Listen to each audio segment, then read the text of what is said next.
With Hive AI detecting multiple undead demigods acting as heads for the battle array formation they were assembling, Wyatt thought, they are smarter than I gave them credit for. Unlike last time, the undead demigods did not sacrifice their numbers to stall Wyatt, instead found a way to keep Wyatt busy while they assembled into a battle array formation. A battle array formation cannot have multiple heads. Of all the heads Hive AI detected, one was the true head of the battle array formation, while the rest were fake used to confuse Wyatt. Or the undead demigods planned to assemble into multiple small battle array formations, then join into one big battle array formation. This way they would not have to start from scratch every time Wyatt killed the undead demigod acting as head of the joint battle array formation. Also, by the time Wyatt dealt with the first few heads, the other heads would have assembled into a small battle array formation. After all, small battle array formations do not require as long to assemble. Then, an assembled small battle array formation will take care of Wyatt while the remaining undead demigods assemble into a similar battle array formation so that they can form a joint battle array formation later. Of the two cases he thought of, Wyatt wondered which one the undead demigods ended up using. He would have chosen the latter as it gave them more chances at successfully assembling into a battle array formation. But were the undead demigods sentient enough to think of this? If Carl were to have taught them various ways to assemble into a battle array formation, then they might be going for the joint battle array formation. Still, it was too soon to tell. While Wyatt decided to just destroy all the undead demigods pinpointed by Hive AI as array formation heads, Hive AI informed him that his judgment was right as it had noticed the change in the pattern of the undead demigods' movements and found that they were no longer planning to assemble into a one big battle array formation, but form a joint battle array formation. It seemed Carl had indeed taught the undead demigods how to assemble into a battle array formation well. Even without him, they were capable of deciding the optimal way to assemble into a battle array formation based on their circumstances. No wonder he was confident enough to send these undead demigods to destroy the city that was under the direct protection of one of the top 10 strongest in the card world. Now that Wyatt knew for sure what the undead demigods were up to, he felt a sense of urgency. If the undead demigods managed to assemble even a single small battle array formation, they would become a formidable force to reckon with.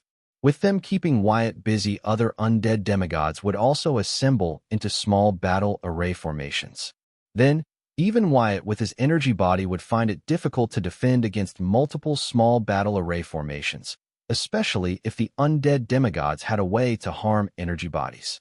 Considering that many strong card apprentices used elemental spirits summon cards that happened to be energy bodies, the undead demigods were likely to have cards that harmed energy bodies. That was to say, if even one of the heads managed to assemble a single small battle array formation, Wyatt's loss was guaranteed. Knowing that the situation had turned urgent, Wyatt no longer held back. His flame twister body returned to humanoid flame form, and he transformed into an elder Voltronian titan. With this, Wyatt's humanoid flame form grew to 150 meters in height.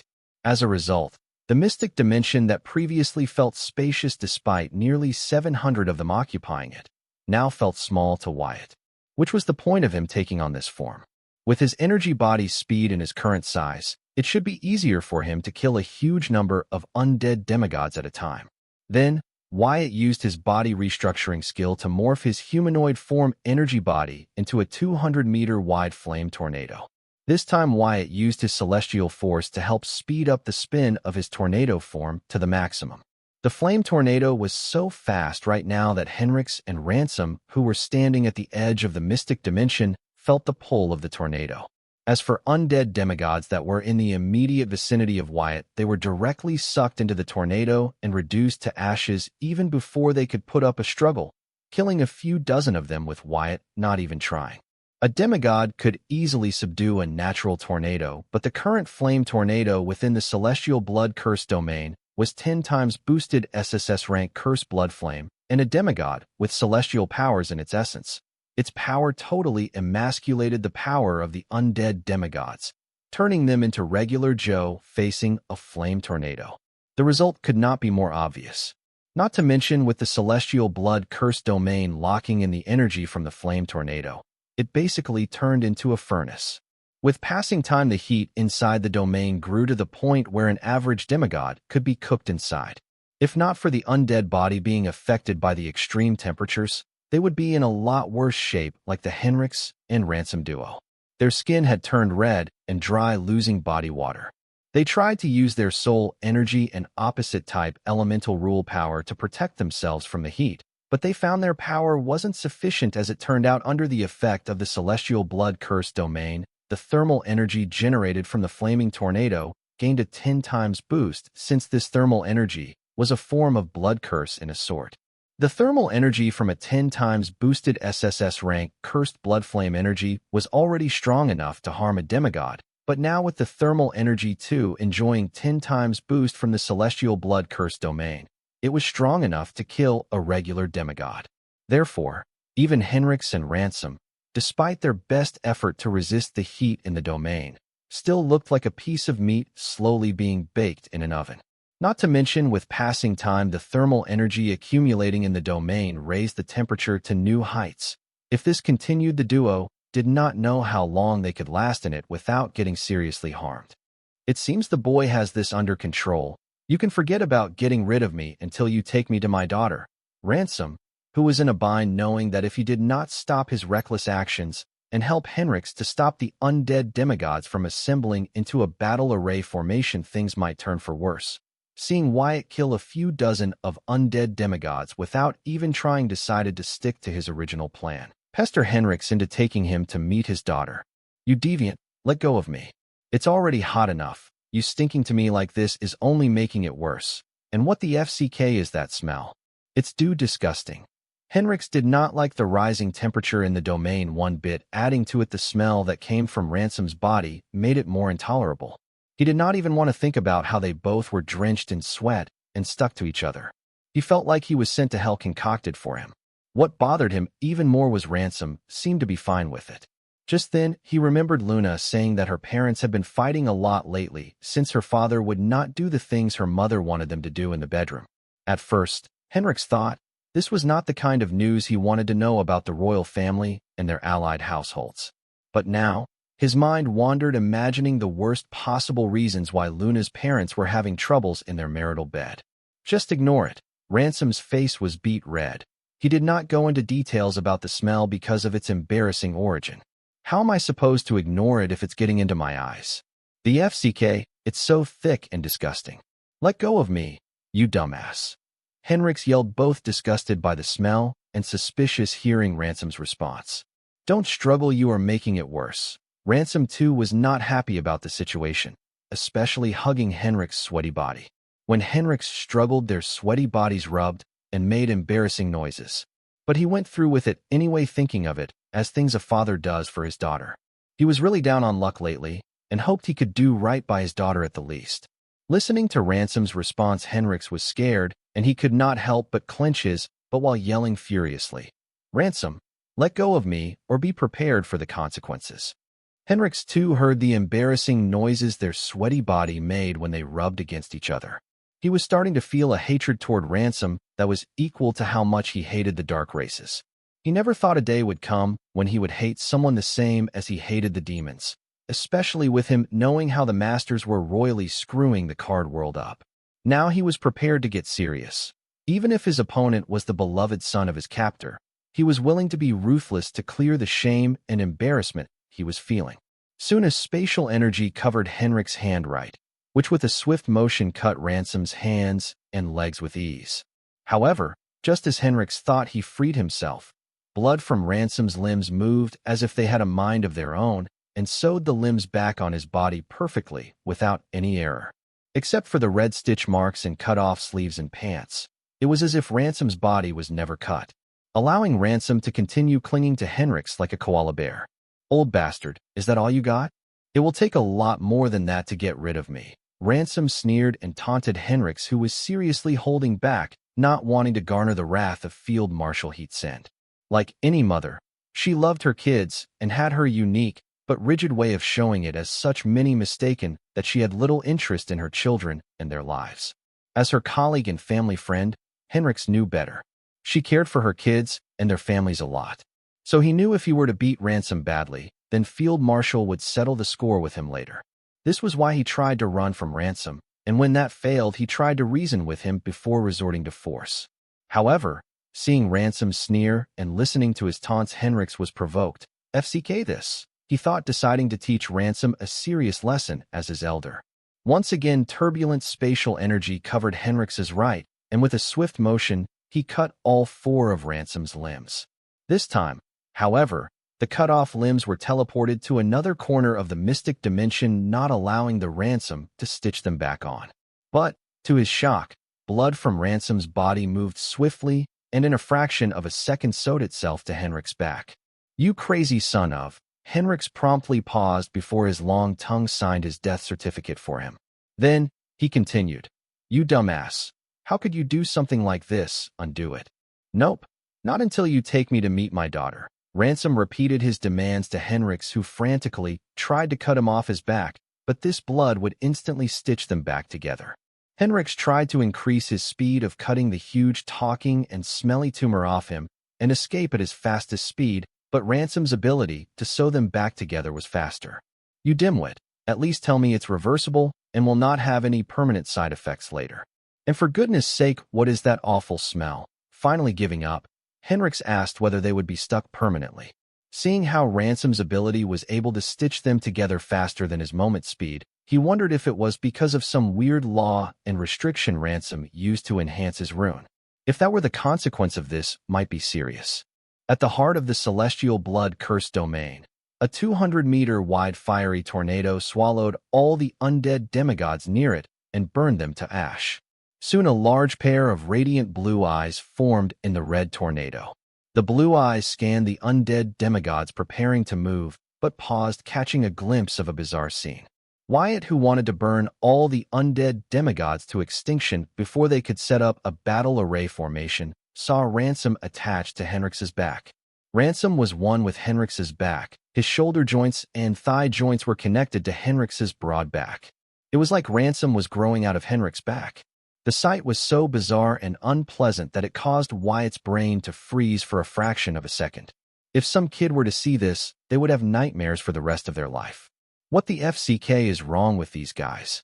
Wyatt cussed in his mind. He did not mind that they did not help him deal with undead demigods because he planned to handle them alone. However, this was, what FCK is this? Wyatt did not know what to make of their actions. Is this some kind of sick play that couples developed in this world? Though Henrix did not seem to be enjoying it, Ransom seemed to be enjoying it a lot. No longer paying heed to the duo, Wyatt once eyed the undead demigods that Hive AI pointed out as the heads of the small battle array formation they were setting up.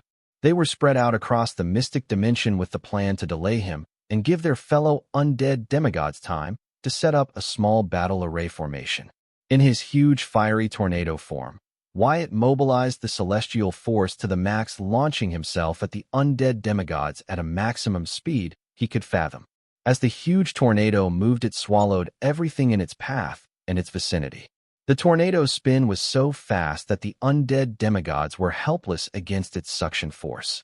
Once the undead demigods came in contact with the red-hot flame blades of the tornado, their bodies would be set ablaze. However, before their enhanced recovery could kick in, their bodies would be already reduced to ash, having entered the belly of the flame tornado. Wyatt's 200-meter-wide flame tornado form was like a high-powered vacuum cleaner with a blast furnace instead of a dirt bag. As it moved within the celestial rule domain, it sucked everything in its path and reduced them to dust. Under the tornado's enhanced suction force, the undead demigod could not even put up a decent struggle. This was only because the undead demigods would not fight Wyatt but prioritize assembling into a small battle array formation. Hence, when the tornado arrived in their vicinity, they were caught unprepared and could not even put up a decent resistance against its suction force, and would easily be swallowed and reduced to ash by it. Since the demigods prioritized their orders over fighting for their lives, Wyatt could rid his celestial rule domain of undead demigods as easily as cleaning his room. As such, under a minute, Wyatt had already reduced the number of undead demigods in his by a third. If he were to include the one be killed earlier, then he was almost halfway through. At this speed, He would be able to get rid of all the undead demigods within his celestial rule domain before any of them were able to assemble into a small battle array formation. All this was only possible because undead demigods were actively avoiding fights and prioritizing their master's command. There was nothing wrong with Karl's command to his undead demigods. After all, even if the undead demigods were 700 in number, they would require the assistance of the battle array formation to resist Field Marshal Heatsind and destroy the city which Asung was hiding in, killing witness of his conspiracy to save his ass. However, Karl did not expect that the Field Marshal would turn the tables on him by displacing his undead demigods that had already assembled into a battle array formation into her mystic dimension, where they had to start assembling into a battle array formation from scratch. What was more damaging was the fact that once the undead demigods were trapped inside Field Marshal Heatsind's mystic dimension, Karl and the demigods lost contact. Neither of them could reach the other. Having lost communication with the other side, Karl could not give new commands to his undead demigods, while the undead demigods who were subservient to Karl with the little sentience they had left decided to prioritize their master's command. What happened to Karl was a prime example of why Wyatt did not have his Calamity Daughter gems doing covert and faraway missions unless it was necessary. Like in the case of Ted, who went to the way beyond, Clown Mask, who was imprisoned by the Southern royal family, or the ones that were headed to Gideon Grimm's hometown in the northern region. However, even the servant-tier Calamity Daughter gems of Wyatt were a lot more sentient than Karl's undead demigods. They could function like normal human beings in the presence of a company and have an active conversation, but obviously in line with their command. Like how Wyatt ordered the Bright Brothers to manage the Bright Lions gang or Van to manage the TSR Guild. They used their previous experience to execute their commands. However, in difficult situations, they would depend on High Val, eliminating the bug of them being stuck in a loop like the undead demigods that kept trying to assemble into a battle array formation despite their losses.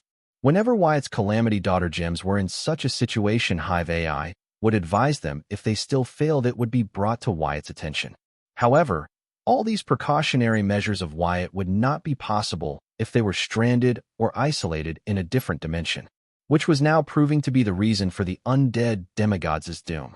What the FCK is that?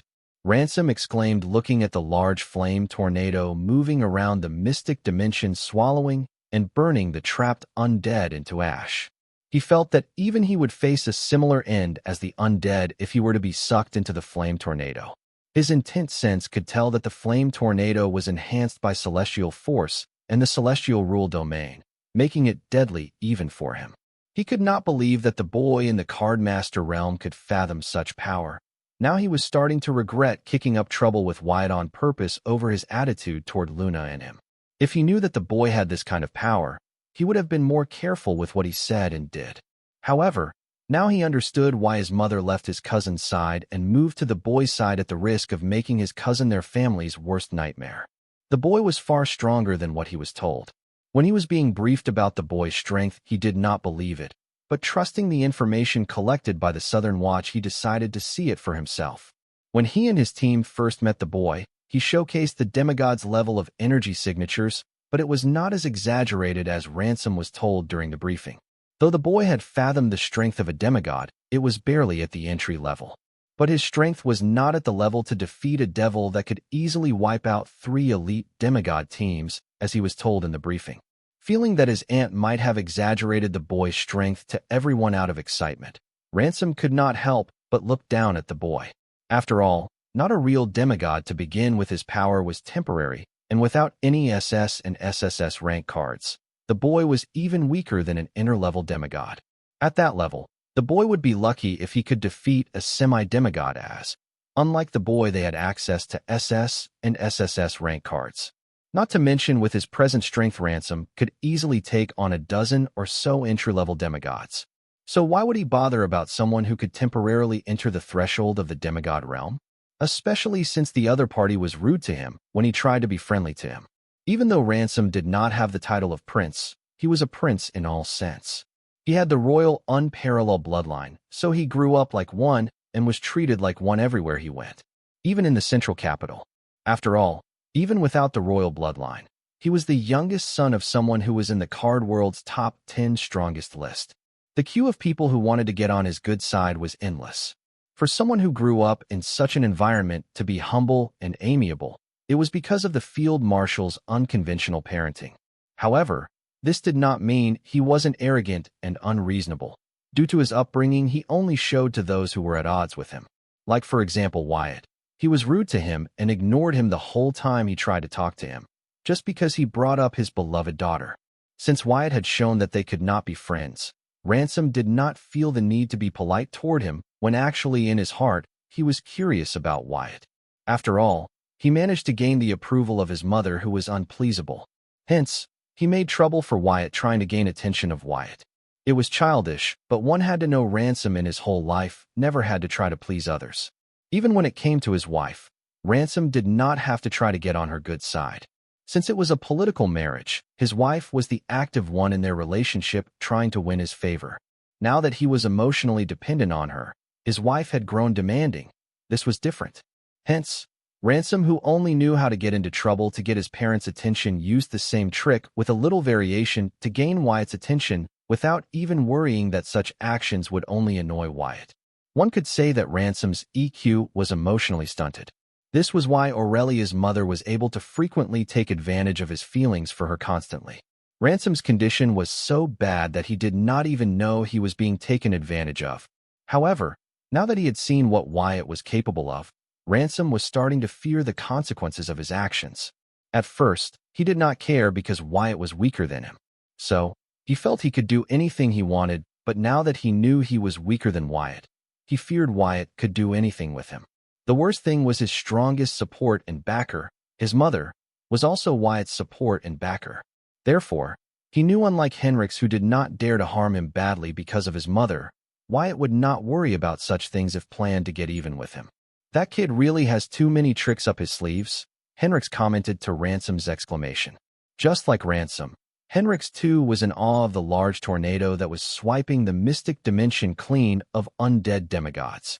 What amazed him, even more, was the fact that Wyatt was just a card master, yet he was facing 700 dim-witted undead demigods like mowing a lawn. He pondered if something like this was even possible, even though he was witnessing it happen with his own 2 eyes. The feat Wyatt had achieved was just too unbelievable. It shattered Henrik's outlook on the world. Henrik's and Ransom were both in awe seeing the power that Wyatt displayed with just the cardmaster realm. His power might have been enhanced temporarily, but it did not change the fact that he was a mere cardmaster who achieved such power relying only on his understanding and mastery of rules and his knowledge. This amazement grew as they watched the air in the celestial domain, which was so hot that just breathing it would burn the internals of a demigod, let alone regular people. With every passing second, the celestial rule domain became inhabitable for living beings. Fortunately, both Ransom and Henrik's were elite demigods who had experience fighting in the void, so they quickly adapted to the atmosphere in the celestial rule domain. Similarly, the undead demigods whose skin was enhanced by various toxins were harder than an SS rank metal alloy. Therefore, the hot air of the celestial rule domain did not hinder them in any way. "Something's wrong." Henrik's, who had given up trying to separate from Ransom, said, feeling a flame tornado from Wyatt's movement pattern wrong. "What are you going on about, old man?" Ransom asked, doing his best to resist the hot air within the domain. The temperature in the domain had risen to the point where anything with power less than SSS rank or demigod would instantly be reduced to ash. "Don't you find the flame tornado's moment pattern odd?" See, just then, he could have killed those undead by moving a little further, but instead, he moved in another direction. Henrik's explained, pointing out how Wyatt's movement pattern was odd. "Maybe he is one after the undead demigods that are acting as head to the small battle array formations they are trying to assemble into." Ransom replied nonchalantly, as if what the undead demigods and Wyatt were up to wasn't related to him. As the son of the southern region's greatest array master, knew a thing or two about all sorts of array formations. Learning array formation was the only for Ransom, his sibling, and their progeny to gain Lorenzo's attention and approval. However, none of them were talented enough to meet his requirements. They were all more heat-sinned than Lorne, until Luna. "No, I don't think that is it. I have a bad premonition about this." That boy is up to something, Henrix claimed as his intuition kept telling him to get out of the celestial rule domain as fast as possible. It was his sharp intuition that allowed Henrix to maintain his cover in the central government for centuries. Therefore, he trusted it. However, Wyatt's celestial rule domain was covering the entire mystic dimension, or more like the mystic dimension was limiting Wyatt's domain size. He had nowhere to run, as even his origin card abilities range was being limited by the mystic dimension. Kid, I know you are good with arrays. Hurry up and set up a strong space isolation array formation to protect both of us. Since he had nowhere to run, Henrix decided to use Ransom's knowledge of arrays to isolate themselves from Wyatt's domain within it. Since Wyatt's domain was already dominating the space within the mystic dimension, they would have to be creative with the space isolation array formation they set up, which was why Henrix recruited Ransom's help. Otherwise, he too could set up a regular space isolation array formation. After all, in his centuries of lifespan, he had used his time wisely to expand his knowledge into various fields. This much was basic to become a successful leader of a revolutionary army. I can't. What you are asking is beyond my means. Ransom rolled his eyes at Henrix and gave up without even trying. He hated that everyone thought since his father was a great array master, he would be a great array master. He struggled with this a lot in his childhood.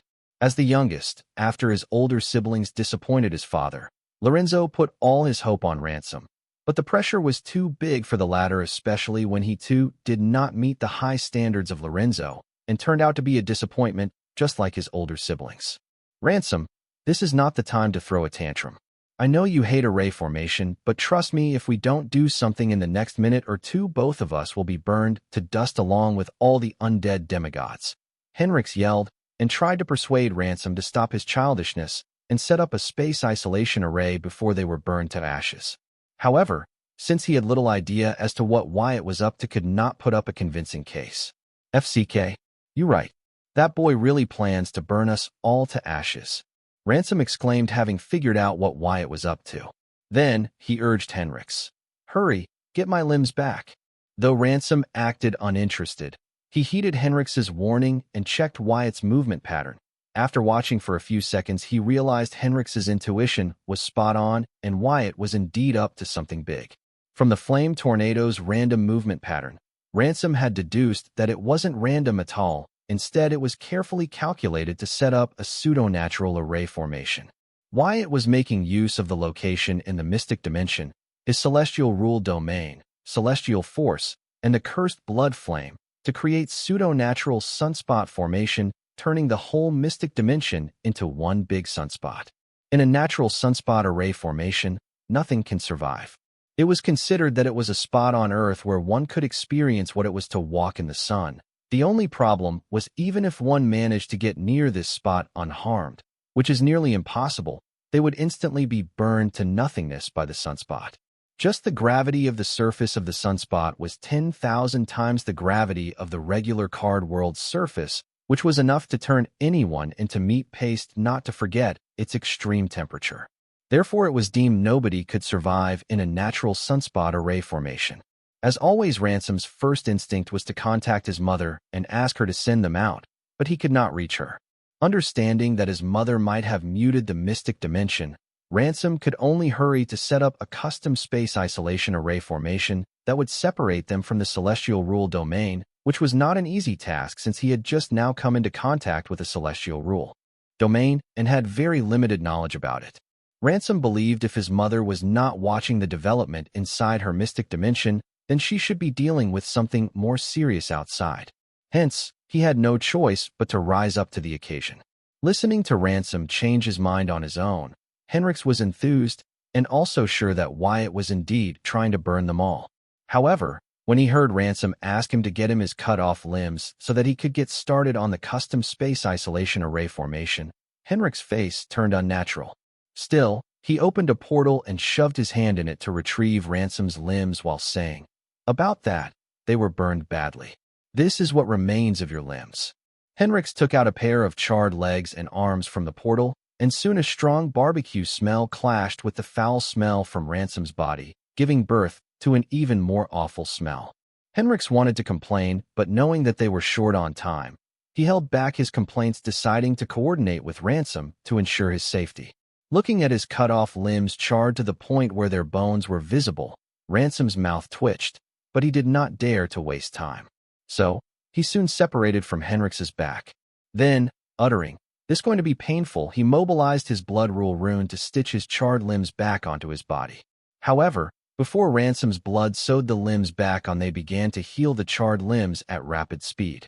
But that was a waste of time, since the hot air in the vicinity continued to burn the limbs faster than they healed, as the temperature in the domain kept increasing at 10x speed every second. Seeing this, Henrix hurriedly took out a vile-looking potion and poured it on Ransom's charred limbs. Only to hear Ransom complain, "What FCK is that, old man?" Ransom paused, seeing the vile-looking potion was very effective in resting the heat and helping his burned limb heal. With the combined effort of the potion and Ransom's blood rule rune, Ransom's limbs were healed to peak and sewed back on his body. The vile-looking potion was created by the Plague Witch. She had many such weird potions, and they were all created using some sort of control plague. Therefore, one did not have to worry about it being contagious. Not to mention, since these controlled plagues were only friendly to card apprentices, even if they spread, there would be no harm done. That was what she claimed. But none of the card apprentices, even her colleagues from the freedom fighter, willing to take their chances with a plague.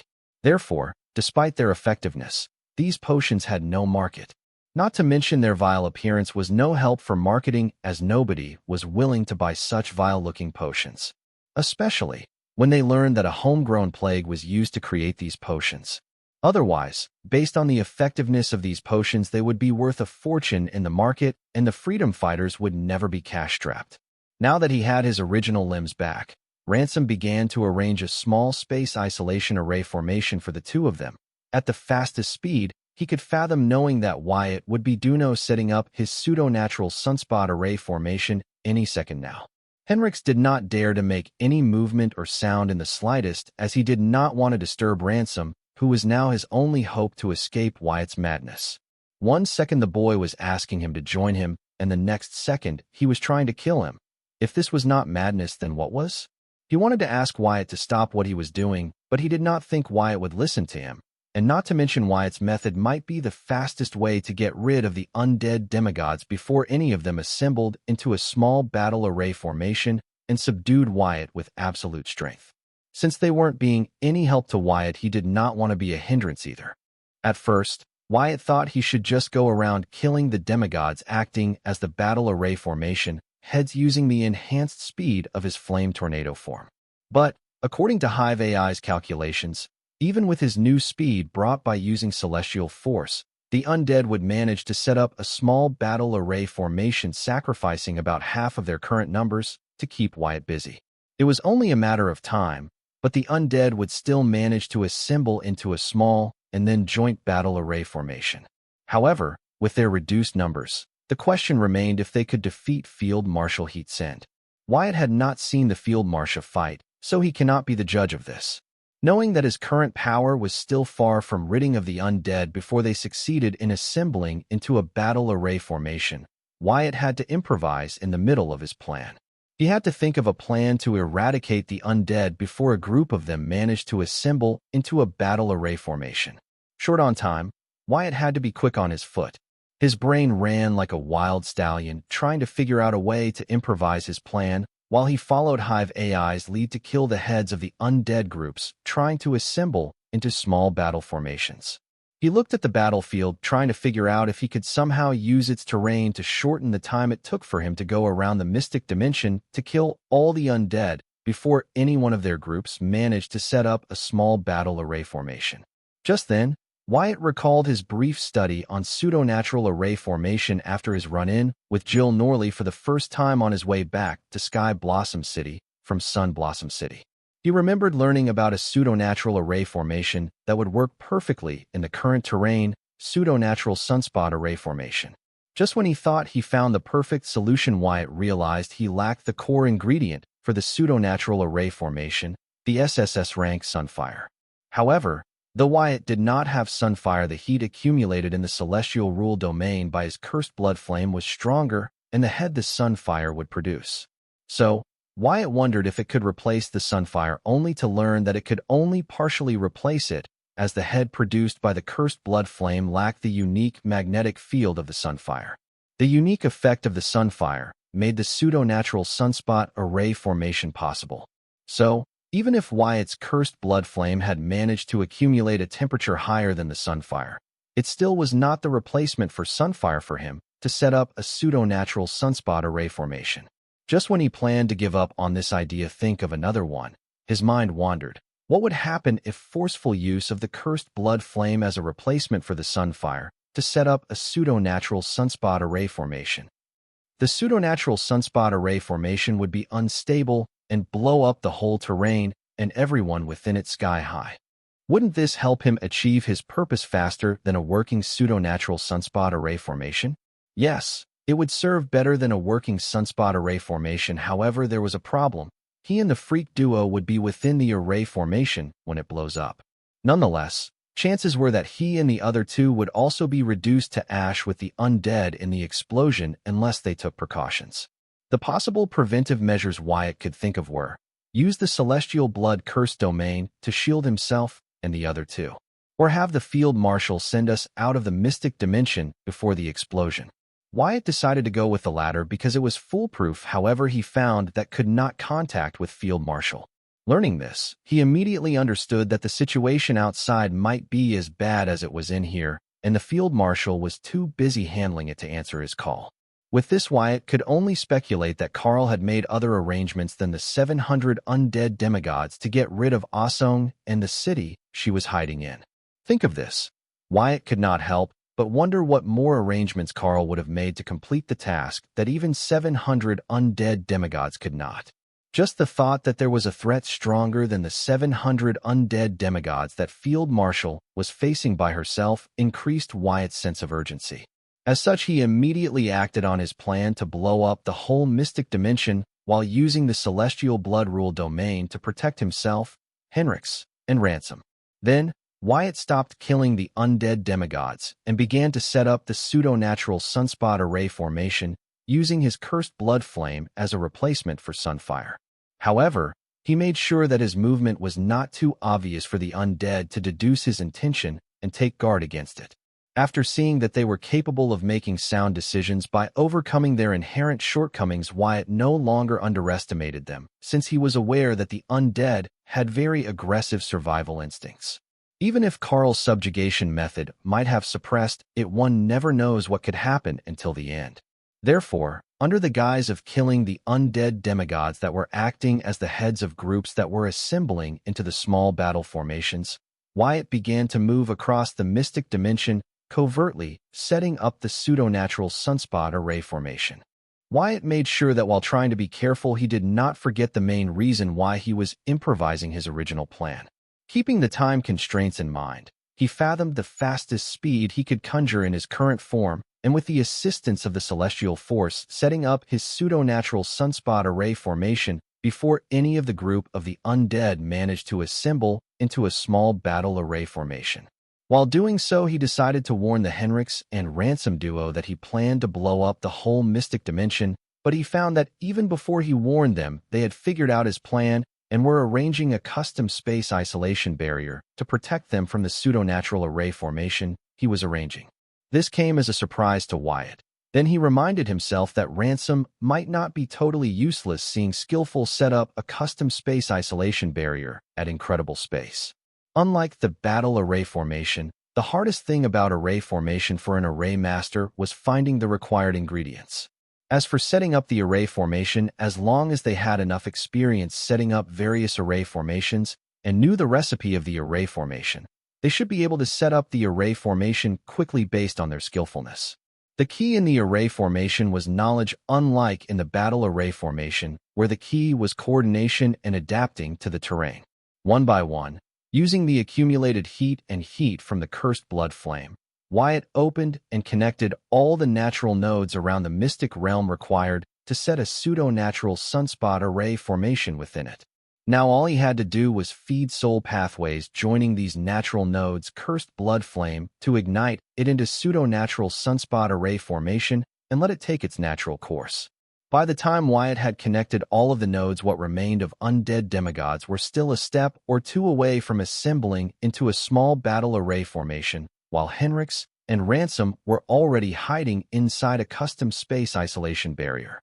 Knowing that the duo was safe, Wyatt did not hesitate to begin feeding the cursed blood flame to the natural nodes for them to form a pseudo-natural sunspot array formation. When Wyatt was expecting an unstable pseudo-natural sunspot array formation to form, something totally out of his calculation happened. The natural nodes began to swallow his cursed blood flame like a hungry whale with a bottomless appetite. Seeing this development, Wyatt began to panic, as a few groups of undead demigods were only a step or two away from assembling into a small battle array formation. He could not afford any kind of delay in his plan, but this was unexpected. Wyatt never guessed that feeding cursed blood flame to the nodes when arranged according to the sunspot array formation would result in such a response. Not wanting to back down, constrained by the time he had no other choice, Wyatt increased the out of the cursed blood flame he was feeding to the nodes, hoping that with increased output he would be able to satisfy the seemingly bottomless appetite of the natural nodes. However, there were just too many mouths, and just one of him. What FCK is that boy waiting for? Henrix exclaimed in concern, seeing that Wyatt wasn't activating his pseudo-natural sunspot array formation, even though most of the undead groups were a step away from assembling into small battle array formation. My goodness, don't scream so close to my ears. Besides, we are in an isolated space, he can't hear you, Ransom said, wiggling his ears with his fingers. Then, he explained, he doesn't have the key ingredient Sunfire required to complete the array formation. Then, why would he set up an array formation that he lacks ingredients for? Isn't he supposed to be a genius? He is dumber than you, Henrix remarked in hysteria, wondering how could Wyatt make such a dumb mistake. Henrix wanted to go to assist Wyatt, however he was trapped in Ransom's custom space isolation array formation. It was set up for their protection, but Ransom further modified it so Henrix could not use his origin card's ability in it, turning it into prison for him. Learning this, Henrix now knew why Ransom was so cooperative about setting up the array formation. His plan was never to set up the array formation. He just wanted to create an unstable version of it such that it would blow up, killing all the undead demigods at once. It was a good plan, but he set up the array formation too well. The network of natural nodes is actively trying to consume more of the cursed blood flame. He was feeding them as a replacement for Sunfire, in hopes of setting up a stable array formation. Based on his observation, Ransom explained what went wrong with Wyatt's plan. Seeing Wyatt was able to fail, Ransom was conflicted. Still, he did not take action, because it was too late. What was done was done. So, the boy's plan failed. The array formation will not explode? Henrix asked in distress. Then, he couldn't help but glare at Ransom. If not for this dumbass stubbornness, he could have helped Wyatt. Together, they could have killed all the undead by now. No, his plan is still a go. The whole network of natural nodes would blow up once they swallow cursed blood flame past their limit. It's only a matter of time. Not to mention, the explosion is going to be a lot stronger than expected. But the question is, who is faster, Wyatt or the undeads? Ransom said as he glanced at various groups of undead that were close to assembling into a small battle array formation. Considering the versatility and mobility of the battle array formation, once the undead were done, Wyatt would be in huge trouble. Ransom, let me out. I will defend Wyatt from the undead demigods till he fills up the natural node networks beyond their limit, Henrix demanded, knowing that once the undead assembled into a small battle formation, Wyatt, who killed almost half of them, would be their target. No, not happening. Ransom rejected Henrix without hesitation. Don't tell me you are going to sit by and watch the Southern Hope die at the hands of the undead. Henrix was a little taken aback by Ransom's reply. After all, he believed no matter how stubborn and petty Ransom was, he wouldn't just watch Wyatt die at the hands of the undead demigods. But it seems he judged Ransom wrong. What's Southern Hope? That's just a marketing static my cousin used to manipulate the masses and the boy. Besides, I have my plans. Ransom dismissed Wyatt's title Southern Hope as his cousin's marketing gimmick. He knew better than anyone how manipulative and cunning his cousin was. By labeling Wyatt as the hope of the southern region, not only did she permanently tie Wyatt to the southern region, but also made way for a savior complex in Wyatt's mind such that Wyatt would consider helping people over his profits. The crazy thing was that his cousin's plan worked. Wyatt was giving away VR slime cards to the students and the poor for free. He even made the VR universe very cheap and affordable. Wyatt was known to be a capitalist who quoted insane prices for the cards he created, but now he was doing social welfare like giving things for free and making things affordable for everyone. It was like Wyatt had changed overnight. This was why Ransom did not give two SHDs about the title Southern Hope. It was just his cousin's invisible collar around Wyatt's neck. However, he still planned to protect Wyatt as he was important for the Southern region's growth and future. Also, earlier when he was modifying the Space Isolation Array formation to overcome Wyatt's celestial rule domain, which was dominating the surrounding space, he was struggling. He thought he would not be able to set up the modified array before Wyatt activated his pseudo-natural sunspot array formation. However, he still managed to modify the array formation in time because Wyatt eased the influence of his celestial rule domain in their surroundings. This way, not only did Ransom manage to set up the custom space isolation barrier in time, but also modified it to imprison Henrix. Seeing Wyatt give him a helping hand in a dire situation, forgetting all his previous provocations, moved Ransom. Regardless of Wyatt's reason, his actions touched Ransom, who was worried Wyatt would take revenge on him for his previous petty actions. Now that Ransom knew Wyatt was not a petty person like him, his fear for Wyatt morphed into admiration. Screw you and your plans. The undead are almost done assembling into a small battle array formation. Once they are done with Wyatt, we will be their next target. Henrix tried to persuade Ransom to help Wyatt using fear, not knowing that Ransom did not need any convincing to help Wyatt. The latter was just waiting for the perfect timing. Shut up, old man. I am not letting you out of this space isolation array formation until you take an oath to take me to meet my daughter. Ransom yelled at Henrix to quiet down, as nothing he said would get him out of his prison. Being cussed at by Ransom, Henrix looked at him grudgingly.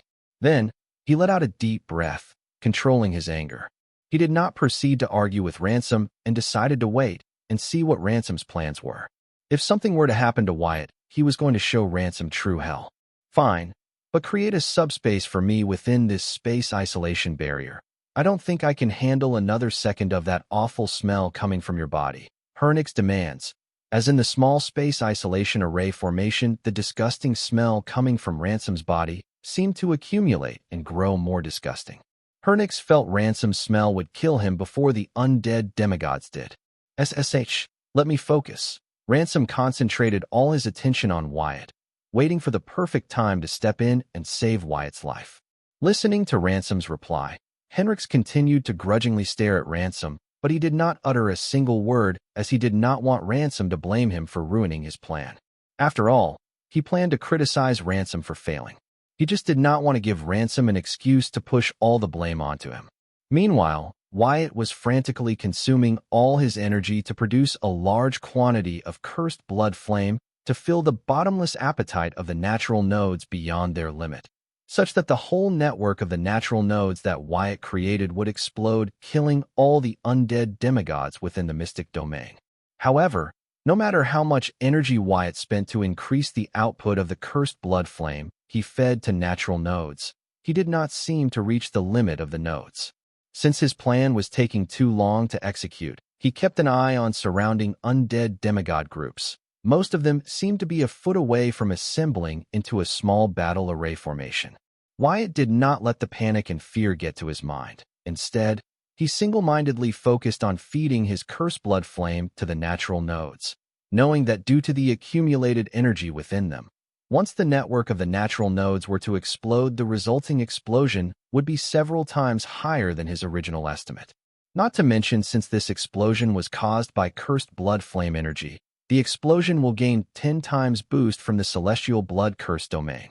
Overall, the power of the explosion would be so large that Wyatt was expecting it would kill all the undead demigods despite them having assembled into small battle array formation. Still, he needed to be present to watch it happen. In desperation, Wyatt even began to enhance the cursed blood flame, using his celestial force before feeding it to the network of natural nodes, not knowing when the natural nodes would have enough and explode. The cursed blood flame, enhanced by Wyatt's celestial force, seemed to do the trick. The nodes were finally beginning to show the signs of reaching their limit. At this speed, he should be able to fill them beyond their limit and cause them to explode within the next minute. However, Wyatt did not seem to be too thrilled about it. Instead, his brows narrowed into a deep frown as a second was already too late, let alone a minute. The next second, a sinister presence resembling death itself began to sweep the mystic dimension, clashing with the presence of the celestial blood-cursed domain. It was a strong contender, but the celestial rule domain still prevailed. The sinister presence originated from a group of dozen undead that had assembled into a small battle array formation. Within the formation, the energy signature of each undead demigod had significantly increased. The malice from their being seemed to manifest into sinister apparitions resembling the reapers of death, known to harvest the souls impartially. Having assembled into a small battle array formation, this group of undead immediately set their sights on Wyatt, who killed more than half of them. He was busy feeding the enhanced cursed blood flame to the network of natural nodes, but feeling their sinister presence, he too focused his gaze on them. Hence, their eyes meet. Locking eyes with the undead demigods, Wyatt did not panic and continued to feed the network of natural nodes enhanced cursed blood flame, while internally contemplating how he would by the minute he was required to fill the nodes beyond their limit such that they would explode.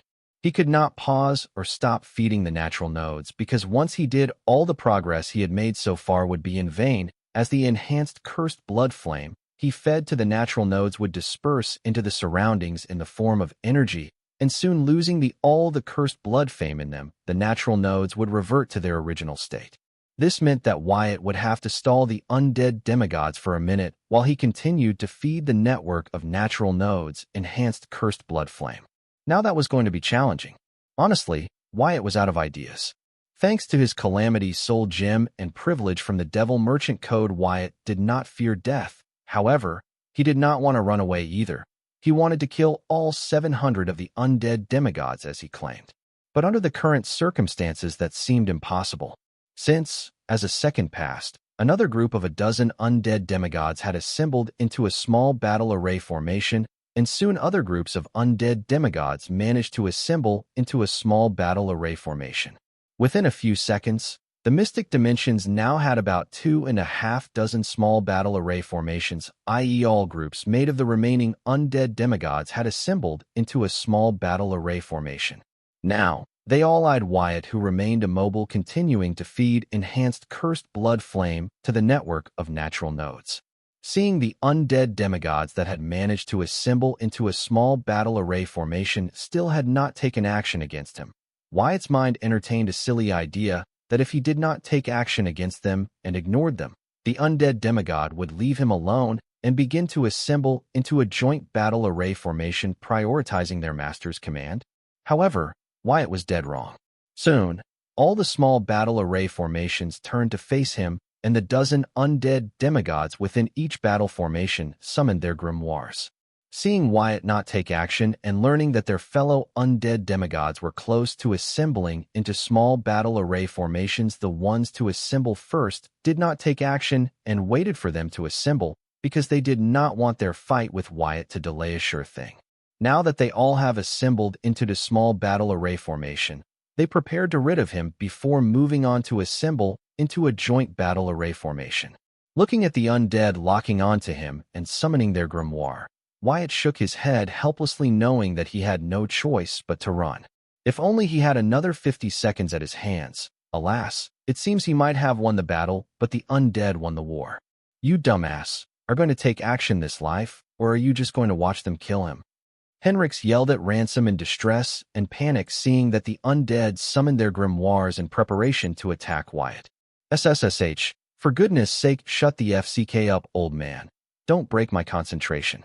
If you ruin my good thing, don't blame me for being impolite. Ransom thundered at Henrix, causing the latter to fantasize about grabbing Ransom by his collar and beating him into a pulp. However, he controlled his rage and did not act out his fantasy, instead reminded Ransom, if anything were to happen to the boy, your mother will skin us both alive.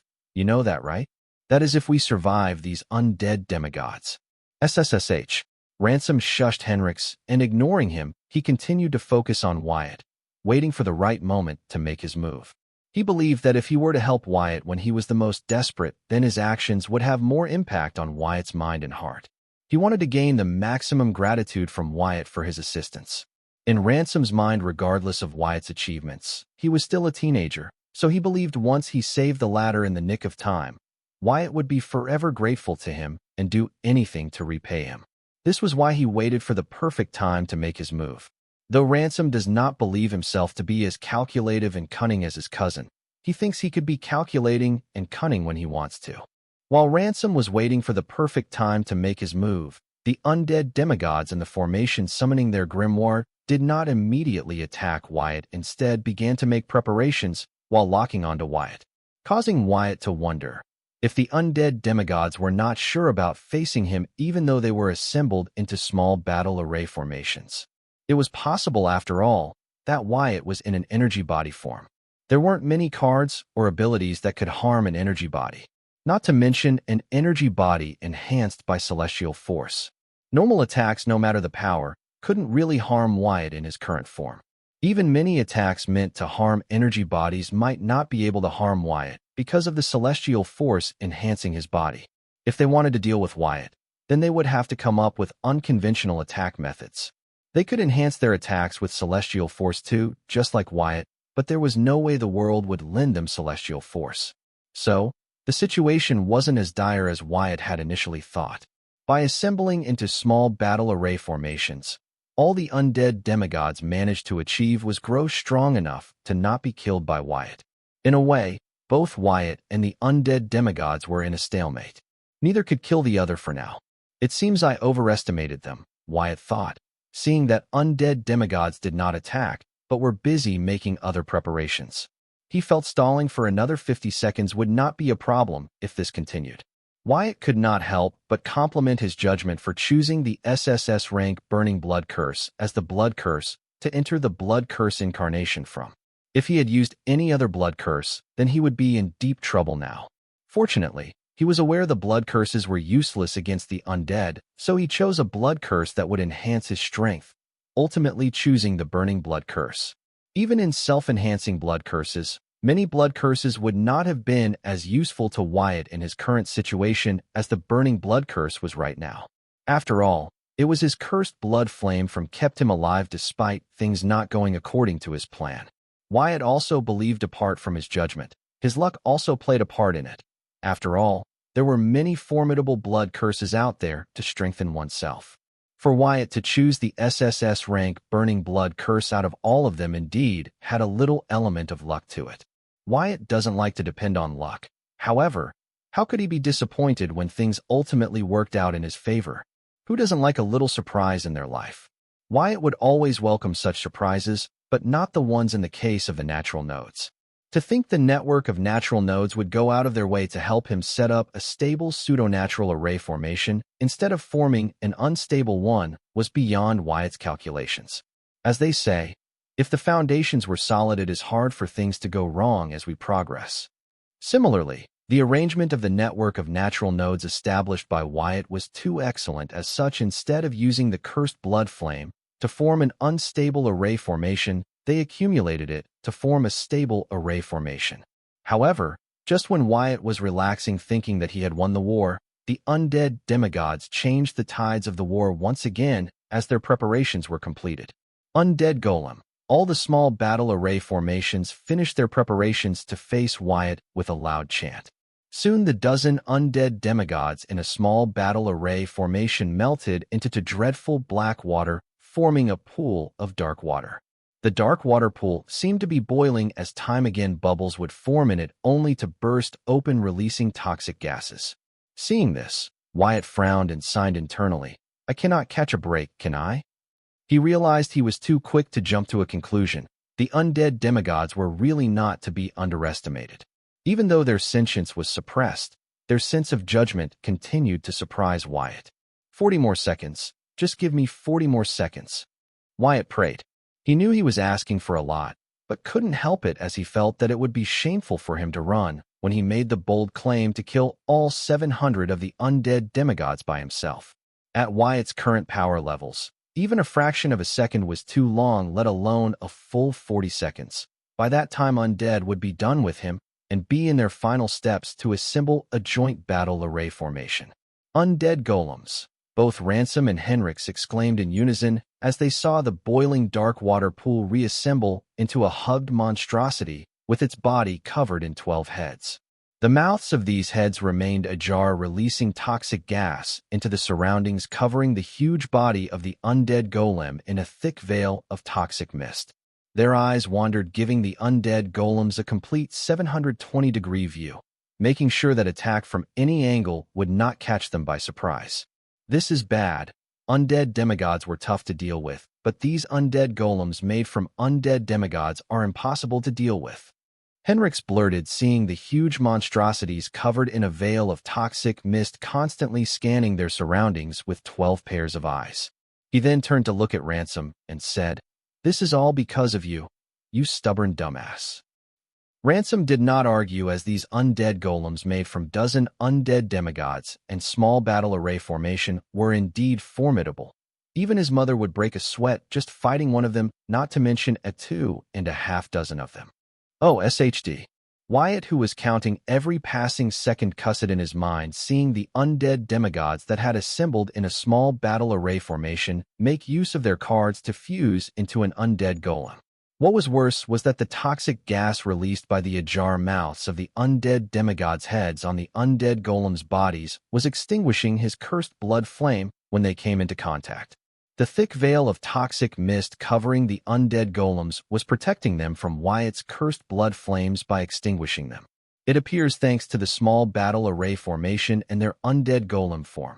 The power of the toxin within the undead demigods has increased by several folds. It was now strong enough to extinguish Wyatt's cursed blood flame when in contact. Thus, undead golems now had a way to harm Wyatt's energy body and kill him. Honestly, Wyatt was impressed by this move of the undead demigods, because they had used the small battle array formation to increase their coordination when they fuse into a single undead golem.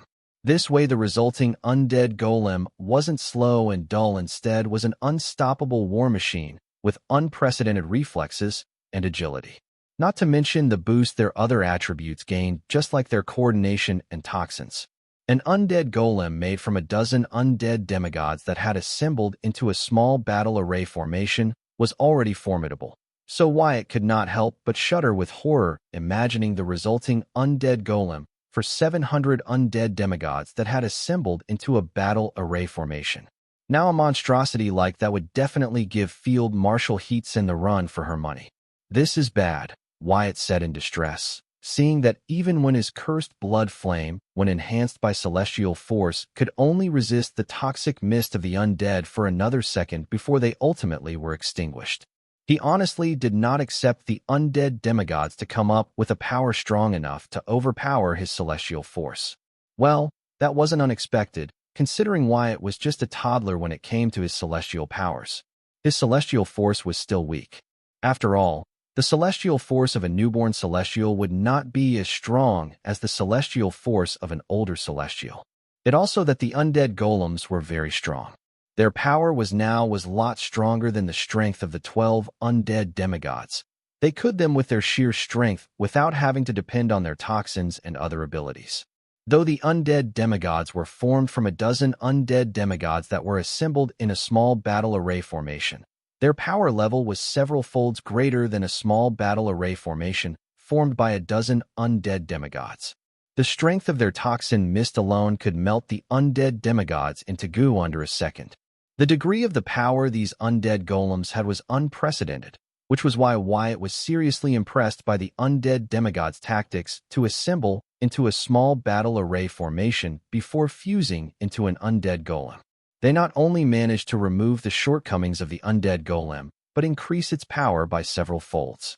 What was more amazing was that these 2.5 dozen undead golems could assemble into a battle array formation and then fuse into a bigger and meaner-looking undead golem. Even though the resulting undead golem was not formed by 700 undead demigods, but half of that number, it would still be powerful enough to kick some field marshal butt. Seeing how the undead demigods were being used by Carl, Wyatt now understood why the Masters were so confident about using the undead demigods to raid the unranked dungeons that had been sealed for several centuries. Considering the huge number of undead demigods the Masters had Carl cultivate, Wyatt realized that with that numbers it would not be hard for Masters to create an army of undead golems that were stronger and more versatile than Field Marshal Heatsend. Just the thought of commanding an army of undead golems stronger than one of the top 10 strongest card apprentices in the world gave Wyatt chills down his spine. With such an army under their control, no wonder the Masters dared to raid an unranked dungeon that has been sealed for centuries.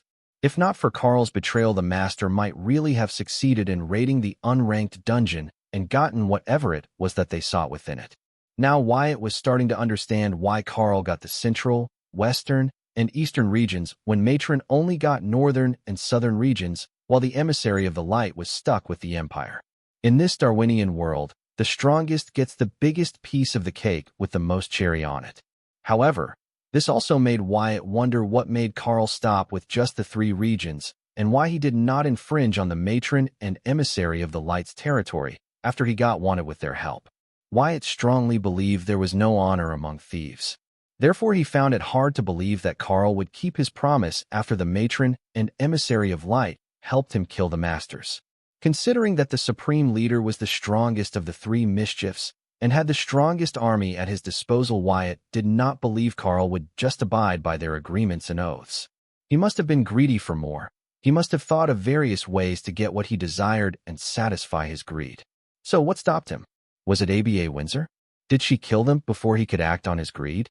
According to the Clown Mask's memories, the 3 mischiefs were allied on the surface, but underneath it all, they were never harmonious.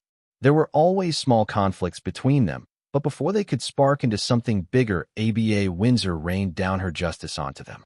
The undead golem's toxic mist is too strong, they are even eroding the celestial force. Wyatt's cursed blood flame doesn't stand a chance against their toxins. We have to do something, Henrik said, staring at the 2.5 dozen grotesque undead golems surrounding Wyatt. Their body's toxic mist formed a circle around him, containing his cursed blood flames. It seems the undead golems planned to contain Wyatt's huge flame tornado form by forming a toxic mist orb combining their toxic mist. Then smother Wyatt's cursed blood flame from within using their toxic mist. This way they would be able to ensure that they have killed every last bit of Wyatt's energy body and not let a tiny part of him escape and let him live. The undead demigods were really not to be underestimated.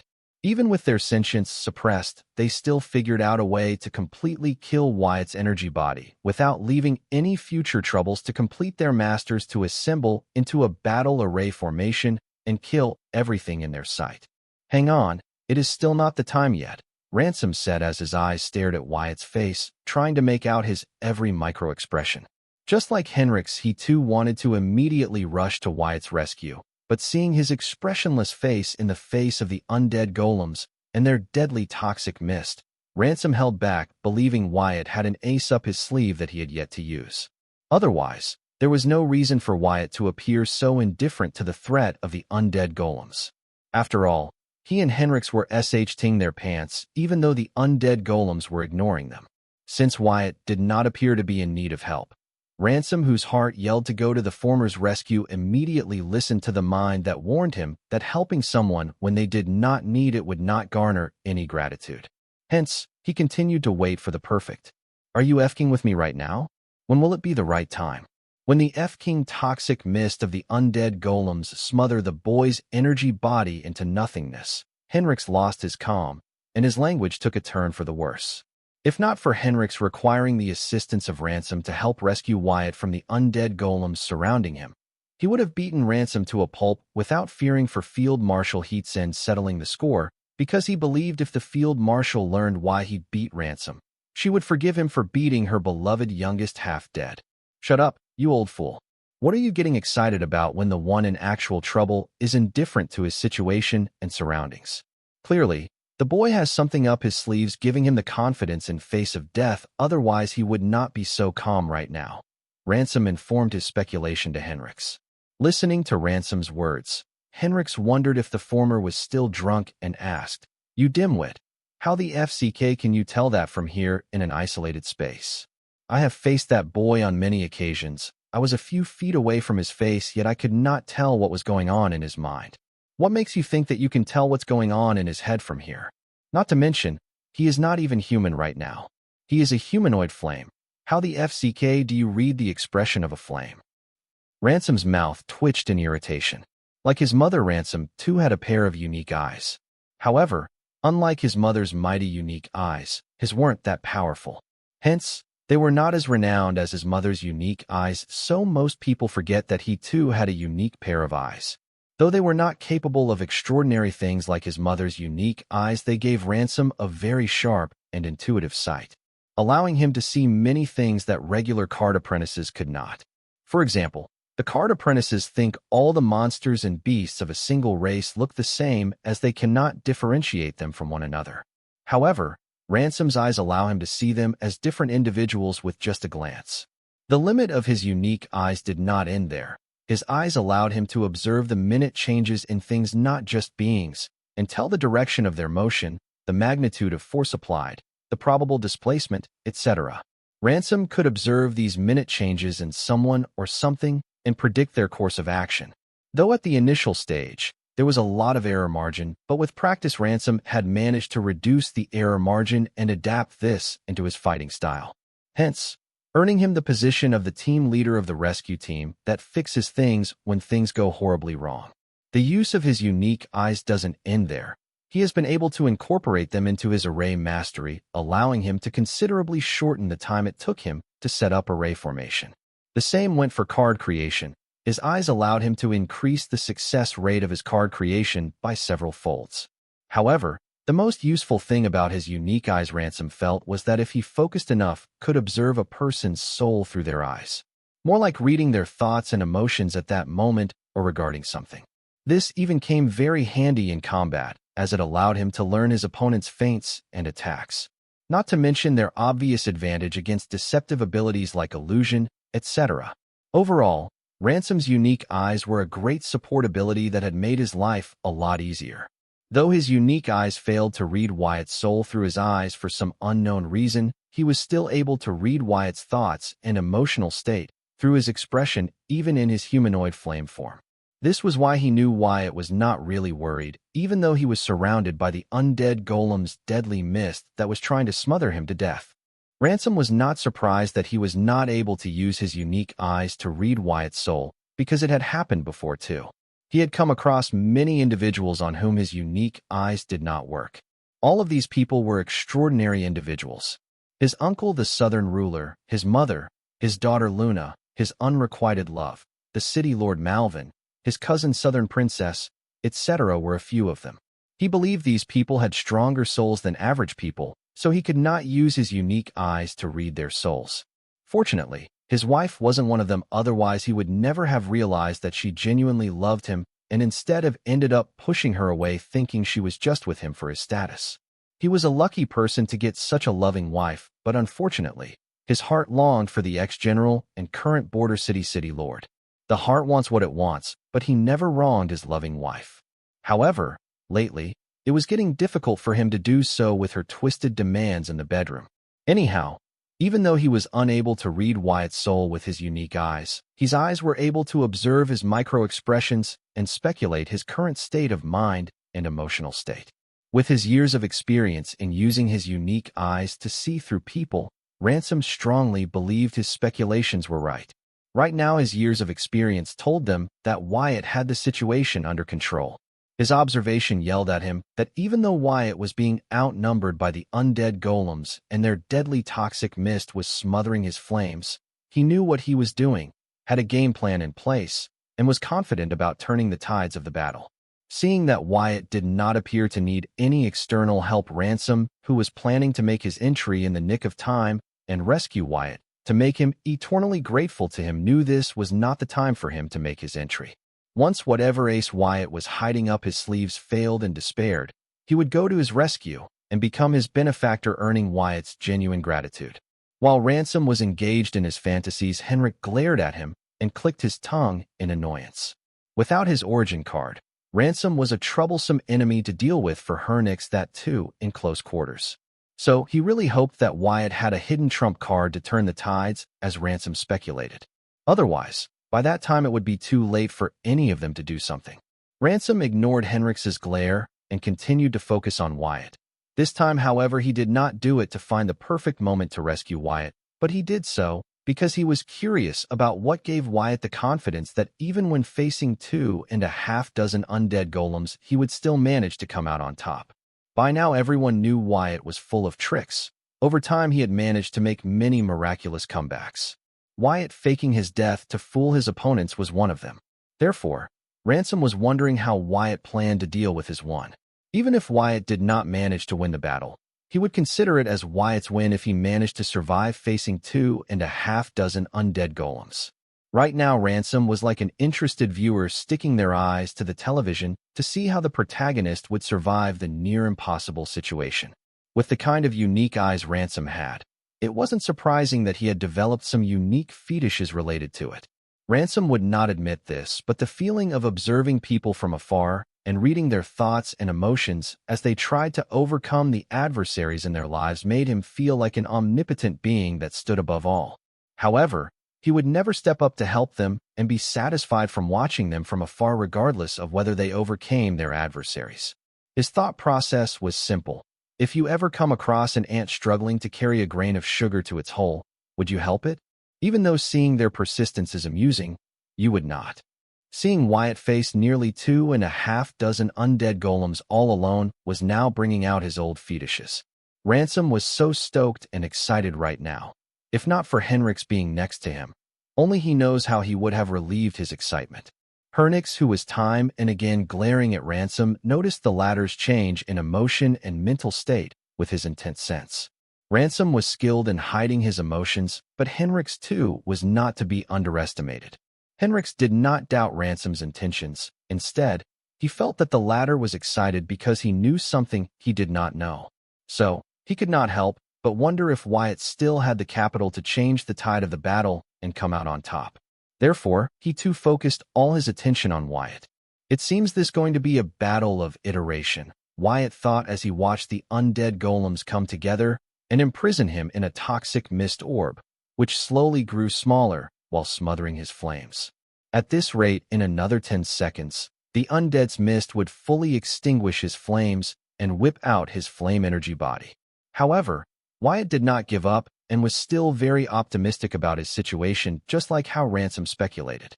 Though Ransom thought Wyatt had an ace up his sleeve, that was not the case. Wyatt was confident in his abilities. He believed they would help him by the time he needed, and even if they failed him, he would still manage to survive no matter what. Hence, his confidence and indifference while facing the undead demigods that Ransom read through his unique eyes. Water can extinguish fire, but a cup of water will not be enough to put out a forest fire. This was why Wyatt thought that his battle with the undead golems was a battle of iteration. Yes, the undead golem's deadly toxic mist was able to smother Wyatt's flames, even when enhanced by the celestial force. But that did not mean Wyatt lost. As long as Wyatt was able to produce more flames than the toxic mist of the undead golems could put out, it was impossible for the undead to extinguish his flame body. Wyatt trying to produce more flame than the toxic mist 2.5 undead golems could produce, that too while feeding the network of natural nodes, was a bit unrealistic, but time was on Wyatt's side. Wyatt did not need to produce more flame than the combined toxic mist produced by 2.5 undead golems. He just needed to produce enough flames to buy himself the time required to feed the network of natural nodes beyond their limits such that they would explode, killing everything in its vicinity. Now the question was if Wyatt had what it to do not only produce enough flames to feed the network of natural nodes beyond their limit and keep the undead golem's toxic mist at bay long for the network of natural nodes to explode. This was why Wyatt said it was going to be a battle of iteration. While Wyatt went all out on producing flames to feed the network of natural nodes and keep the toxic mist at bay, the Hive AI reported to him that he would have to reduce the amount of flame he was feeding to the network of natural nodes to able to have enough flames to keep the toxic mist at bay. However, if Wyatt were to follow Hive AI's recommended change to his plan and decrease the amount of flames he was feeding the network of natural nodes, it would take longer for him to feed the network of natural nodes beyond their limit, which would mean that he would have to face the undead golems longer. At their current level, a fraction second was enough to kill one another, so extending his confrontation by several seconds did not sit right with Wyatt. Though for now, it seemed like the only way the undead golems could deal with Wyatt's energy body was their toxic mist despite their immense power. Wyatt did not know if they were hiding other attacks up their sleeves. If they catch on to what Wyatt was secretly up to, then the situation might change for the worse, as the undead demigods forming the undead golems might take drastic steps to stop Wyatt from completing his nefarious plan to get rid of them. Therefore, Wyatt was hesitant about extending the time it to get the network of natural nodes to explode by a few more seconds. It was already a miracle that the undead did not catch on to what he was up to yet. He did not want to increase his odds by extending his plan by several seconds. However, if he did not follow the Hive AI's calculations to dot, then he might be smothered by the toxic mist before he manages to get the network of natural nodes to explode. Wyatt was in a bind here, so for now, Wyatt decided to follow Hive AI's arrangement, but he did not give up and kept contemplating a way for him to increase the out of the cursed blood flames he could produce. This way he would not have to extend his game plan by several seconds. If he were able to think of a way to increase the out of the flames he could produce, he might be able to continue with his original timeline for his game plan. Increasing the output of his flame would not decrease the timeline for his game plan, because there was a limit to how many flames he could feed to the network of natural nodes at a time. It would be a different story if he fed them individually, but for the sake of the health of the network connecting these natural nodes, he had to follow the recommended limit, otherwise the network would snap and Wyatt would have to restart it all over from the start. Soon Wyatt's mind ran trying to think of a way to increase the amount of flames he could produce. His normal knowledge of flames was of no use here, as the cursed blood flame did not burn like normal fire. Its fuel was blood and blood rule power. That meant that to increase the amount of flames he produced, he would have to increase the amount of blood rule power. However, he was already procuring the blood rule power from the spiritual plane to limit what his current power level allowed. So, if he wanted to increase the amount of the blood rule power he got from the spiritual plane, then he would have to increase his current power level. The answer to Wyatt's current dilemma was more power. However, that was not possible as Wyatt was already at his limit. Not to mention, considering he was in the middle of a standoff, he did not have the luxury to get distracted and focus on powering up. Wyatt was helpless, realizing that Hive AI's calculations were accurate. He had no choice but to decrease the amount of flames he fed to the network of natural nodes to see through his game plan, even if its timeline was increased by a few more seconds. Just as Wyatt was about to give up, he realized that he was not alone. He had the card world's blood rule stream supporting him. So he immediately mimicked the vibrations that Bloodette produced while contacting with the card world's blood rule stream, hoping that it would be willing to help him. Wyatt was optimistic about this. What Wyatt needed most right now was more blood rule power to produce more cursed blood flames such that he could keep the toxic mist at bay without having to reduce the amount of flame he could feed to the network of natural nodes. However, Wyatt was producing the maximum cursed blood flame using the maximum amount of blood rule power his current power level allowed him to procure from the spiritual plane. Considering his current circumstances, Wyatt did not have the luxury to be distracted even for a second, let alone try to increase his power level mid-confrontation.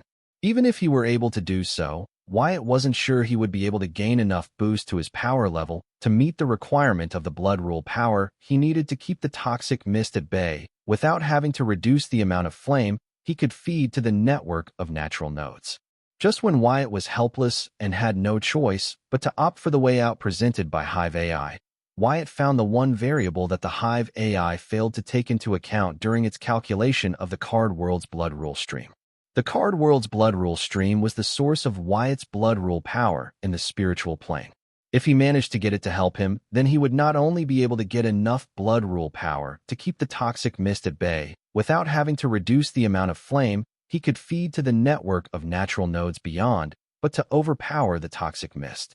Was it possible for Wyatt's cursed blood flame to overpower the deadly toxic mist produced by 2.5 dozen undead golems, when the toxic mist could extinguish his flames when in contact? By himself, no. But if he had the full support of the card world's blood rule stream, then yes. because then Wyatt would be able to produce 10 times or even more cursed blood flame than the toxic mist produced by the undead golems. By then it would be undead golems panicking trying to produce enough toxic mist to keep Wyatt's cursed blood flame. It was similar to how one fire truck was not enough to put out a wildfire. However, the question was, will the card world's blood rule stream help Wyatt again when he had yet to fulfill his previous promise to it? The deal between Wyatt and the card world's blood rule stream was that it would help him contain the power of the SSS rank blood curse when he uses it to enter blood curse incarnation form during his confrontation with the kids from the southern capital in return for him delivering its message to Bloodette and Courtney. The card world's blood rule stream has not only held up its end of the bargain, but also went out of its way to help Wyatt contain the power of his SSS rank blood curse the second time he entered the blood curse incarnation form, even though Wyatt had yet to complete his end of the deal. Now asking for its help again without delivering on his part of the deal would be shameless on Wyatt's part. However, Wyatt did not let the shame stop him from asking the card world's blood rule stream for help. He made use of the vibrations he had recorded from Bloodette's soul pathways when she contacted the card world's blood rule stream and begged for a bailout. Yes, a bailout. That was what Wyatt shamelessly called it, and he was very optimistic about it when he approached the blood rule stream for a bailout. He planned to persuade the blood rule stream to help him by claiming that if he were to die here, he would not be able to deliver its message to Bloodette and Courtney. So, if it wanted him to deliver its message to Bloodette and Courtney, then it would have to bail him out of his situation by providing him the blood rule power he needed to keep the toxic mist at bay without having to reduce the amount of flame he could feed to the network of natural nodes beyond their limit. Even though he couldn't die from the undead golem's toxic mist because of Calamity's soul gem and the privilege from Devil Merchant Code, the blood rule stream did not know that, nor did anyone else. His did not burden Wyatt's conscience. He believed he was just taking advantage of his situation to teach the blood rule stream about capitalism. However, Wyatt planned to stay moderate with his approach because he wanted to maintain a good relationship with the blood rule stream such that he could continue to rely on the blood rule stream as his backer in the card world. With it on his side, Wyatt believed it would be impossible for him to face defeat in the card world, though he could never be the same as Bloodette or Courtney for the blood rule stream. He wanted to maintain a relationship of exchange with it. This time he was acting as its messenger in return for its help. Next time he could offer it some other services. Even if the blood rule stream did not need his services anymore, would find something it could not refuse. This might be the only relationship where Wyatt would have to go above and beyond to make it work and sustain. After all, he needed the blood rule stream more than it needed him.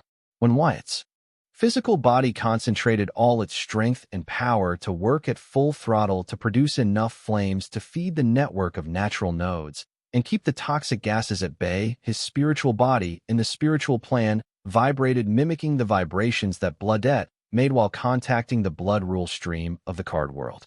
After breaking the limits of his mortal synchronization rate, Wyatt not only gained celestial powers, but like the celestials, he too was able to exist in both spiritual and physical planes simultaneously, which came in very handy right now as he was able to use his spiritual body to contact the blood rule stream in the spiritual plane while his physical body fought in the physical plane. Because of his previous deal with the blood rule stream, Wyatt did not have any difficulty contacting it. He did not waste time and immediately mentioned his dire situation to the blood rule stream and begged for its help. However, to his surprise, the blood rule stream neither agreed nor denied, and it heard him out till the end. Wyatt did not expect such a reaction from the blood rule stream. He believed if it was willing to respond to his attempts to contact it, it would more likely agree to bail him out of his situation, or on the off chance that it refused to bail him out, then he had prepared a contingency for it too. However, he never expected it to not express its opinion to his pleas. If it did not plan to respond to his pleas, then why did it even answer his call? Wyatt's years of experience told him that the blood rule stream was prepared to bail him out, but he was not speaking the right words. He speculated that the blood rule stream did not want to bail him out for nothing. It had already helped him out once before to make sure he could pay his debt to it. Now that he was back at its door begging for a bailout, it no longer saw him as a potential stock, but saw him as a liability, a bottomless pit of debt. Therefore, it wasn't willing to help him. However, Since it still showed up when he tried to contact it, then it meant that the bridge was not entirely burnt yet. If Wyatt showed that he was still an asset and not a liability, then it might continue to offer him its assistance. This was what Wyatt learned from the blood rule stream's silence. Wyatt has been in enough negotiations to know what the blood rule stream's silence meant. Therefore, he was a little taken aback that a higher power like the blood rule stream would have such thoughts. However, from what he learned about the Celestials in the Infinity Library, he knew that a realm gets shaped by the dominant rules of that realm. The dominant rules of the realm determine that realm's terrains, its flora, its fauna, its evolutions, etc. The stronger a rule stream, the more dominate their influence was in shaping their realm. This was to say that the rule streams of the realms have a hardcore competition among themselves. Even though everything in the realm was in harmony contrary to that, many believed that the rules of realm had a deep-seated competition among themselves to increase their influence in their realm. From the environment of the card world, it was clear that the four rules water, fire, wind, and land were the most dominant rules in it.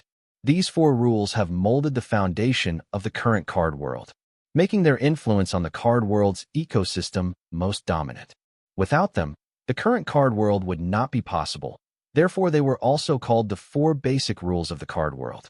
This may also be why it was more like for the card apprentices to have an affinity for these four rules. The other rules could not even compare to these basic rules. They could only fill the gaps left by these four rules to complete the harmonious environment the card world has today. This did not mean that the other rule had given up on trying to increase their presence and influence in the card world, creating competition among the rules of the realm to gain dominance.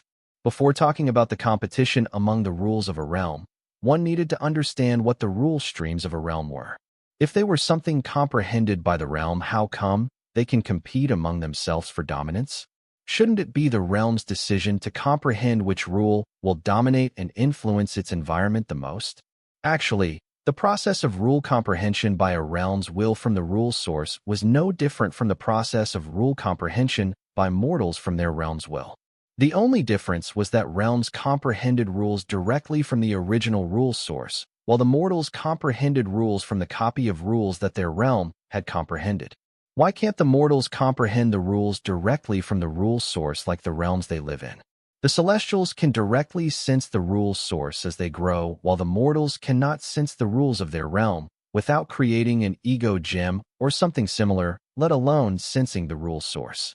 However, if one day the mortal manages to increase their affinity to a particular rule high enough, they can sense the rule source of that particular rule. Coming back to understanding the rule streams of the realm. When one comprehends three meanings of the rule to ultimate mastery and understanding, the three ultimate meanings of the rule come together to form a rule stream. This was true for both the realms and mortals. However, unlike realms that can continue to add more meanings to the rule stream, the mortals would have to high affinity with the rule to do the same or rely on external factors such as realm fragments, pixie dust, etc. If the rule streams were something the realm comprehended, then how do they compete against each other? When the realms comprehend a certain rule from the rule source to a certain point after creating a rule stream, it begins to awaken a sentient consciousness of its own, such that even if the realm was focusing on other rules comprehension, these rule streams could continue to grow with the help of their spirit. It's like idle comprehension. That was to say, if one were to achieve a certain level of comprehension into a rule, they would be able to comprehend the rule idly, without even trying. Though trying might increase the speed of the comprehension. Well, this was a perk only enjoyed by the Celestials, as apart from them, they were known beings that were known to have such a high synchronous rate since birth. Wyatt had no idea at what point the rule stream of the realm began to develop sentient consciousness of its own, because the books in the Infinity Library too were not clear on this. However, the books did mention that the purpose of these sentient consciousnesses of the rule stream was to increase comprehension of the realm into their rule, directly increasing their dominance in their realm by increasing their realm's comprehension of them. The higher the comprehension of a realm in a rule, that rule would have the higher the influence in the realm's environment. Therefore, the rule streams do their best to increase the comprehension of the realm in them, leading to a competing environment between the different rules of a realm in the spiritual plane. Despite their harmonious existence in the physical plane as the realm's environment. This was to say, even though the rule streams like the blood rule stream were higher power beyond a mere mortal's comprehension, they too had their agenda and would do anything to achieve their purpose. Wyatt believed the supreme beings of the card world somehow played a role in the rule stream's sentient consciousness's only purpose, otherwise the blood rule stream would not waste its time negotiating with a mortal to help Bloodette. However, the question now was, what did the blood rule stream want from him, or what could he offer to it, or its help? Wyatt could not think of anything that he could offer the blood rule stream. It was a higher power beyond his comprehension, for goodness sake. If not for the books in the Infinity Library, he would not even know what the silence of the blood rule stream meant, as he would be under the impression that a high power like the blood rule stream did not have demands. Now that he knew that the blood rule stream also was moving with its own agenda, Wyatt could not think of anything that he could offer to a higher power like the blood rule stream. Previously, he was lucky that the blood rule stream needed his help, but now he had nothing to offer, not to mention he had yet to complete his previous promise to the blood rule stream. Wyatt, who was optimistic about asking for help from the blood rule stream, was now no longer optimistic, but thought it was a bad idea, as this incident would sour his relationship with the blood rule stream if he was unable to come up with something that would please the blood rule stream and gain its help. Now Wyatt regretted shamelessly reaching out to the blood rule stream for a bailout, even though the situation wasn't that dire. He had underestimated the blood rule stream as a generous higher power that would help out its children, but it turns out it too only worked for the sake of its purpose and wasn't generous at all. This was why Wyatt believed that the blood rule stream stood to gain something by cultivating Bloodette and helping her break free from her dungeon seal. If only he knew what it was, then he could think of using it now in the negotiation. But he did not, so he had to come up with something else. Only by showing the blood rule stream that it would not stand to make a loss by trading with him could Wyatt continue to maintain a trade relation with it. If Wyatt wanted to be invincible in the card world, then he needed this trade channel with the blood rule stream. With it backing him, he would basically be undefeatable in the card world, such that he would not have to fear about Belphegor and the other princes of his faction showing up in the card world to kill him. This way the card world would truly become his safe haven in the myriad realms. Since this transaction was so important, Wyatt's mind ran at full speed thinking of something the blood rule stream would want. Since its only purpose was to increase the realm's comprehension of the blood rule, Wyatt believed he should think of ways he could help the blood rule stream with it.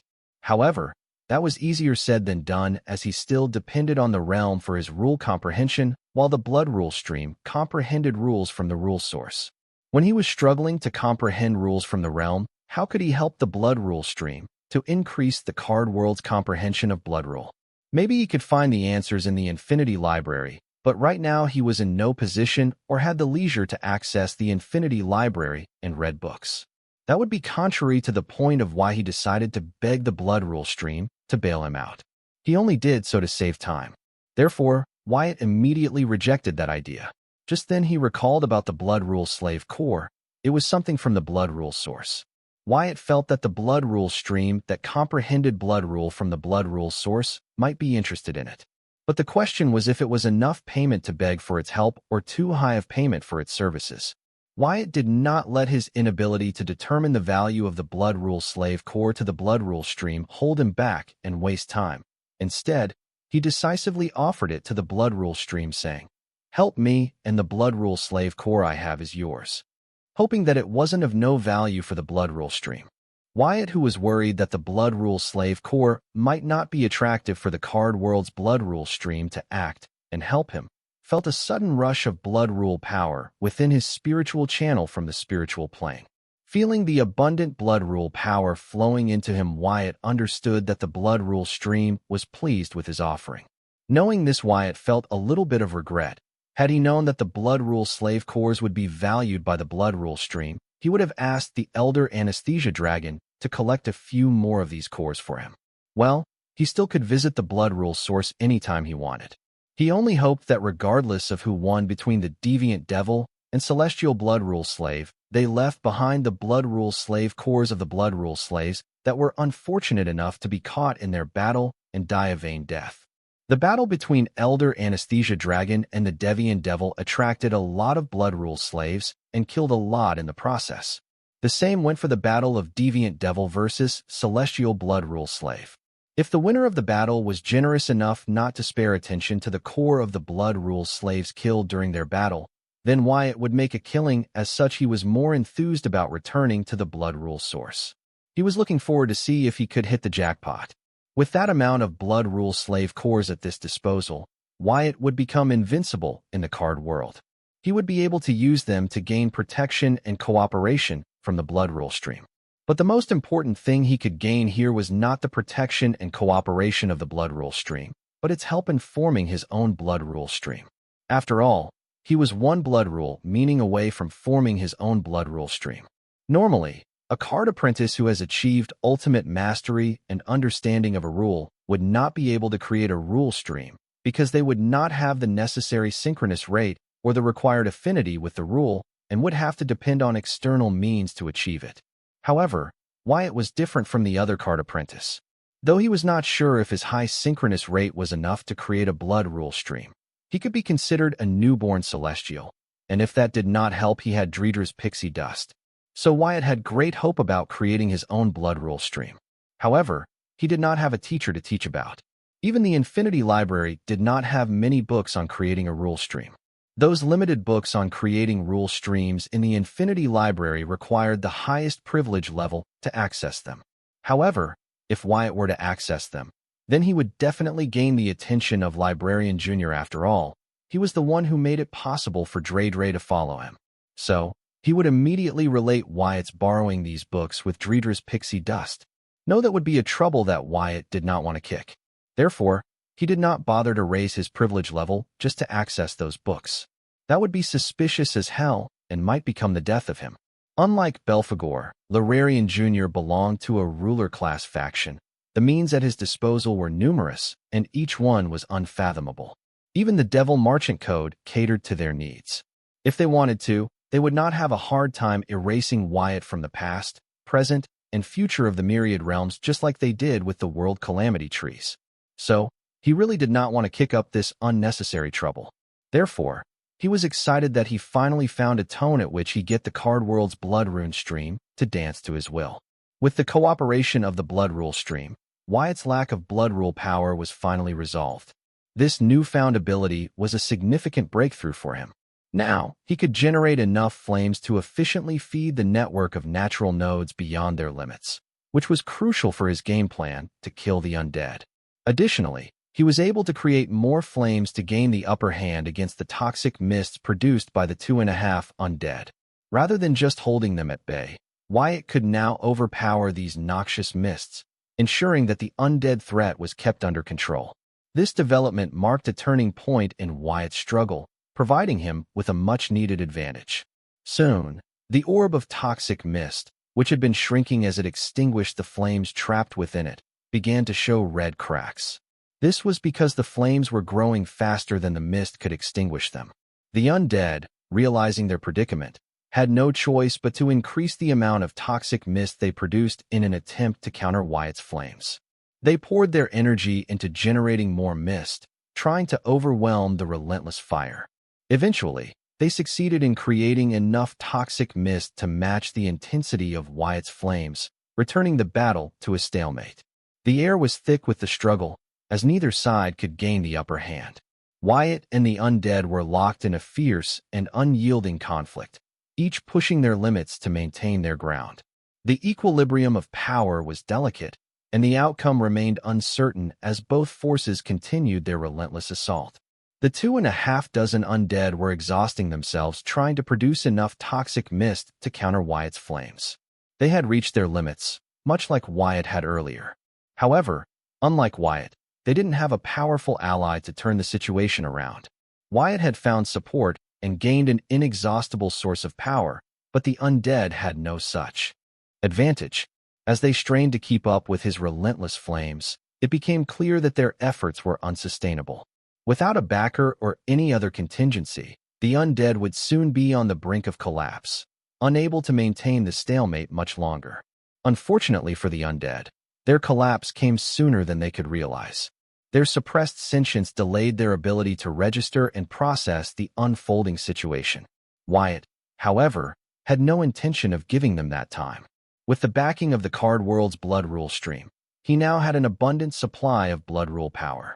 This newfound strength enabled him to produce limitless cursed blood flames, or at least enough to overwhelm the undead completely. As the undead struggled to comprehend their dire predicament, Wyatt unleashed a relentless torrent of flames.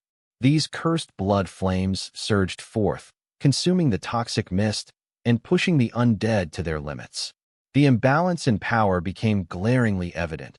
The undead had no powerful ally to turn the tide in their favor. Wyatt's strategic advantage and unyielding assault left the undead no room to recover. With their suppressed sentience and lack of support, they were swiftly overpowered by Wyatt's unending onslaught of flames. Slowly, the entire celestial blood curse domain became filled with cursed blood flames. The toxic mist that had previously overpowered the flames was now confined to the immediate surroundings of the undead, forming a shroud of mist to protect them from the relentless torrent of cursed blood flames. The once dominant toxic mist could no longer spread and dominate the battlefield. Instead, it was reduced to a desperate defense mechanism. The cursed blood flames surged through the domain, overwhelming everything in their path. The undead were left struggling to maintain their protective shroud, as the flames threatened to consume them entirely. The balance of power had decisively shifted in favor of Wyatt and his newfound strength. With the support of the card world's blood rule stream, it didn't take long for Wyatt to dominate the battlefield. His newfound power allowed him to generate an overwhelming torrent of cursed blood flames. However, despite their intensity and sheer quantity, his flames couldn't completely defeat the toxic mist of the undead. Instead, they managed to confine the toxic mist to the immediate vicinity of the undead, limiting its spread and influence. The flames created a barrier that kept the undead's toxic mist from spreading further, but couldn't entirely eradicate it. Wyatt's strategic advantage was clear, yet the strength of the toxic mist over his cursed blood flames was obvious, which meant the battle wasn't fully won. Knowing that his flames were not a threat to the undead's toxic mist regardless of their quantity, Wyatt realized he could only rely on the network of natural nodes to defeat them.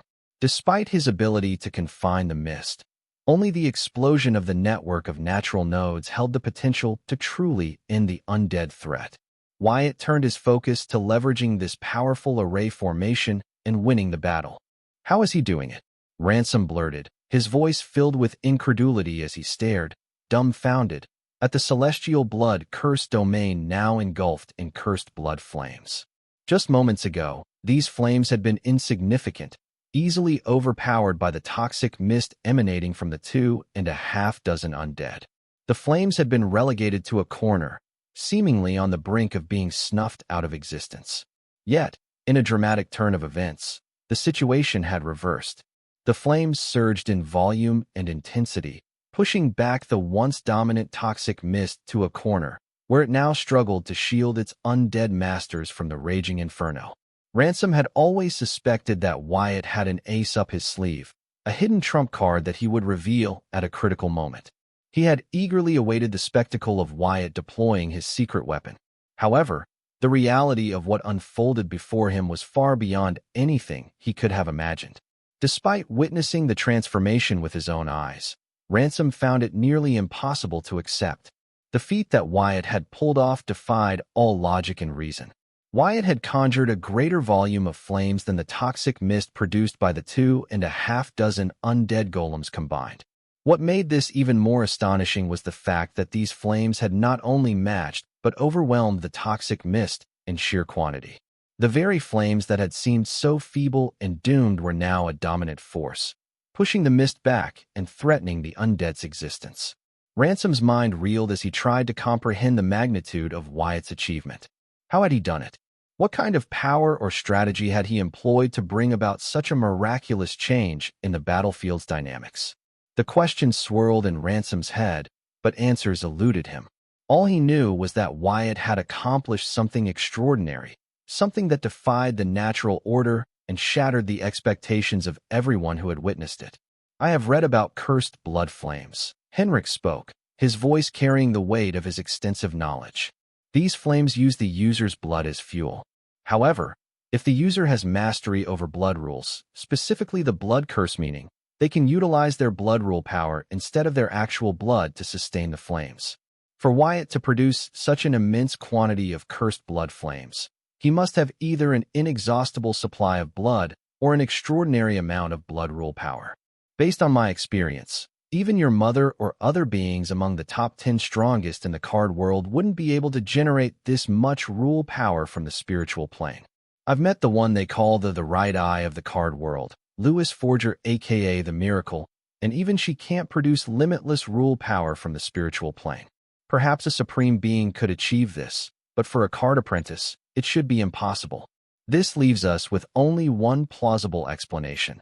The boy has devised some kind of card that enables him to produce sufficient blood within his body to fuel these flames. However, no matter how many flames he conjures, they shouldn't be able to penetrate the toxic mist shroud of the undead golems, Henrik speculated aloud. His eyes were fixed on the battlefield, observing the transformation with a mix of fascination and skepticism. He noted that while the power of Wyatt's flames remained the same, their quantity had increased to an alarming degree. His observation was precise, but his conclusion was far from the actual truth. Henrik struggled to reconcile what he knew with what he saw. The cursed blood flames, previously feeble and on the verge of extinction, had grown exponentially. They now dominated the battlefield, forcing the toxic mist to retreat and protect the undead golems. The sheer volume of flames suggested that Wyatt had access to a source of power far beyond what Henriks believed possible for a card apprentice. As the flames raged on, Henriks couldn't come to terms with what he was seeing. Wyatt's abilities defied conventional understanding. The sheer amount of cursed blood flames produced by Wyatt was unprecedented, and Henriks wrecked his brain trying to understand the secret behind Wyatt's extraordinary display. Finally, using all his years of experience and a little imagination, Henriks thought of a possible reason that he could get behind for why Wyatt was able to produce such large amounts of flames that it could overwhelm the combined efforts of 2.5 dozen of undead golems.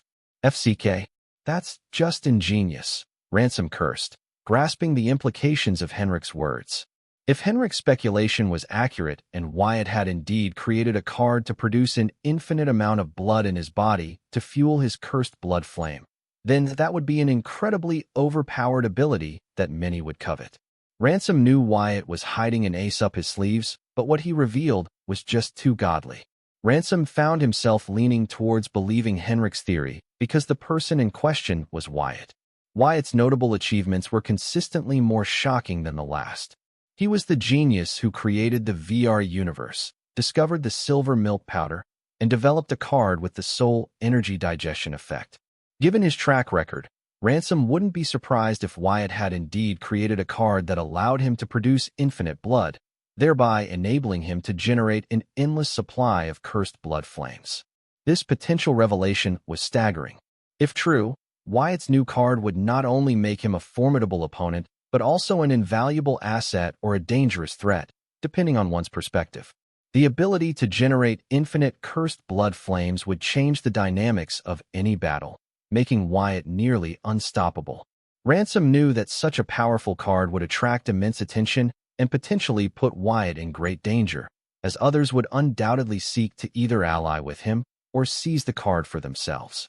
Ransom, himself, wished to have something like that in his arsenal. Henrik's idea of using a blood-producing card to generate limitless cursed blood flame was indeed clever. However, he overlooked two critical factors. Firstly, even if there existed a card capable of helping a card apprentice produce an infinite amount of blood within their body, the apprentice wouldn't actually be able to generate infinite blood just by equipping it.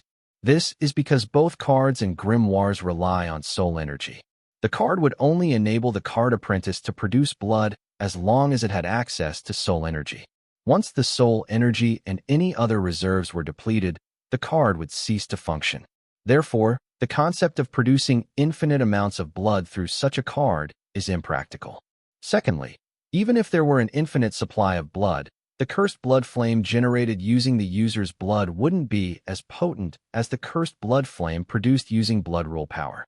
This is particularly true if the user's mastery and understanding of the blood curse meaning were at the ultimate tier. While the blood fuel-based cursed blood flame might be better than nothing, at Henrik's and Ransom's advanced power levels, such weak flames would be virtually useless regardless of their quantity. Henrik's speculation, although insightful, didn't account for these limitations. Producing infinite blood and utilizing it to generate cursed blood flames seemed like a viable strategy on the surface. However, the dependency on soul energy and the difference in the quality of flames produced from blood versus blood rule power made the idea flawed in practice. These overlooked aspects underscore the complexity of manipulating such powerful forces and the practical constraints that even the most ingenious strategies must contend with. It's not that Henrik's and Ransom failed to see these factors, but they found this possibility more acceptable than believing that Wyatt had access to infinite blood rule power. They reasoned that Wyatt, being wealthy, might possess a significant amount of soul jades or a card that enhanced his soul energy recovery rate, allowing him to sustain the blood-producing card longer than usual. While these arguments were far-fetched, they were still more plausible to them than the idea of Wyatt having limitless blood rule power. This was a reflection of human nature. They feared the unknown and sought comfort in explanations their minds and hearts could accept, even if it meant deceiving themselves. Even the most capable individuals, when confronted with the unknown, often succumb to this tendency. Henrik's and Ransom, despite their status as powerful demigods holding authoritative positions in their respective organizations, were no exception. Witnessing Wyatt perform the seemingly impossible, they constructed rationalizations to make it conceivable within their understanding. They fooled themselves, demonstrating that even mighty demigods were still fundamentally human. They preferred self-deception over accepting that something they deemed impossible was, in fact, happening. This behavior illustrated a universal trait, the inclination to deny the extraordinary in favor of more digestible explanations, no matter how improbable those explanations might be. Henrik's and Ransom, despite their power and knowledge, exemplified this trait, showing that the fear of the unknown can compel even the strongest individuals to cling to familiar, albeit flawed, reasoning. Their rationalizations served as a psychological defense mechanism, enabling them to cope with the bewildering reality before them. In doing so, they maintained their sense of control and understanding in a situation that defied their expectations and challenged their perceptions of what was possible. Ingenious, indeed. However, considering Wyatt's current predicament, this clever strategy isn't the desperate solution he needs. It's merely delaying the inevitable. The undead golems will soon find a way to overturn this situation and achieve their goal, Henrik's remarked. He understood that while the undead demigod's sentience might be impaired, making their decision-making slow, their combined intellect as undead golems was formidable and not to be underestimated. They had proven their strategic prowess time and again. Well, there's nothing we can do to help him. Leaving the space isolation array formation will be impossible with his torrent of cursed blood flame covering every inch of the mystic dimension, Ransom said, though it was unclear whether he would allow Henrik's out of his confinement to assist Wyatt if push came to shove. He then added, however, all hope is not lost. Wyatt is still attempting to set up the pseudo-natural sunspot array formation. Considering the amount of cursed blood flame he's channeling into the network of natural nodes, I believe we should focus on strengthening the space isolation array formation. Really? Henrik eyed Ransom skeptically. Are you sure you aren't just worried that I'll use the explosion as a chance to escape your grasp? How could that be? I'm just concerned for our safety, Ransom replied, conjuring the most sincere smile he could muster, though Henrik's remained unconvinced. Without waiting for Henrik's reply, Ransom began fortifying the space isolation array formation. He was concerned it might not withstand the impending explosion of the network of natural nodes. However, as Henrik's had pointed out, he was more worried about the possibility of Henrik's escaping during the chaos. Determined to protect themselves from the explosion and avoid being vaporized like the undead golems, Ransom focused on strengthening the array formation.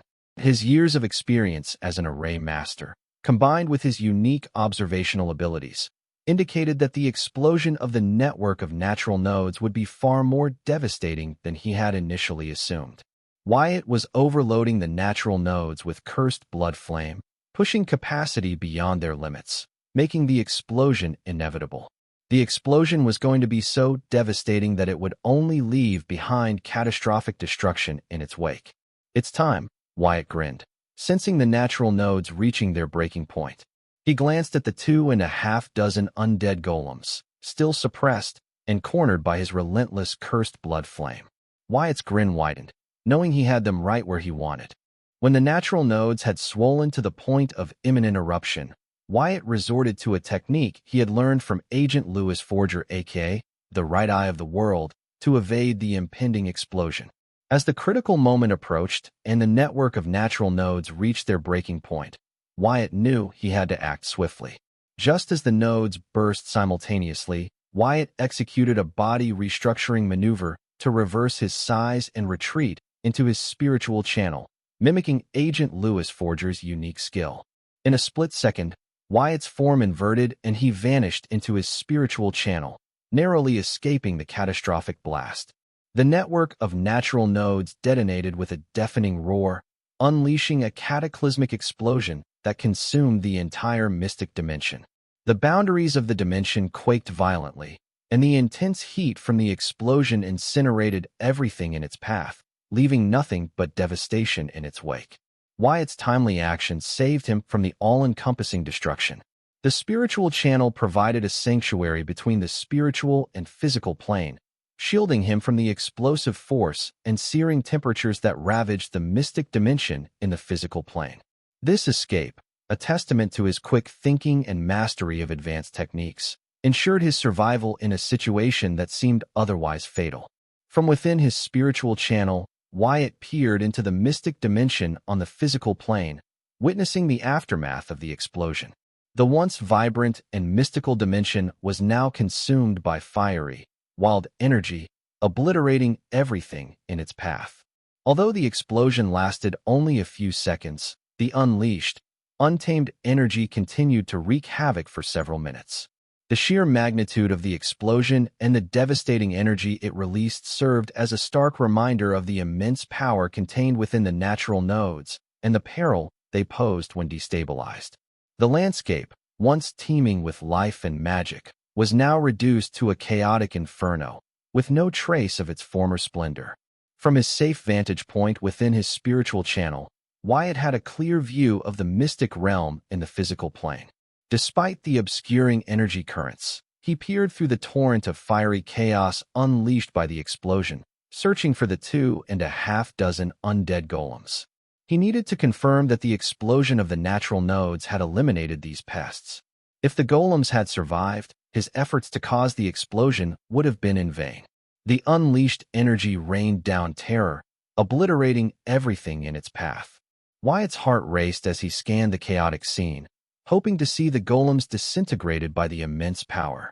The stakes were high, and he knew that without the complete destruction of the undead golems, he could not go out to help the field marshal.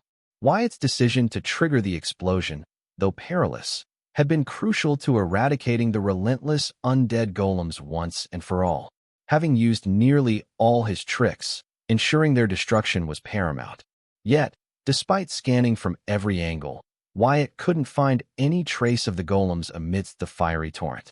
He concluded they must have been vaporized in the initial blast. Finally, Wyatt's heart relaxed, finding peace in the apparent success of his mission. Reflecting on the devastating explosion in the physical plane, Wyatt understood the importance of the knowledge he had gained from the field of array formation and Agent Lewis Forger. This knowledge not only saved his life, but also reinforced the value of mastering such critical skills.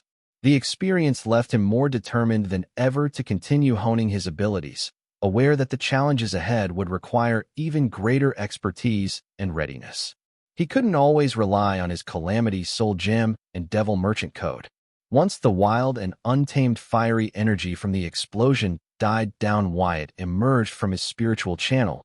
He observed the aftermath of the explosion. The once vibrant and mystical dimension was now reduced to smoldering ruins. The landscape was unrecognizable, with charred remnants and ash swirling in the residual heat. The sheer magnitude of the explosion was a stark reminder of the immense power contained within the natural nodes and the peril they posed when destabilized. He did it, He killed all 700 undead demigods by himself. Ransom cheered as if he was the one who achieved the impossible. Yes, he did. Henrix nodded in approval and then added, I still can't believe that he eradicated all 2.5 dozen undead golems without even leaving behind their ashes with a single move, proving that knowledge trumps strength. FCK. It was too satisfying to watch. Ransom cussed aloud. He was hyped up. Unlike Wyatt, who missed the sight of all 2.5 dozen undead being evaporated, they watch it all from within their modified space isolation barrier array formation. Kudos to you too. Your array formation was able to withstand an explosion that took out 2.5 dozen undead golems in under a second. Henrix praised Ransom, knowing the space barrier that was isolating them from the rest of the mystic dimension. Flattering won't work on me. You stay here. I will talk to the boy, Ransom said, heading out of the space isolation barrier array formation. Even though Ransom failed to get on Wyatt's good side by helping him when the latter needed it, he still shamelessly decided to approach Wyatt. Until his mother dealt with whatever trouble she was facing outside, neither of them was going anywhere. So, even if Wyatt did not want to talk to him, he was stuck in here with him. Ransom wanted to use this to clear the misunderstanding between them and get close. The fact that Wyatt had helped him set up the space isolation barrier formation by reducing the influence of his celestial rule domain in their surrounding gave Ransom the courage to approach Wyatt despite having seen his prowess and their previous ugly spat out of his pettiness. Hey, dumbass, at least air the barrier before you leave. The stink in here is unbearable, Hernix demanded of Ransom, but Ransom ignored him, having exited the space isolation barrier and heading toward Wyatt. However, Wyatt vanished from the mystic realm before Ransom could reach him. Ransom looked around the mystic realm, trying to locate Wyatt, but his unique eyes indicated that no one else was within the dimension except for Hernix and himself. Despite his disbelief, Ransom meticulously scanned every nook and cranny of the mystic dimension. All he found were charred walls and remnants of the recent explosion. The devastation had been so intense that the mystic dimension was still in the process of healing itself. The walls, once vibrant and full of life, now bore the scars of the cataclysmic event. Energy flickered and danced erratically, struggling to restore balance to the realm. Ransom's frustration grew as he realized the extent of the destruction and the challenge of navigating the unstable environment. Even with his keen perception, Ransom couldn't detect any trace of Wyatt. The explosion had not only obliterated the undead golems, but also left the mystic dimension in disarray. As he continued his search, the lingering heat and chaotic energy made it clear that Wyatt's disappearance was not just a simple escape. The entire dimension seemed to echo the aftermath of the powerful blast, a testament to the immense forces of the explosion. This is impossible, Ransom muttered to himself, realizing that Wyatt had indeed left the mystic dimension. Despite his extensive experience growing up and trying to escape his mother's mystic dimension, he knew better than anyone that leaving without her consent or without fulfilling her conditions was supposed to be impossible. Seeing Wyatt manage to leave the mystic dimension on his own, without his mother's consent or meeting her conditions, shocked Ransom beyond belief. He wondered if Wyatt had somehow fulfilled the conditions his mother had set for exiting the mystic dimension. That must be it, Ransom thought, slapping his thigh in realization. This explanation seemed far more plausible than Wyatt finding a way to leave without adhering to his mother's stringent requirements. With this understanding, the chaos in Ransom's mind finally settled. He accepted that Wyatt had likely met the conditions for departure. Turning his attention to Henrix, he refocused on his immediate objective. Though he had failed to get close to Wyatt, he still needed Henrix to facilitate a meeting with his daughter. Determined, Ransom approached Henrix with renewed purpose. Henrix, struggling with the lingering stench in the space isolation barrier array, felt imprisoned and mentally tortured. Ransom had left the barrier minutes ago, yet it still reeked in there. As he turned to face Ransom, he met Ransom's eyes and realized the latter was about to pester him relentlessly, adding to his torment. Meanwhile, Wyatt, who had left the mystic dimension, had reached his destination, and looking at his surroundings he muttered, "I made it back in one piece." The technique he used to escape the mystic dimension was very risky, but he executed it perfectly and made it outside without sustaining any harm in the process. Wyatt. Courtney exclaimed in surprise, seeing Wyatt appear next to her out of thin air. Holy SHD. I cannot believe I pulled it off. Wyatt blurted out in excitement while Hive AI checked his physical and spiritual body's overall condition. What he had just accomplished was incredible and not something anybody could achieve. He had managed to traverse the spiritual plane and return to the physical plane without getting hurt or lost. Although he had help from the card world's blood rule stream, it was still an amazing achievement. No one would deny that. Wyatt had succeeded in replicating Agent Lewis Forger's unique teleportation ability, even without her innate physique, the right eye of the world. The specialty of her teleportation ability lay in its use of the spiritual plane, which meant it could not be restricted by any array or spatial distortion. Furthermore, it was unpredictable where and when the user would appear. This ability allowed Agent Lewis Forger to infiltrate or escape from any place or situation, making her a perfect agent. Unfortunately for her, she met her match when she decided to cross paths with Wyatt, who imprisoned her in his Calamity Soul gem, modified to act as her prison. Wyatt's feat was no less extraordinary.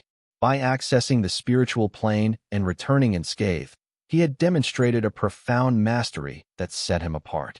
The card world's blood rule stream had provided him with the necessary guidance and energy to accomplish this task, yet it was Wyatt's ingenuity and determination that saw him through. The magnitude of what Wyatt had achieved here would cause many to turn green in envy.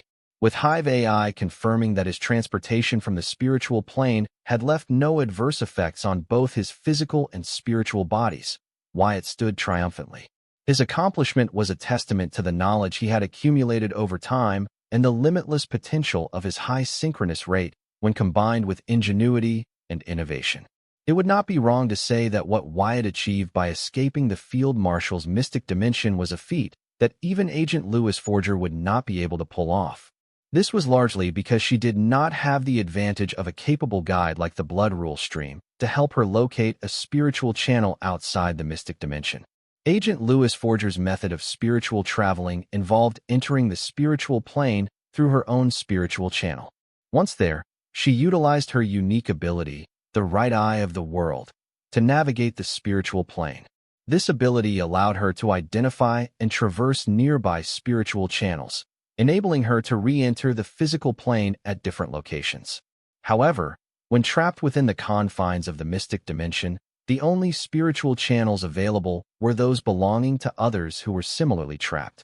To find a spiritual channel of someone not confined to the mystic dimension, one would have to venture deeper into the spiritual plane, an endeavor fraught with peril and uncertainty. Even with the assistance of the right eye of the world, Agent Lewis Forger was reluctant to stray too far from her own spiritual channel. The boundless nature of the spiritual plane posed a significant risk, and the fear of becoming lost forever in its vastness was a constant deterrent. Without precise guidance and support, such as that provided by the blood rule stream, the challenge of navigating through the spiritual plane and finding an exit was immense and daunting.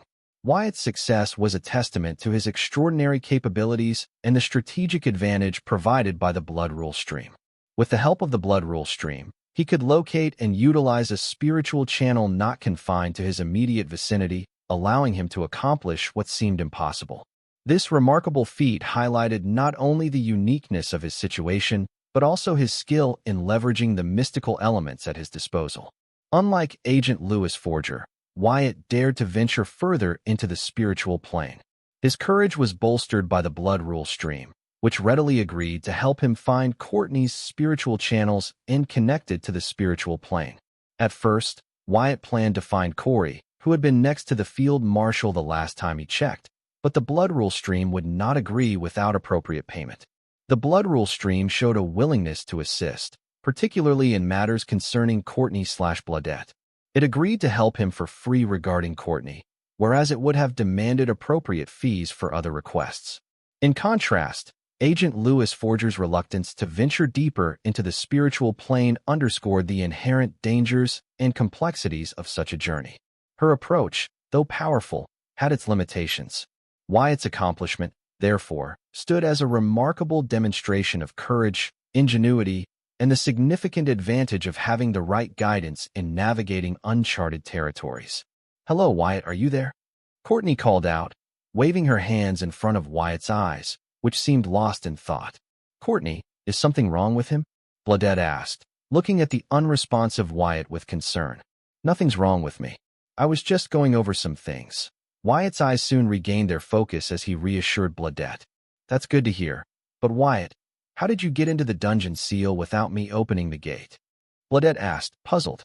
The only way to enter the dungeon seal was through the gate, yet Wyatt had somehow managed to enter without using it.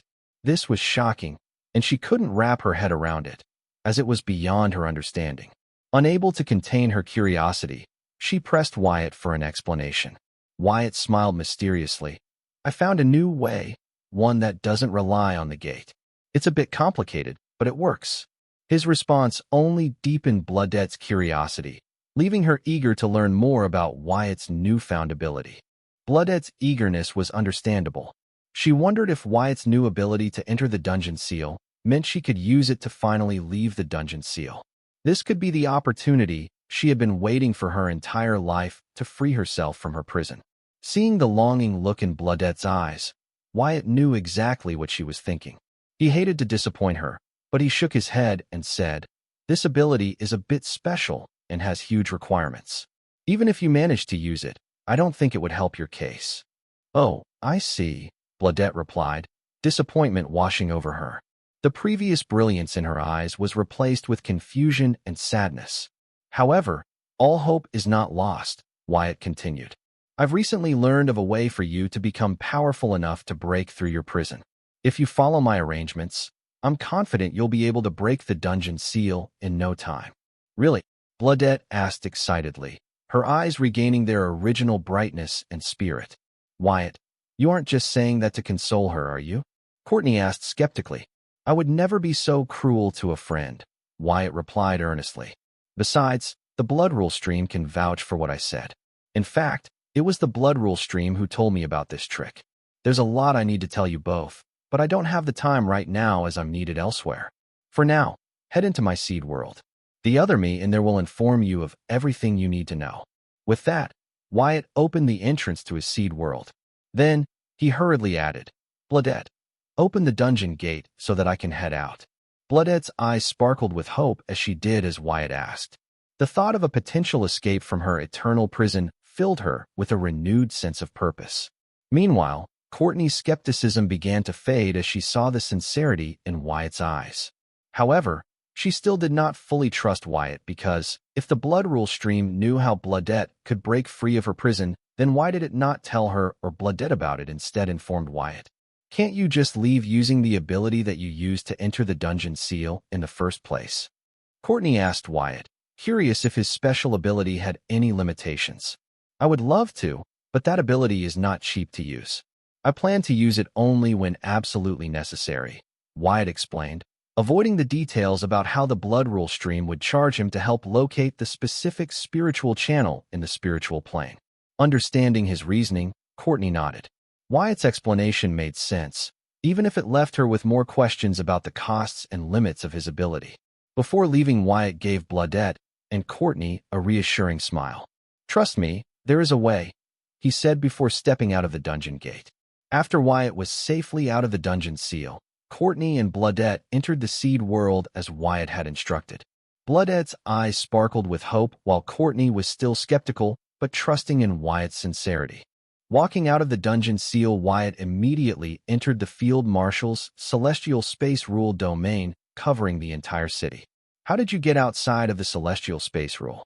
Field Marshal Heatsend mentally contacted Wyatt in curiosity, discovering his presence in her celestial space rule domain. She knew her celestial mystic dimension the best, so she was impressed that Wyatt managed to escape the mystic dimension without fulfilling her conditions for him to leave the dimension. Considering that Wyatt was able to help Clown Mask escape her confinement in a subspace from miles away, this was nothing. So, the Field Marshal wasn't surprised, rather curious as to how he was doing it. If you are free enough to spare time to talk to me, why did you mute the mystic dimension and not answer your son's call for help? I almost killed your son and old Henrix along with the undead, Wyatt said as he tried to pinpoint the Field Marshal's location, unable to feel her presence in the direction of the orphanage. He could not feel her presence within the limits of the city. So he searched for signs of Corey and Little Beam. I had to mute it because I have met a slippery enemy. He tried to assassinate Ah Sung-young amidst the chaos. I needed to concentrate to deal with his tricks, so I muted the mystic dimension, the field marshal explained. For her to call someone slippery her opponent must be a skilled assassin. After all, her unique eyes weren't just for show. Many capable card demigods have paid with their lives for underestimating them. Does the celestial space rule domain not able to limit him? Wyatt asked. With the field marshal's celestial space rule domain covering the city, it should be impossible for opponents who dared to enter it to escape her grasp. I think he has a special physique or origin card that allows him just slip through anything. Even my celestial space rule domain wasn't able to hinder his moment, the field marshal said in frustration. It was not that the opponent the field marshal faced was too strong, but he was just too good at running. He was similar to a mosquito in this case. The field marshal can squash her opponent like the pest he was, but he would somehow manage to slip away just when she thought she had caught him. Her frustration was similar to the frustration of a mortal who kept trying to kill the mosquito but missed repeatedly. Where are you right now? Wyatt asked, unable to find the field marshal or Corey. I am hiding in the void, waiting for the pest to make his move, the field marshal informed. She seems to have taken this personally. Don't tell me you are using Ah Sung as bait, Wyatt remarked. Knowing for her slippery opponent to leave his comfort zone and make a move the field marshal had to dangle an attractive bait. Ah Sung was it. So what if I am? I have to put an end to this threat today. I don't plan to babysit her for the rest of her life, or do you plan to do that? The field marshal was right. Ah Sung was not a part of the southern region. There was no need for her to go the extra mile for her. Still, she did what was in the best interest of Ah Sung in the long run. So what if she put Ah Sung's life at risk a little unless Ah Sung wanted to live the rest of her life in fear of being assassinated? She had little choice but to cooperate with the field marshal by becoming the bait to lure out the slippery assassin after her life. I was just checking. Anyway, I am heading to Ah Sung's side to check on her. If the assassin shows up, maybe I can deduce his unique ability so that you can be better prepared to face him next time, Wyatt said as he headed to where Ah Sung was temporarily residing. Sure, Field Marshal agreed, even though she strongly felt that Wyatt would not need to do that, because she would definitely catch the assassin next time he dared to make a move on Ah Sung. Soon, Wyatt arrived at the location where Ah Sung was temporarily housed. He did not head to meet her. However, her security detail who seemed to have healed had noticed his arrival. They might have informed Ah Sung about his arrival, but Wyatt was in no hurry to meet Ah Sung. He used soul pupils to scan the surroundings, feeling that the assassin might be hiding out somewhere nearby to kill Ah Sung when he felt like it was the right moment. While searching for any signs of the assassin, Wyatt noticed that the field marshal's celestial space rule domain had shifted a little. Even though it covered the entire city, its primary focus was Ah Sung and her immediate vicinity. With this, it would be impossible for the assassin to get close to Ah Sung without getting detected.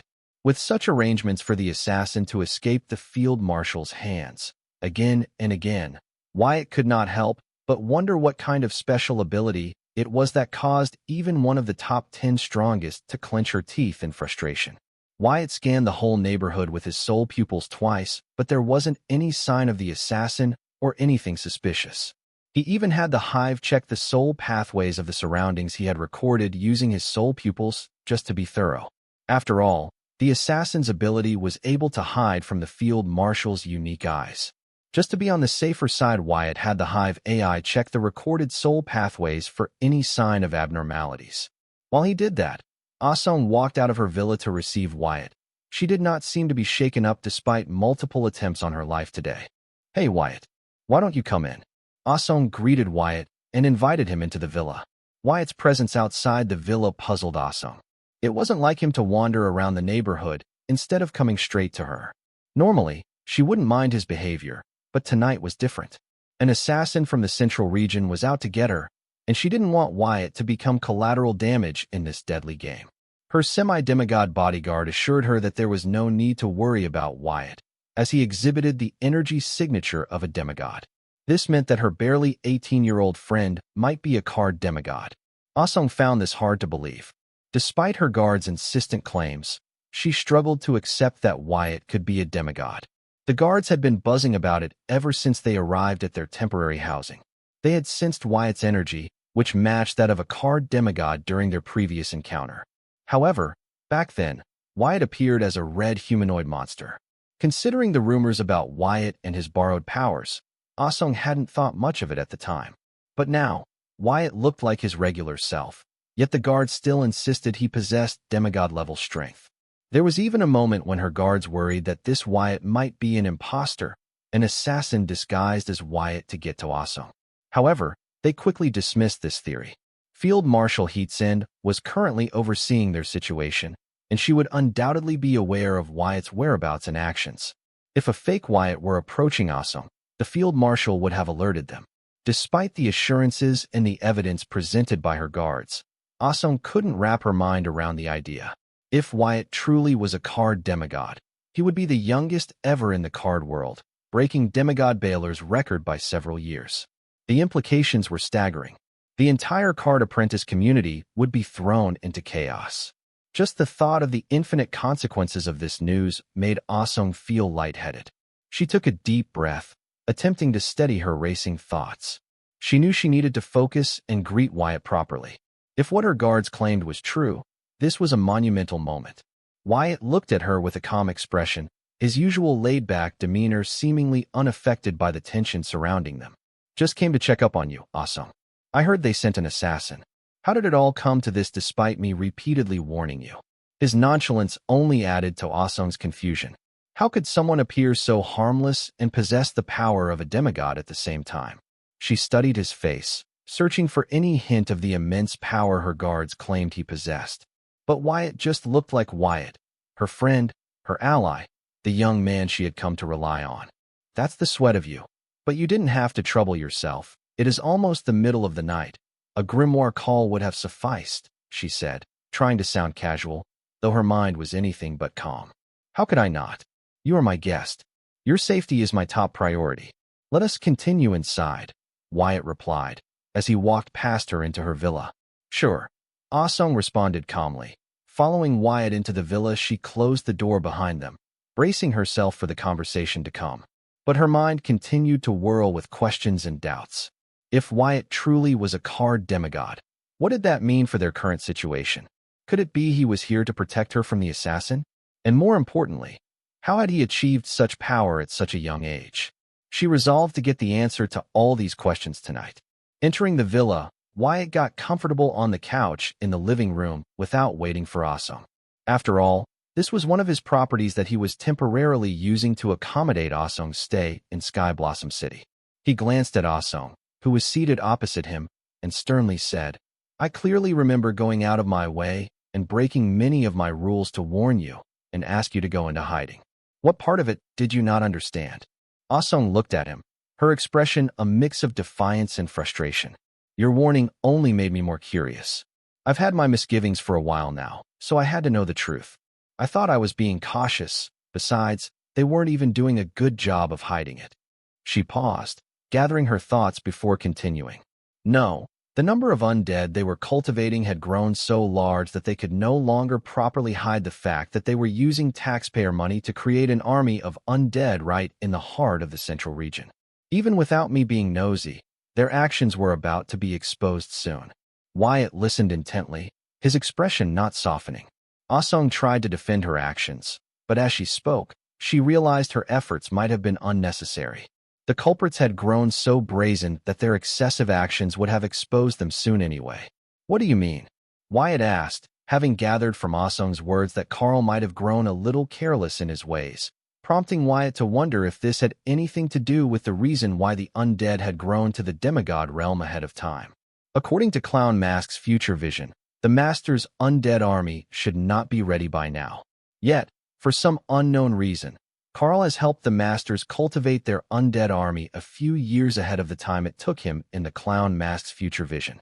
Therefore, Wyatt could not help but wonder if Carl's brazen actions in the central capital were shown how related to the reason why the undead had achieved the demigod realm ahead of time. So, he could not help but ask Ah-Sung for more details. Previously, they did their best to hide the part of taxpayers' money they were using to nourish their undead army.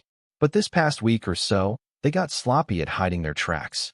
That might be because the amount of money they were stealing had increased tenfold. There was no way for them to come up with a cover-up for covertly diverting such a large amount of funds. Honestly, it was already incredible that nobody noticed such a huge amount of taxpayer money was being stolen. At first, I thought it was just a few greedy people stealing the citizens' hard-earned money and filling their pockets.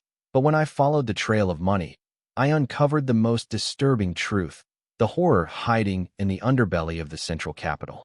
I cannot believe they would do such a thing.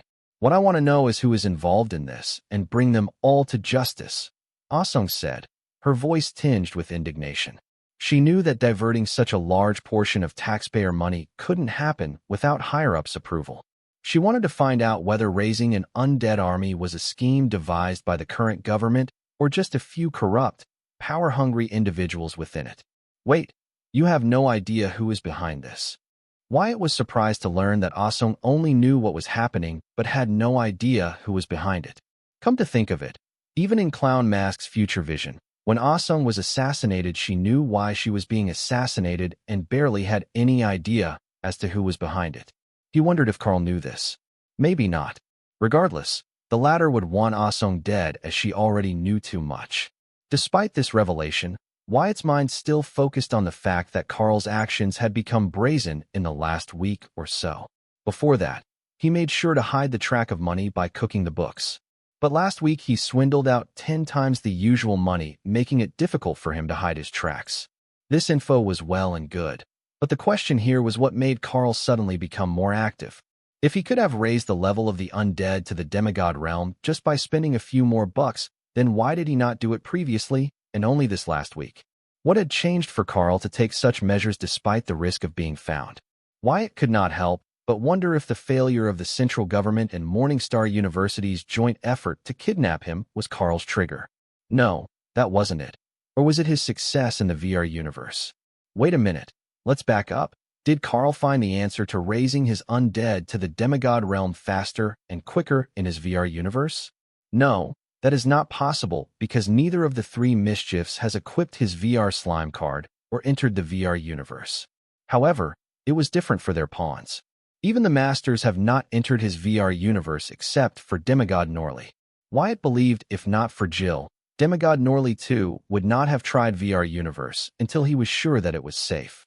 Unlike the general populace, the masters and the mischiefs believed that if the creator of the VR universe wanted to, he could trap their consciousness in it. After all, many researchers around the world have used a high-grade Sarma's illusion array formation as an example to explain the VR universe so that the card apprentice could better understand it. This achieved the purpose, but also created an obstacle as anybody who knew about illusion array formations did not dare to enter the VR universe, which was why still many world leaders had yet to visit the VR universe. Even the freedom fighters did not dare to enter it until Luna told them the benefits of the VR universe. As Wyatt pondered on Ah-sung's words, he found that there were many possibilities as to why Carl had grown more aggressive about leveling the undead in the last week. However, with the information he currently held, it was impossible to tell why Carl became increasingly active in the last week, even at the risk of revealing the master's plan of raising an undead army to the world.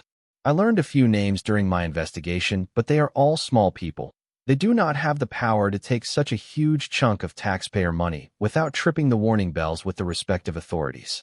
I think they are just pawns, and this is bigger than them, maybe even as big as the central government itself, Ah-sung said with a grave expression. She was trying hard not to jump to a conclusion, but still, she could not help but bring up the central government. She used to think she was a part of it, but now she wondered if the central government she knew was just the tip of the ugly iceberg that hid under the deep waters of the central region. The more she thought, the more frustrated and concerned she grew about the situation.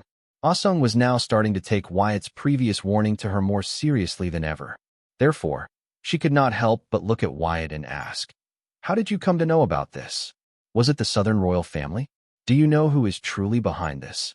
In response to Ah-sung's question, Wyatt let out a mysterious smile, not giving her any answer. He left it to her imagination. Ah-sung was not his person. They were in an alliance, that was all. He could not just hand her information for free. Not to mention, currently she was mooching off him. Thanks to her relationship with him, she now has one of the top 10 strongest card apprentices in the world protecting her. Seeing Wyatt not answer her questions, Ah-sung frowned and reminded him, "Wyatt, we discussed this before. We don't hide anything from each other. If I know something you need to know, I will share it with you, and I expect the same from you." Ah-sung believed that, with everything that had transpired between her and Wyatt, they didn't need to play games and should be straightforward with each other. However, her having to remind him of this made her think that maybe their partnership meant more to her than it did to Wyatt. This thought left her a little disappointed. However, Ah-sung's worry was unwarranted. Their partnership was equally important to Wyatt. He simply did not want to risk his plan by telling Ah-sung what was actually happening in the central region. Even if he only told her a part of the truth, that the Masters were behind the undead army, she could inadvertently cause a lot of damage. Ah-sung might seem like a small-time politician, but Wyatt, who had seen future visions from Clown Mask's memories, knew that her death would trigger a series of events leading to the demise of the three mischiefs who had taken the card world from the Masters, the four royal families, and the demigod worshippers. She had many serious and solid connections that would go to any lengths for her, or just in her name. Therefore, Wyatt worried that Ah-sung knowing the truth, even a part of it, would only hinder his plans. He intended to use the three mischiefs to take out the Masters, and then use the Southern Princess to take out the three mischiefs. The appearance of Gideon Grimm and the possibility of a second demon invasion were variables enough. He wanted to avoid adding more variables to the list if possible. The Southern Princess had seen the future vision from Clown Mask's memories, just like Wyatt. He was certain that she was preparing to embrace that future with a twist. This time, the Southern royal family would not be erased, but would instead erase the three mischiefs. If she was anything like Wyatt, she would use this situation to her maximum benefit, and she stood to gain the most if the Southern royal family emerged as the heroes of the coming new world. As for Wyatt, he had no plans of playing the hero or the king. His primary concern was to ensure his dynasty's safety and prosperity as he prepared to venture into the myriad realms. This mission meant that, even at the risk of worsening his relationship with Ah-sung, Wyatt had to keep a tight lip about his true intentions and the knowledge he possessed. The act of saving Ah-sung's life was already a significant variable in his carefully crafted plan. Wyatt knew that every piece of information shared or withheld could shift the delicate balance he was trying to maintain. The Southern Princess's ambitions were another factor he had to consider. Her desire to position the Southern royal family as saviors and take over the card world added another layer of complexity to the already complicated plan. Despite the tension it caused, Wyatt believed that keeping certain truths from Ah-sung was necessary. He hoped that she would eventually understand his reasons and see that his intentions were aimed at the greater good of their shared goals. Ah-sung, if my guess is right, you used your emergency teleportation cards to leave the central capital and hide in your secret hideouts around the globe, but the undead managed to find you every damn time. That's why you had to run desperately to my city to save your lives. You must be hoping that the Southern Watch protecting me would save your asses. Fortunately for you, you were lucky enough to meet two of the greatest card apprentices the Southern region has to offer to help you. What's your point, Wyatt? Ah-sung interrupted him midway, clearly impatient with his lengthy speech. She wanted him to get to the point. My point, Ah-sung, is that there aren't many places in this world left for you to feel safe anymore. Don't make the Southern region one of them.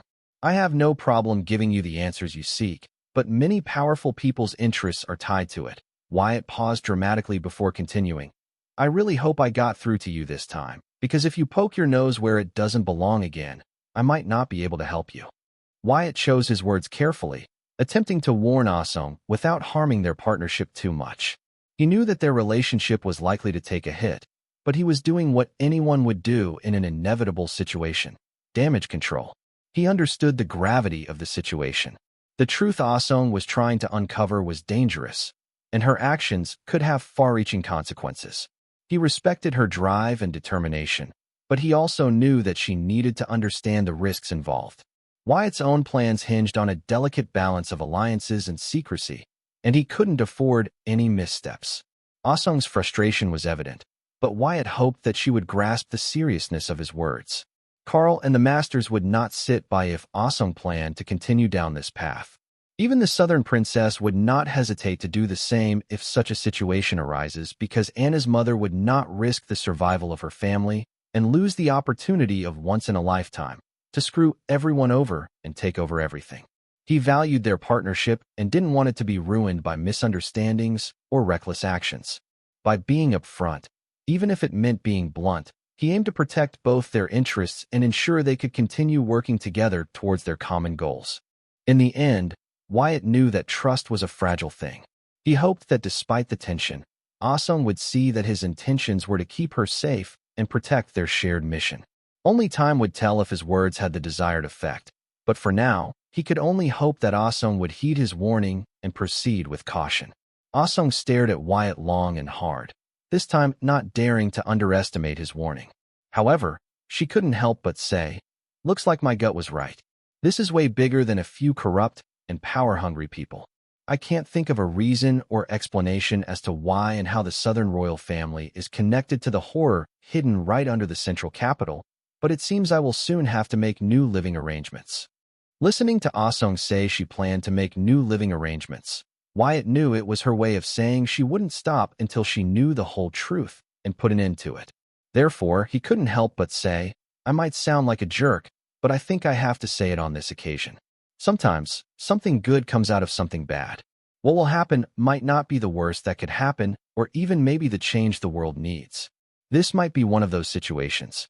Wyatt felt ashamed to say these words, but knowing that the current rulers, the masters, didn't care about the people and only pursued their own interests strengthened his resolve. There was a reason why the four royal families never allied against the masters. These rulers were strong and had many versatile means. Wyatt knew someday he would be strong enough to overthrow them, but time wouldn't wait for him, so he had to deal with it as it came. Knowing what the future had in store, Wyatt understood that a civil war in the card world was inevitable. He would rather get it over with before the second demon invasion began than have it occur during the invasion. This way, the world wouldn't get destroyed, and its people wouldn't be traded across the myriad realms as slaves and livestock by the dark races. Wyatt, if you are willing to take an oath to look all those people who are and will be affected by this in the eyes and tell them the same, I will take an oath to stop looking into this matter right now." Ah-sung proposed, her voice shaking with rage. The fact that Wyatt could speak such words made her reconsider their partnership and relationship. She couldn't help but wonder how she had come to trust someone capable of saying such things. Her anger and disillusionment were palpable. Wyatt's words had not only offended her, but also made her question his character and the foundation of their alliance. The idea that he could so casually speak of potential catastrophe as a necessary evil unsettled her deeply. Ah-sung's mind raced as she weighed her options, realizing that her trust in Wyatt might have been misplaced. The path forward was uncertain, but she knew one thing. She couldn't ignore the warning signs any longer. Wyatt never thought for a second that it would be easy to convince Ah-sung to back off. If it were, she would not have been assassinated in her past life or be a target of assassination in this life. She was never afraid of death. She stood in front of the big bad politicians and nobles of the central capital to speak up for the rights of the regular people who were not lucky enough to awaken as card apprentices. She did not only stand up for the mortals, but card apprentices too, when the central government tried to push the registration bill to get every card apprentice to register their origin cards, physiques, and traits. Regardless of when and where Ah-sung always stood up for what was good for the general population. So it was not surprising for Ah-sung would react as such listening to his words. Had Wyatt not seen the future vision and known the interests of the various parties involved, his thought process might not have been much different from Ah-sung's thought process. Unfortunately for him, he could not be ignorant of the inevitable. What Ah-sung did not understand was, who was she going to complain about the undead being raised in the central capital when it was the masters who owned the central capital that ordered and funded these undead to be raised, the nobles of the central region, or the royal families, or the hidden sects and clans, or the ragtag revolutionary groups like the freedom fighters, or the card apprentice community. Even with all of them banded together, they were not the masters' opponents, which was why the masters were able to rule the card world for many centuries with no one challenging their authority. None of them were capable enough to help Ah-sung hold the masters responsible for their actions and bring them to justice. There was nothing Asung could do after learning the truth except shatter the illusion of a peaceful time in the people's minds and let them know that they were not in control of their lives, i.e., all she would do was set a mass panic. So, what if the whole world knew the masters were not the heroes, but just power-hungry warlords? The rebels would grow in number, which meant the masters, who no longer had to hide their true selves, would come down 10 times harder on the rebels, coloring the streets of the 5 regions with blood until they made sure everyone knew they were in charge, and there was nothing any of them could do about it. If things were to go in this route, then Carl and the other mischiefs might miss their opportunity to kill the masters. That could also mean they might never get a similar opportunity, meaning that the future where masters were defeated might never happen. The more Wyatt thought about this, the more he could not help but wonder if Asung's death in her past life was all part of the grand scheme of things. If she hadn't been assassinated, then she would have hindered Carl's plan. Meaning, if she continued to live in pursuit of righteousness and justice, she might have helped the masters avoid their misfortune and stay in control of the card world for a few more centuries to come. Asung, answer me this. If you knew who was behind the undead fiasco, what would you do? Wyatt asked Asung, as he did not want to part with the latter on bad terms, and he did not want her to see her get herself killed by being too stubborn since he had decided to save her from her fate. Seen in the future vision, he planned to see it through. That depends on who is behind it. I will take appropriate steps to make sure that they were stopped and brought to justice. Asung answered, though in her mind she had long lost interest in talking with Wyatt. If not for the courtesy, she would not even be bothered to answer Wyatt. What if I tell the people behind this incident are the masters? You live in the central capital, you should have heard about them. What will you do then? Wyatt wanted to hear it from Asung. He wondered how she planned to deal with a group of people that controlled the card world. Masters? Yes, I am aware of them. I am also aware of their identities. How do you know that the founders were behind this? Asung did not care about Wyatt's question. Instead, she thought if it was the masters, then they would be more than capable of raising an undead army right in the center region, the capital city, without anybody else knowing or talking about it. It's a hypothetical, just humor me. What would you do?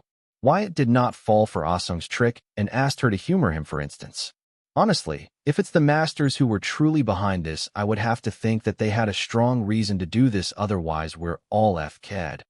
Asung had a feeling Wyatt might not have given her an example, but the truth to see her reaction and decide if he should tell her what he knew, i.e. this was his test for her.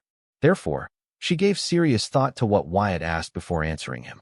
When Asung entertained the idea that the people ruling this world might be the culprits behind this incident, she suddenly felt a chill all over her body, giving rise to fear in her heart, and her brain threatening to shut down by the sheer magnitude of how severe and shocking this information was.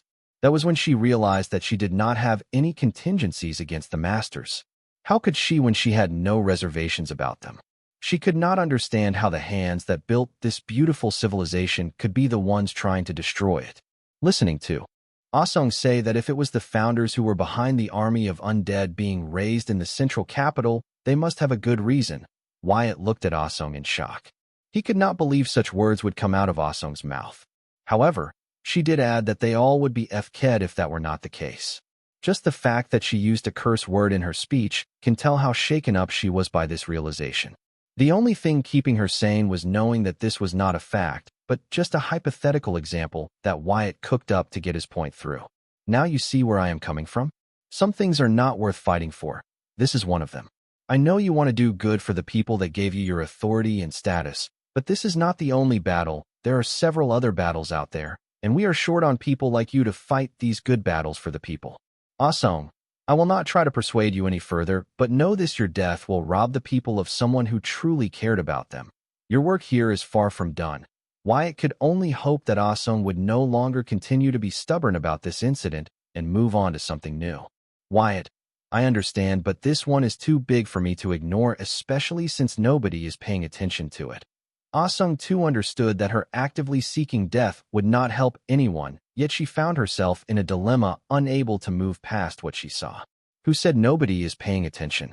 I am paying attention. The Southern royal family is too.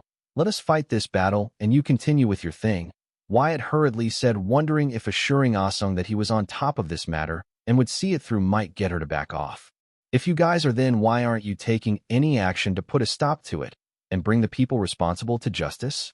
Ah-sung asked in irritation because she would not understand how the southern royal family could sit by and watch people raise undead in the central capital.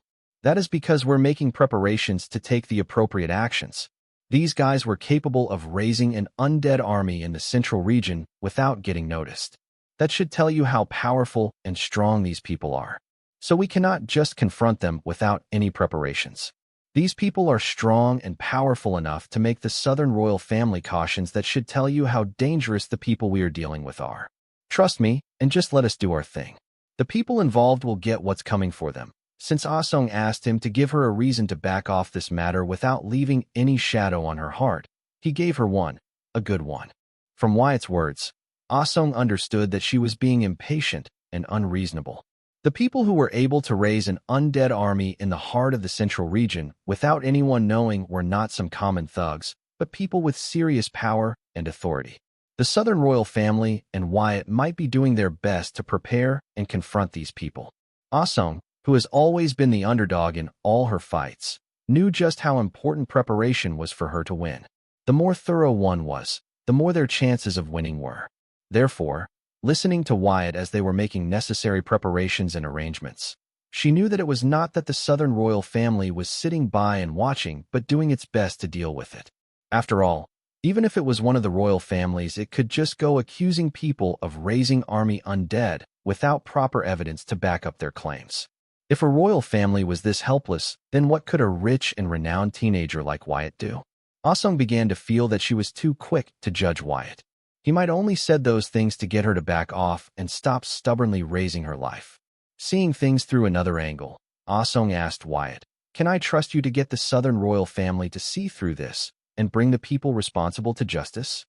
Wyatt looked at Ah-sung in her eyes and agreed. "Yes, you can." Then he asked, "Does this mean that you will stop poking around and level this matter to us?" "I plan to, but will that change anything? I am sure whoever is behind this will not be able to sleep unless they know I am dead. I can't return to my normal life until these guys are stopped and brought to justice. If you don't stop, they will keep coming after you, and each time they will keep sending stronger force than the last. Not to mention, your actions might affect the royal family and my plans for these people. Which is why you need to stop." Wyatt interrupted Ah-sung midway and emphasized that if she did not stop, her enemies would keep sending assassins to kill her regardless of where she was hiding and who was protecting her. "What makes you so sure that they will stop sending people after just because I stopped looking into their matter, Wyatt?" Ah-sung yelled. "Because they would think that they had gotten their message and they would not want to waste any more precious manpower trying to assassinate someone who is protected by one of the top 10 strongest in the card world. Ah-sung, stop being stupid and fight enemies in your weight class." Wyatt's words might seem like a big if, but it was true. The purpose of assassins was to silence the leak. Now that the leak had willingly silenced itself, their purpose would be achieved. Wasting any more resources to back the leak in a corner would only provoke them and prove counterproductive. I have been fighting people above my weight class my whole life. So, I am used to fighting above my weight class. It doesn't scare me. Ah-sung showed no sign of backing down. She only shows signs of changing her mind about getting information from Wyatt. Though she did not get much from him, she understood the southern royal family and Wyatt had their own plans for the undead army hiding in the central capital, and that they were worried her involvement might hinder their plans. Having gathered that the southern royal family and Wyatt had their interest in this matter, Ah-sung could not help but wonder if other royal families and world leaders had their interest in this matter. That would explain why none of them raised any issue about an army of undead being raised in the central capital. Ah-sung believed that the other royal families too knew about this. Just like the southern royal family, other royal families might also choose to keep quiet and make preparations of their own to gain the most from this incident. Assuming that this was truly the case, Ah-sung could not help but wonder, what could it be that would be the truth behind the undead army to gain the royal families and world leaders' interest, but also scare them from making a move? Ah-sung could not put her figure on it, but now she understood what Wyatt truly meant by there aren't many places left for her to hide in, and not add the southern region to that list. That was to say, if she were to continue snooping around in this matter, then she would affect the interest of all these people and make enemies everywhere, leaving no place for her to hide in the card world. No, saving her skin wasn't important to Ah-sung. What she learned and scared her from this assumption was that her screams about the undead army in the central capital would fall on deaf ears, and everyone will try to silence her to protect their interests. Meaning that there might not be anyone in the card world left for her to turn to help her with this matter. Since everyone knew about it, and yet kept quiet to pursue their interest, Ah-sung was overthinking it. However, her speculation was not that far off.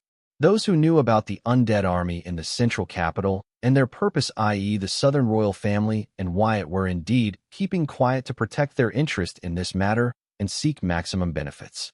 Ah-sung had managed to arrive at the perfect conclusion from the information she gathered from Wyatt's words. However, she was off the mark because she assumed that it might not be just the southern royal family and Wyatt that knew about the undead army in central capital, but all the other royal families and world leader. Ultimately, helping her conclude that the upheaval of the central region was inevitable. It is inevitable, isn't it? Ah-sung said, having come to the grim conclusion. Her heart grew cold and her mind was numb, just imagining the war in the central region and the number of innocent lives that would be affected in the process. You knew it, didn't you? That was why you said that sometimes good things come out of bad things. Wyatt, just tell you tried everything, and this is the only way. Ah-sung no longer cared about finding who was behind the undead army because she learned that nobody but her cared. Everyone else who knew about this was busy ensuring their interest and trying to gain the most. Knowing this, Ah-sung, who could see a grim future for the central capital, could not help but ask Wyatt if he was sure there wasn't another way. Ah-sung, I am not strong enough to try everything the other way, but I assure you that I have thought of everything within my power and capabilities, and this is the only way, Wyatt answered with a grave expression. Seeing Ah-sung get to a conclusion similar to his with a lot less information than he had, Wyatt could not help but be impressed by her deduction skills. Even though she ended up making some bizarre conclusion, she was indeed someone not to be underestimated. I have no choice but to trust you, Ah-sung said, feeling helpless. If it was just a single group involved in this matter, she could rally others against that group to put an end to their atrocities and bring them to justice. But if the whole world was in on it, she did not know whom she would go to beg for help to get justice. It was at this point that Ah-sung truly believed that when Wyatt gave her a hypothetical that the masters were behind this, he might not only be testing her or trying to get his point through, but also telling the truth. Coming to this conclusion, Ah-sung lost all her motivation to try and dig into this matter. After all, the masters were the pillars of the current civilization. If they were the problem, then there weren't many solutions. While Ah-sung was trapped in her mind with her thoughts, Wyatt suddenly mentally received an alert signal from the field marshal. He is here. He is slowly approaching the target. I am going to wait till the last second. I have come to understand that it is only possible to catch or harm him when he is attacking.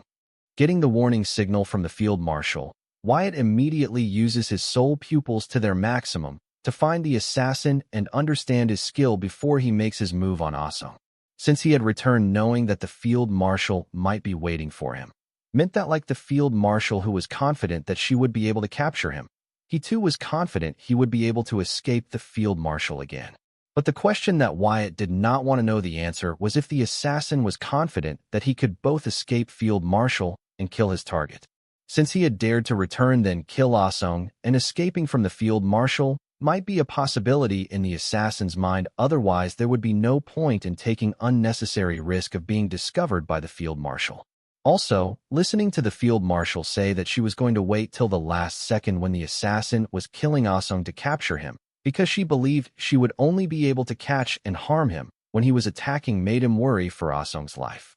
Wyatt could not help but feel the field marshal's approach was idiotic, because catching the assassin when managed to kill Ah-sung would not make any difference. After all, saving Ah-sung's life took priority over catching the assassin. He could not help but wonder if the field marshal knew this. Thinking of this, Wyatt felt stupid for thinking it. However, he could not help but defend this thought, wondering if failure to capture the assassin the first few times had hurt the field marshal's ego, and if she had taken this matter personally, as such she might not be making the rational judgment. For her, catching the assassin that escaped her grasp might take priority over saving Ah-sung's life. Thinking of this, Wyatt's concern for Ah-sung's life grew. What is it? Ah-sung asked, noticing the subtle change in Wyatt's expression. Then she observed that his eyes were wandering, scanning their surrounding instead of being focused on their conversation. She knew in her heart that the assassin was back for her, but she could not help but ask, hoping for a different answer. Just because the assassin failed on his previous attempts did not mean he would fail this time too. So she could help but be cautious.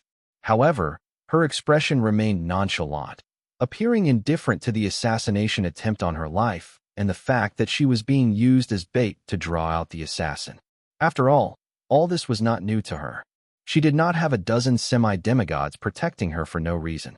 Only this time the stakes were much higher, and she fell short. If not for Field Marshal Heatsend and Wyatt, she would not be alive. "Everything is going to be all right, trust me," Wyatt said as his soul pupils locked onto a solitude 20 yards from the villa. For the naked eyes, this solitude was invisible, but not for Wyatt's soul pupils. Not only was he visible, but all his secrets were bare in front of the soul pupils. Wyatt continued to observe the solitude of the slowly approaching assassin with his soul pupils.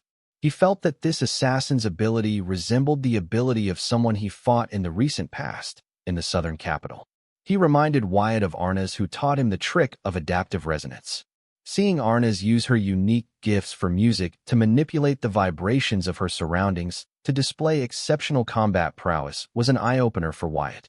Especially, seeing how she was able to use it to break the array formation protecting the southern capital and unleash the sixth devil and demon army into the southern capital. The assassin's ability used a similar principle as adaptive resonance, allowing him to move unnoticed and execute his task. No wonder the field marshal failed to catch him, Wyatt thought to himself as his soul pupils unraveled the truth of the assassin's ability to him. "This just incredible," Wyatt uttered to himself in his mind, learning about the assassin's ability. It was something he had thought, having learned about adaptive resonance after seeing Arna's, but he stopped the development of this ability because it required too many calculations to be executed in a fraction of a second, which was hectic and near impossible even for Hive AI. However, the assassin's ability seemed to complete these calculations for the assassin instinctively, allowing the assassin to use an ability that Wyatt found nearly impossible to execute. With this, Wyatt knew that the assassin's ability wasn't pure talent like in Arna's case, but related to his physique or origin card. After all, talent alone wasn't enough to bridge this near-impossible gap. If it was, Wyatt would have long done it. Adaptive resonance was basically matching one's vibration to the vibration of their surroundings. One imagination and experience were the limit to the possibilities of how this ability could be used in real life. Arna's used this ability to break barriers and defense and dodge impossible attacks, while the assassin used this ability to become one with his surroundings and become intangible, making himself immune to all attacks. Wyatt had also thought of using the adaptive resonance to become intangible like the assassin, but the vibrations of the surroundings keep changing continuously with the introduction of various variables, especially in case of a battle where the surroundings get bombarded with various energies and rule power. It's hard to keep up with the changing vibrations of the surroundings. If you fail to keep even by a fraction of a second, then game over. Changing vibrations of the surroundings meant the card apprentice would have to change their vibrations to match the vibrations of the surroundings, which meant they would not only have to be able to calculate the changing vibrations, but also be fast enough in their calculations such that they can continue to maintain the state of intangibility. This was why Wyatt halted research into this ability. Regardless, the assassin was able to use adaptive resonance to become intangible, entering a state of being present but absent at the same time, allowing him to dodge the field marshal's attacks and escape her grasp. But there was a drawback to this state, as the field marshal pointed out earlier. In his intangible state, the assassin was not only immune to attack, but also unable to attack. In his current state, the assassin was like a wandering ghost. Nobody could touch, neither could he. As such, could not even harm a hair on Ah-sung's body in his intangible state, except for giving her the feeling of being watched if he failed to hide his intent. This meant if he wanted to harm Ah-sung, the assassin would have to exit his intangible state, which would allow him to attack Ah-sung, but also make him vulnerable to attacks. This was why Field Marshal said that she needed to wait till the assassin attacked Ah-sung for her to make her move and capture him. It wasn't surprising that the Field Marshal was able to come to this conclusion after a few heated exchanges with the assassin, otherwise her unique eyes would not be worthy of their reputation. One had to know Henrix had used one of the favors Field Marshal owed him to get her to promise that she would not use her unique eyes on him. The Field Marshal's unique eyes had a very dreadful reputation on the battlefield, especially for card apprentices like Henrix who relied on trickery and momentary surprise to their advantage in their fight style. Though the Field Marshal had uncovered the trick to the assassin's ability, she was putting Ah Sung's life at huge risk. Wyatt believed the Field Marshal was playing with Ah Sung's life because even though she had figured out the trick to the assassin's ability, all she had done was level the playing field and bring down the whole exchange to one question: who was faster? Was the Field Marshal fast enough to catch the assassin before he harmed Ah Sung? Or was the assassin fast enough to kill Ah Sung and escape the Field Marshal's grasp once again? Though the Field Marshal was one of the top 10 strongest card apprentice in the card world, the assassin was not to be estimated. He too was a demigod, and from his energy signature, he was no weaker than Ransom or Henrix. Wyatt had no idea how Carl had the authority to mobilize such a capable assassin from the Master's lineup of capable subordinates, but he had, and they could not underestimate the assassin. Regardless of whether the Field Marshal managed to capture the assassin, Wyatt believed the assassin would still be able to kill Ah Sung. Wyatt felt this way because all the assassin had to do was occupy Ah Sung's position in his intangible state and then switch off his intangible state for only a microsecond. This would be enough to kill Ah Sung, and the assassin could return to his intangible state before the Field Marshal could react. Unless there was a cooldown period for using the intangible state after every use, Wyatt could this happening, which was why he believed regardless of whether the Field Marshal captured the assassin or not, the assassin would be successful in killing Ah Sung. Having come to this conclusion, Wyatt no longer believed that the Field Marshal was playing with Ah Sung's life, but actively sending Ah Sung to her death. Wyatt did not expect a veteran like the Field Marshal to make such a mistake. So he could not help but wonder if this was the Field Marshal's wounded ego or the timeline trying to correct itself. After all, Ah Sung was supposed to die after uncovering the undead army in the central capital. However, Wyatt did not lean toward the latter because all this was happening way ahead of time from what was shown in the Crown Mask's future vision. If the timeline was trying to correct itself, then it should start by killing him, as Wyatt was not supposed to be alive to witness all this in the first place.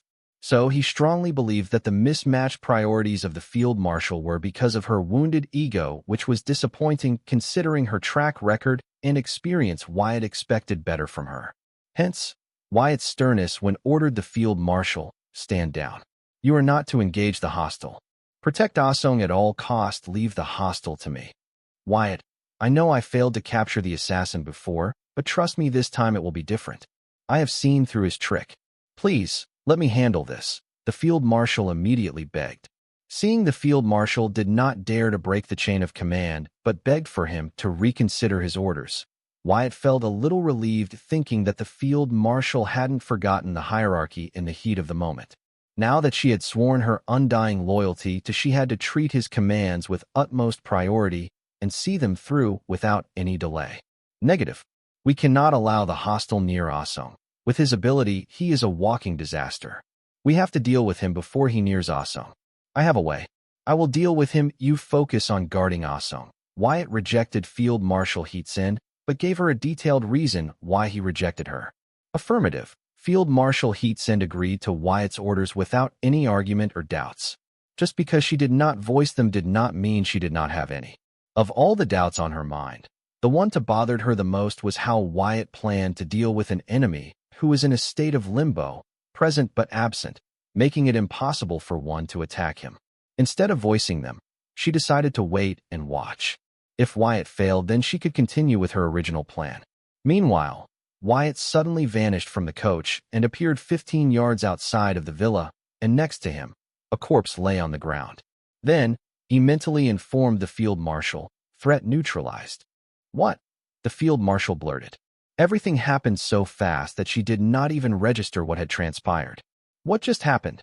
The Field Marshal appeared next to Wyatt as he summoned his grimoire and stored the corpse of the demigod, his divinity, and grimoire in a storage card.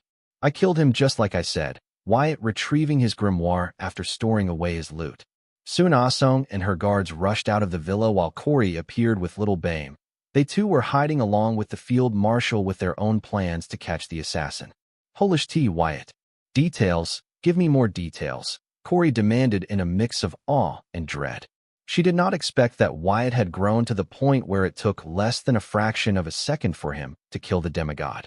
With Corey's demand, everyone shifted on to Wyatt demanding a detailed answer.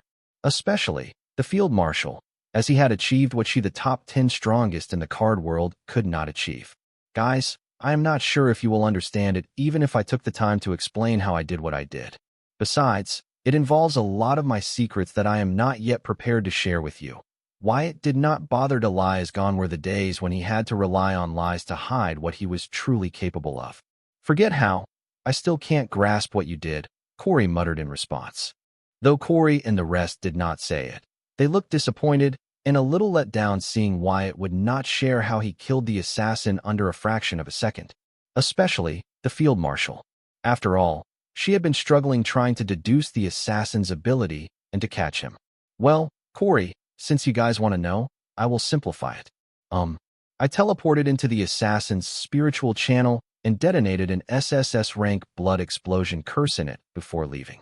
The poor guy was dead before he knew what was happening. Wyatt explained as simply as he could without going into detail about how he did what he did. However, learning what he actually did, the field marshal had an eureka moment as she yelled, "I was wondering how the assassin was able to maintain his intangible state. He was drawing soul energy from the spiritual plane through his spiritual channel. In his intangible state, the assassin could not draw air or soul energy from the physical plane. If not for him being able to perceive the vibrations of his surroundings, he would literally be deaf, dumb, and blind in that state, unable to find the target of his assassination. However, the range of his perception wasn't high. This was the main reason why the assassin failed to kill Asung the first few times. Every time the assassin would surface to conform to Asung's location, the field marshal would get in his way. Just when he had found Asung's hideout and noted down her distinctive vibration, he ran into Wyatt. Having figured out how the assassin was able to sustain in his intangible form, Field Marshal could not help but look at Wyatt, because teleporting into enemies' spiritual channels was not something a card apprentice could do. It wasn't simply possible unless they had a special physique or trait or origin card. Since there weren't any known instances of such physique or trait or origin card, Field Marshal believed Wyatt might be the first if he was telling the truth. There were physiques like the right eye of the world that allowed one to enter the other's spiritual channel from a spiritual plane if the card apprentice had not closed the spiritual plane end of their spiritual plane, but there wasn't any mention of one that would allow the card apprentice to directly teleport into their opponent's spiritual channel. What baffled the field marshal further was Wyatt was able to access his grimoire and abilities in someone else's spiritual channel. It was not only unheard of, but it was simply scary. So much so that Field Marshal Heatsend instinctively closed the spiritual plane end of her spiritual plane. In the instance of the physique, right eye of the world, the only known user, Lewis Forger, wasn't able to move in someone else's spiritual channel except for hitchhiking through them, allowing her to instantly teleport around her opponents. The field marshal was right to be scared of the ability Wyatt spoke of, because if she wasn't careful, Wyatt could use the same tactics to kill her just as easily. He killed the assassin before she knew it. If Wyatt were to suddenly drop multiple SSS rank curses in her spiritual channel before she could figure out how to remove them, she would be dead. Even if she figured it out, she could not guarantee that she would succeed on her first try. The more the field marshal thought of this, the more she grew wary of Wyatt's new ability and decided to research skills to shield her spiritual channel from foreign invasion. Won't the demigod's divinity protect them from external invasions? One of Asung's semi-demigod guards asked Wyatt, getting the gist of how Wyatt had managed to kill the demigod realm assassin under a fraction of a second. It should, but it's not omnipotent. If the invader hid their presence and were quick enough, then could get away with it before the divinity could register the invasion. In this case, that delay proved deadly. Besides, you do not have to worry about something like that unless you meet a freak like him. The odds of that are almost nil, but have the one in front of us, so we can't totally ignore it.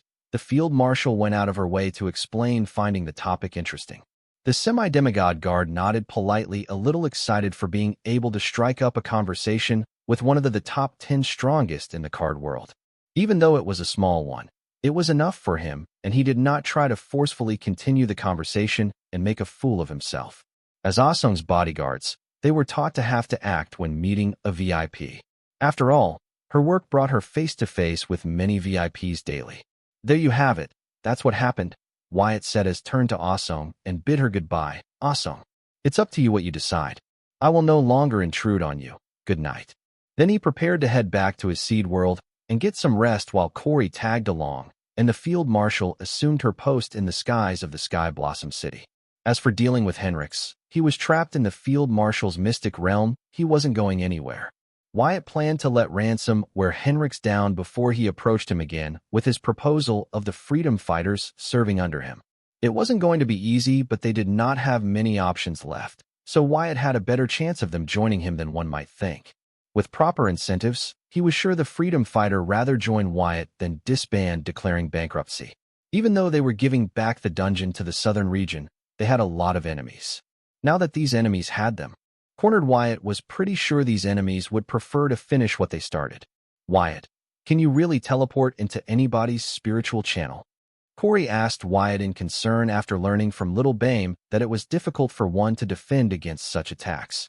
What concerned her most was not the ability itself, but the fact that Wyatt was growing stronger and unfathomable day by day.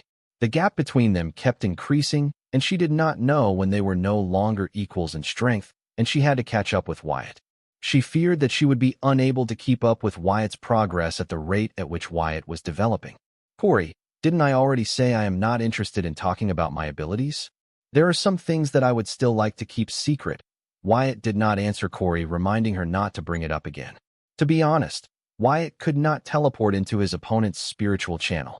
He did not think that was possible. So, how was he able to detonate the SSS rank blood explosion curse within the assassin's spiritual channel? That was because he used his abilities to mimic the instant teleportation trick of Agent Forger, aka the Miracle.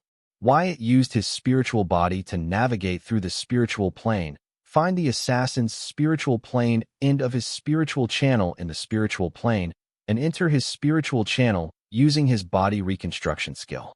Unlike Agent Forger, whose physical body got compressed into a tumor when in the spiritual channel, Wyatt was able to use body reconstruction skills to create a mini version of his physical body within the assassin's spiritual channel, allowing him to use his grimoire and cards within it. As such, he was able to detonate the SSS rank blood explosion curse into the assassin's spiritual channel before their divinity fought his invasion, alerting the assassin of what he had done. Wyatt existed both in the physical plane and spiritual plane simultaneously, like the Celestials.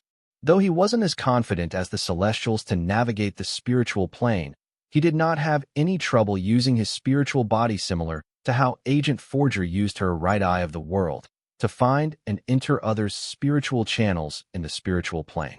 Wyatt was hesitant about trying it out the first time until the blood rule stream showed him the ropes while helping escape the field marshal's mystic dimension. Now that he has used and experienced it, he was no longer afraid to use it within the limits of his capabilities. Though he was the same as a newborn celestial, he did not dare to navigate too far into the spiritual plane, as he was afraid he would forget his way back to the card world without a proper navigation system in place to explore the spiritual plane. Wyatt wondered if he could find an answer to that in the Interrealm City. After all, it was a spiritual city. Even if there wasn't a navigation system to navigate the spiritual plane, he could spend more time in the Interrealm City and come up with one. Come on, Wyatt, I am your first employee. For us to maintain a healthy employee and employee relationship, there has to be no secret between us. Despite Wyatt's repeated reminders, Corey continued to pester him to tell her about his new abilities. Corey didn't just ask about the ability he used to kill the demigod realm assassin, but all of his bizarre abilities. For Wyatt, it was getting annoying, but for Corey, it was important for her to gauge the difference between their powers such that she could know how much catching up she had to do. She needed a target to gun for. Unfortunately, she chose the wrong target and would learn it the hard way. You are lucky that I am still not confident about defeating Little Bame, Wyatt said, eyeing the scaly white bracelet on her wrist. He said this because he found that Little Bame's spiritual channel was different from the one the ego gems and tidal demon core have. The spiritual channel of the ego gems and tidal demon core was like a water pipe. Their ends looked like but holes, opening and closing at the discretion of the card apprentice or demon. However, the little Bame's spiritual channel was like a huge water tunnel. Its ends looked like snake heads. What's more bizarre about it was that these heads were more like big snake whale hybrid heads than snake heads. They swallowed soul energy and rule power from the spiritual plane like the whale swallowing water in the ocean. The amount of soul energy and rule power they could intake per second was just astounding. However, the amount of soul energy and rule power in the spiritual channel of the ego gem or a tidal demon core depended on their synchronous rate, i.e. the talent of the said card apprentice or demon. Even the most talented card apprentice or demon could not compete with little Bame in regards to this. Looking at the snake whale hybrid head, Wyatt did not dare to enter the spiritual channel of little Bame through the spiritual plane. He feared he might be devoured by them, as it appeared these snake whale hybrid heads not only swallowed an enormous amount of soul energy and rule power from the spiritual plane, but were able to refine it midway before storing them in little Bame's core, which was unlike any tidal demon core Wyatt had seen. Therefore, he believed it might not be a tidal demon core. He would love to examine it, but little Bame did not allow him.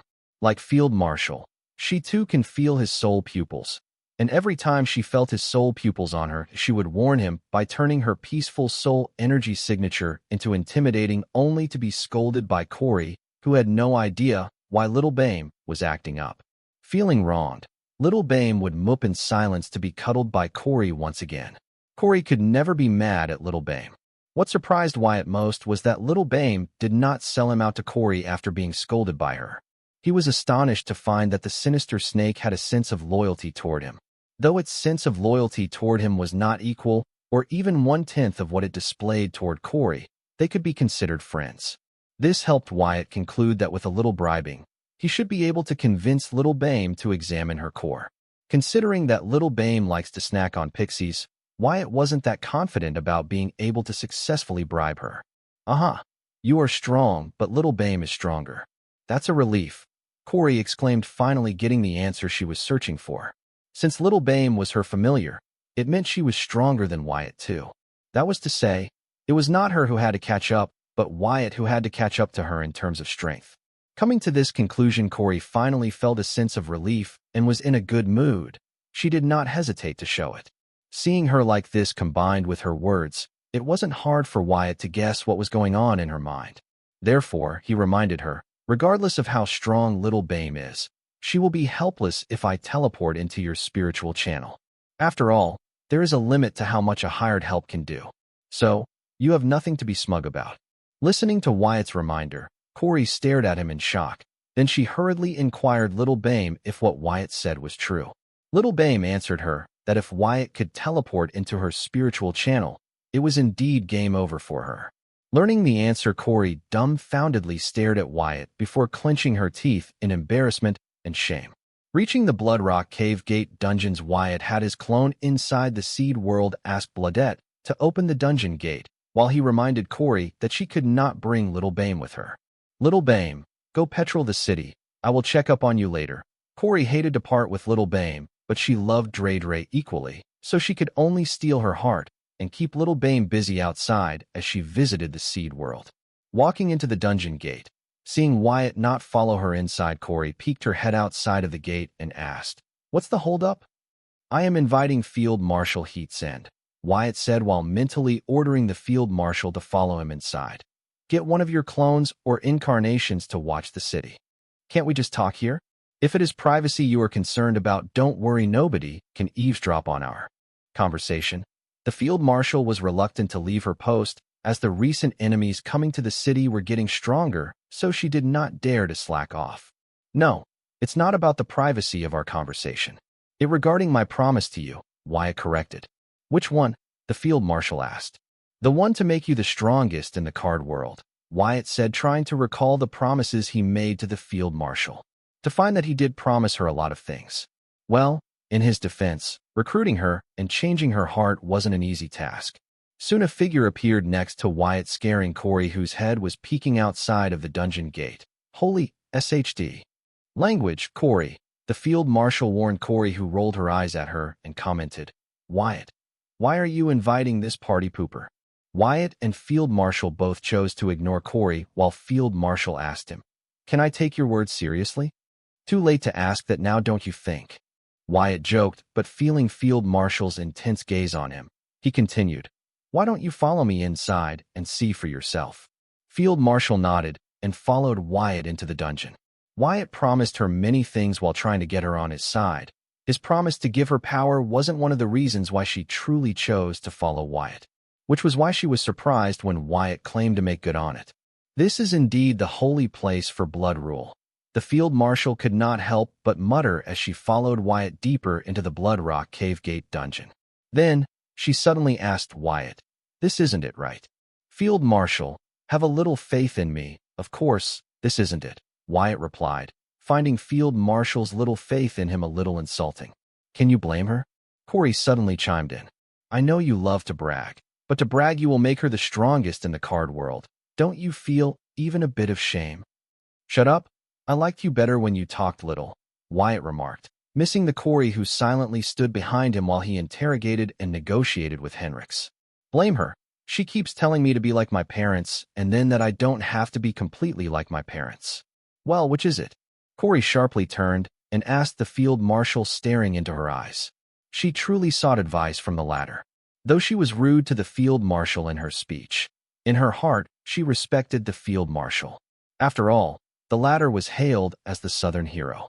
It would be surprising if she did not idolize the Field Marshal. Every little girl in the Southern region grew up hearing the stories of the Southern hero and wanting to be her. Corey was no different. If not for her differences with the Southern royal family, Corey would be drooling all over the Field Marshal. "Corey, honey, calm down. The crazy in you is coming out again," Wyatt whispered, prepared to knock out Corey if there need be. "Wait, so all this time when you pretended to not give a damn, you were actually listening to me?" The Field Marshal focused on the wrong thing. "No, I was not," Corey yelled and rushed into the seed world, leaving behind alert Wyatt and the self-impressed Field Marshal. "You old people are too easy to impress," Wyatt said, seeing the self-impressed Field Marshal. "What do you know about the joy of teaching the next generation?"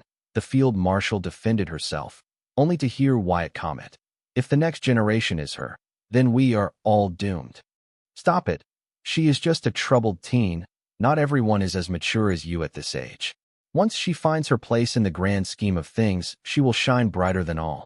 Just you watch," the Field Marshal confidently prophesied.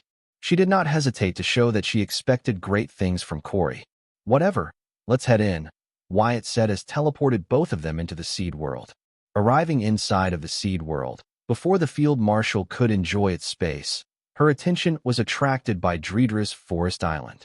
Looking at it with her unique eyes, she could not help but exclaim, "My goodness, what are you building here? How can there be so much soul energy gathered at one place?"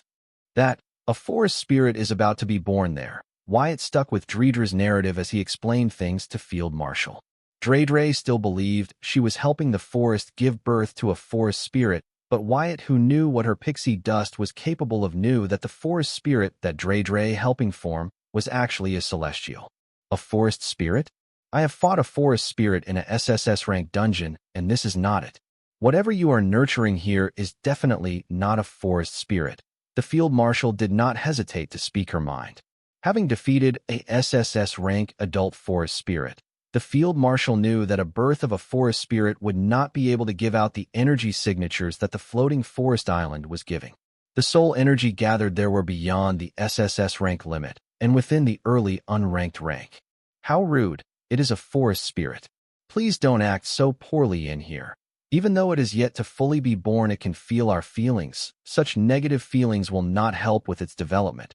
A sharp voice reprimanded the Field Marshal. When the Field Marshal turned to find the source of the voice, she saw a small humanoid with pink hair and translucent pink wings. She was instantly mesmerized by her cuteness and could not help but ask, "Who is this cute little thing?" "That's Dredre, our mascot / mental healer / co-manager, and also the pixie mother of the forest spirit under development." Wyatt introduced Dredre to the Field Marshal and vice versa. "I am sorry, I did not mean to be rude." It's just that this forest spirit is unlike any I have seen. Please forgive me. The field marshal immediately apologized to Dre not just because of her cuteness, but also because of her power level that appeared in the norms of unranked rank. Dre had long got comfortable in the seed world and her company here. Hence, her power level had reached unprecedented heights, especially with the formation of the forest spirit. Right now, even with the field marshal within the seed world, she was the strongest in the seed world. She was no longer just deadly cute, but actually deadly. Unfortunately, pixies weren't fighters, but more of a support. Elder pixies were, but Dre was far from being an elder pixie. However, one good thing does come out of this. That was, the pixie dust produced by Dre will be more potent. This meant when Wyatt was ready to boost his synchronous rate further, he was in for a surprising boost. However, that was far ahead in the future as he's still having difficulty adjusting and utilizing current synchronous rate. Increasing his synchronous rate anymore would be like him trying to bite more than he can chew. It could lead to him oding on pixie dust. That would be a prodigal way to die. It's okay. I know you meant no harm. Dre accepted the field marshal's apology readily. Even though field marshal was sincere and genuine in her apology, this was so like Dre. Dre, what's happening? Why is the forest spirit not being born, from the looks of its time? Wyatt said as his soul pupils scanned the floating forest island. Everything is in order. The stage was set, yet the forest spirit did not show any sign of being born. Wyatt, I will tell you what's the hold-up, but you need to promise me that you will not get mad at the child or me, Dre said. Finally deciding to go through what she had been dreading for an entire day, she decided to confront it for the sake of the child. Dre, how could you ask that? You know I could never be mad at you, or a newborn spirit. Tell me what's wrong. Wyatt replied as delicately as he could to ease Dredra's tension, such that she could feel free to speak the thing that was troubling her. Wyatt, thank you. I know how much you care about me and the child, but this time it's different. The child is being greedy and stubborn. Dre blamed the forest spirit for being greedy and stubborn without giving any details. Her words lead Wyatt to think that the unborn celestial was demanding something absurd from its creator to be born. So he cussed in his mind, these damned celestials. They know the pixies that create them love them the most, yet they do not think twice to abuse their love for them. Please, forgive me. But how can she talk to the unborn forest spirit? The field marshal interrupted, unable to keep up with Wyatt and Dredra's bizarre conversation. It's the same as talking to an unborn baby in the mother's womb. Wyatt answered the field marshal, and then turning to face Dre, he asked her, what does the forest spirit want? It was not news to Wyatt that the Celestials were ungrateful little runts that liked to abuse the love of their creator, the primordial pixies. Testing the limits each time, forcing the latter to go into hiding and vanish until, eons later, the Liberain introduced new staff of his infinity library, the pixies. However, for some reason the entire myriad realms seemed to have forgotten the capabilities of the pixies, including the pixies themselves. The pixies themselves did seem to know they were the descendants of great primordial pixies. If Wyatt himself had not experienced the effects of their pixie dust in person, he too would not have been able to connect the dots and would have underestimated the pixies as mere ex-guardians of forest and current guardians of books like the rest of the myriad realms does.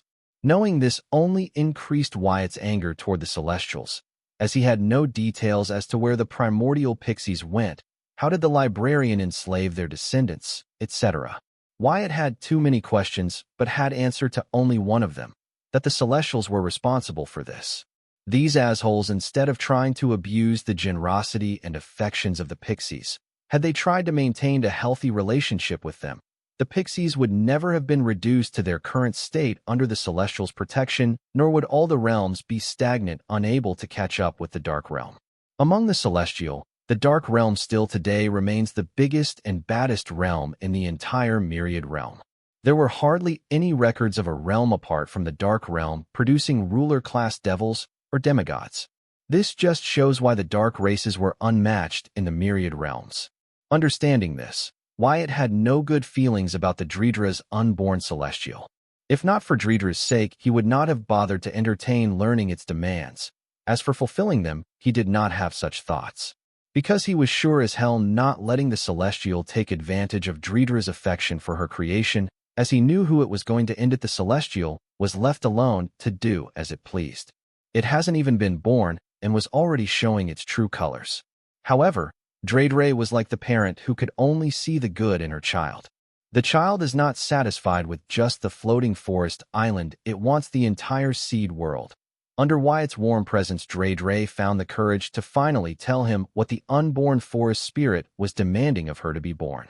Learning the demand of the unborn Celestial, Wyatt clenched his fists tight in anger, but he did not let his emotions show on his face, worried that Dreidre would blame herself. He controlled his emotions as he asked, "What does it mean by it wants the entire seed world?" "It wants to refine the entire seed world as a part of it before being born," Dreidre answered, unable to look Wyatt in the eyes. "Can it do that? Is something like that even possible at this stage?" Wyatt asked in astonishment, because the seed world was his card. He did not know how the Celestial planned to refine a card as a part of it before being born. What confused Wyatt more was what will happen to the seed world card after the Celestial refines it as a part of it. Will he lose the card, or will the Celestial become the part of his card? This was completely different from what he planned. He planned to use the void in the seed world to give birth to the Celestial. Once it was mature, he and Dreidre would find it a place in the myriad realms and release it, or just feed it to the card worlds, such that the card world will grow stronger, while the newborn Celestial will be reduced to a forest spirit, as Dreidre kept calling it. However, now that the Celestial was demanding to make the entire seed world as part of it, Wyatt had no idea what the situation would develop into. He feared that since the seed world was technically on the card world, once the Celestial makes the seed world a part of it, it would reveal itself to the card world's will and be devoured by it on the spot. This was the worst possible outcome Wyatt could think of. If the unborn Celestial got its way, the Celestial was being raised in the void of the seed world. Hidden in it, it was safe, but once it becomes the void, chances of its presence being revealed to the card world was high. If the card worlds wants to eat it, no one could stop it. The only thing that worried Wyatt was the unborn Celestial would drag Dreidre down with it. As far as the seed world was concerned, Wyatt wasn't attached to it. He could now buy better ingredients and create a better version of it. So he did not mind giving it to the unborn Celestial. However, apart from the risk of it being discovered by the card world's will, Wyatt wondered if they catered to every demand of the unborn Celestial, what kind of precedent would they be setting here? He felt Dreidre should be strict and discipline the Celestial from the get-go. However, he did not believe Dreidre had it in her to do it. Otherwise, the Celestials would not have been able to abuse the affection of the pixies so easily. Yes, it's possible. With my help, the unborn forest spirit will be able to turn the seed world into a part of it before being born, Dreidre said. From her tone, it was clear that if Wyatt gave her green signal, she will go ahead with it. Wyatt felt it was going to be hard to persuade Dreidre otherwise, though he knew she would understand if he did not want to give the seed world to the unborn forest spirit. He was in a dilemma, as he did not want to refuse Dreidre, but at the same time, he did not want the unborn Celestial getting its way and making a habit of taking advantage of Dreidre's affection for it. Dreidre used her pixie dust to nourish the artificial floating forest island in the seed world, allowing it to grow its own forest spirit, Celestial. Similarly, if Dreidre were increase her scope, nourishing to the entire seed world without limiting it to her floating forest island, then the unborn forest spirit, Celestial, sink in teeth to the entire seed world, instead of just being limited to the floating forest island. Wyatt, who had seen Dreidre tirelessly nourish the artificial floating forest island day and night for weeks, knew she was already at her limits. For her to do the same for the entire seed world would mean that she would kill herself from exhaustion. Yes, Dreidre's realm had reached new heights as she grew comfortable with her new habitation, but nourishing the entire seed world by herself was still too demanding. Yet, Dreidre was willing to go through with it for the unborn forest spirit. Dreidre, the seed world is too big for you to refine it alone. That combined with your regular work as my co-manager, it is going to be taxing. This started as a way for you to kill time and make the seed world homely for you to stay in. Let's not get carried away and divert our attention from our priorities here. Wyatt did not reject Dreidre's request. He could never do that. Instead, persuade her to reconsider, arguing that it would get in way of her work. There were many good qualities to Dre other than her big heart and generosity, such as her work ethics and professionalism. They would never let anything affect their duties. This was true for every pixie in the Infinity Library, which was why the Infinity Library was able to operate on such a large scale across the myriad realms without any problems. Especially with its owner and other Imlopius being too busy with office and local politics. The librarian had created a system. With loyal employees like the Pixies, this system would never fail until something drastic were to happen. Knowing the outstanding work ethics and professionalism of the Pixies, Wyatt decided to use it to persuade Dre instead of rejecting her or telling her that unborn forest spirit was greedy and ungrateful as it trying to take advantage of her generosity. Any of the two latter argument would have hurt Dre and Wyatt's relationship. Even though it was easy to please Dre, Wyatt wanted to avoid such situation in their relationship. Listening to Wyatt's words, Dredra's hopeful eyes dimmed as she agreed with him. You are right, Wyatt. If I were focused on refining the seed world for the unborn forest spirit, I will end up neglecting my duties here. I am sorry. I did not consider this before bringing up this matter to you. I talked to the child about this. Dre, it's okay. I understand and don't reject the child yet. How about this? You give me a few days and I will figure out a solution to help you fulfill the child's wishes. Does that sound good to you? Wyatt asked Dre not to give up hope, and he would help with this matter. What Wyatt said to Dre here was totally contrary to what he wanted from her, yet he spoke those words because he knew that even if Dre changes her mind, the forest spirit, Celestial, would not let her. There was no reasoning with these jerks. Otherwise, the primordial pixies would not have been forced to abandon the myriad realms they created. Therefore, Wyatt had thought of a plan. Out of the many worst possible scenarios he could think of about Dre helping the unborn forest spirit, Celestial, refine the seed world as a part of it, Wyatt found one possible situation that might work out in his favor. That was to let the seed world card devour the unborn forest spirit, Celestial. Wyatt had no idea as to how to make that possible, or if it was even possible, which was why he asked Dre a few days' time, so he could figure out the details. This wasn't the end game. He planned to modify it based on the information he gathered. His only goal was to save Dre from her greedy and ungrateful child. Most Celestials showed their true colors when they were mature and stronger, yet this one hasn't even been born yet, and was already showing its spots. Only way Wyatt could think of saving Dre from it was to take control of it. That was why he planned to let the seed world card devour it while leading it to believe that it was devouring the seed world. Once Wyatt was in control, Dre would have the forest spirit that she always wanted, and Wyatt would have a one-of-kind subspace with its own spirit. In the end, everyone was going to be happy. The only thing was he had to figure out the details to make it happen. He could only hope that Dre was capable of stalling the unborn forest spirit, Celestial, till then. After all, the Celestials were unreasonable kind. It would be hard for some like Dre to control them. Really? You would do that for me? Dredra's eyes regained their radiance as she hovered around Wyatt in joy. She knew Wyatt wasn't like the other customers from the Infinity Library, but she did not expect him to go above and beyond for her when he did not have to. Especially when she wasn't expecting him to. Knowing that her forest spirit's demands would get in the way of her work, Dre had totally given up on it and steeled herself to face the unborn forest spirit and give it the bad news, hoping it would understand and would not make things difficult for her. However, she did not expect Wyatt would step up and solve her problems for her when she wasn't expecting him to. Anything for you, Sweetpea. Thank you, Wyatt. Dre kissed Wyatt on the cheek and then hurried to the floating forest island saying, I will inform the good news to the child.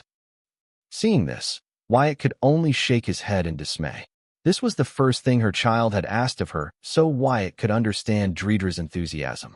But he could not help but feel pity for her, as for child she was nothing but in means to get what it wanted. Oh my goodness, since when were you so generous? The field marshal exclaimed, seeing Wyatt going out of his way to accommodate Dre. She did not know what was truly happening her, but this was a new side to him. Therefore, she could not help but comment, can't you be so generous about the problem at the way beyond? If you cooperate, it can be minimized or even solved under a few months. Form the way I see it, the fight at the way beyond is you guys fighting to maintain your taxation over the goods from the way beyond. Fighting for your interests is not my problem. You should know better than to bring it up. Wyatt had no plans to get involved in the smuggling ring being run at the way beyond, even if it meant help Corey's parents. In fact, he was impressed by whoever was running the smuggling ring at the way beyond. Except for evading the unreasonable taxes that the royal families and central government had imposed on them, they were doing nothing wrong. They risked their lives to gather the goods from the way beyond, and they had the right to reap maximum profits from it. However, the royal families and the central government armies that were maintained the balance between the 5 regions and the way beyond also deserved their cut of it. Nobody said otherwise. If they were to demand their fair share of it as tax, many that smuggled the goods would not mind giving it to them and stop smuggling altogether, but since the government and the royal families were getting greedy and dared to ask more than what they deserved, the clash of interests was unavoidable. This would cause the people to do what needs to be done for their survival.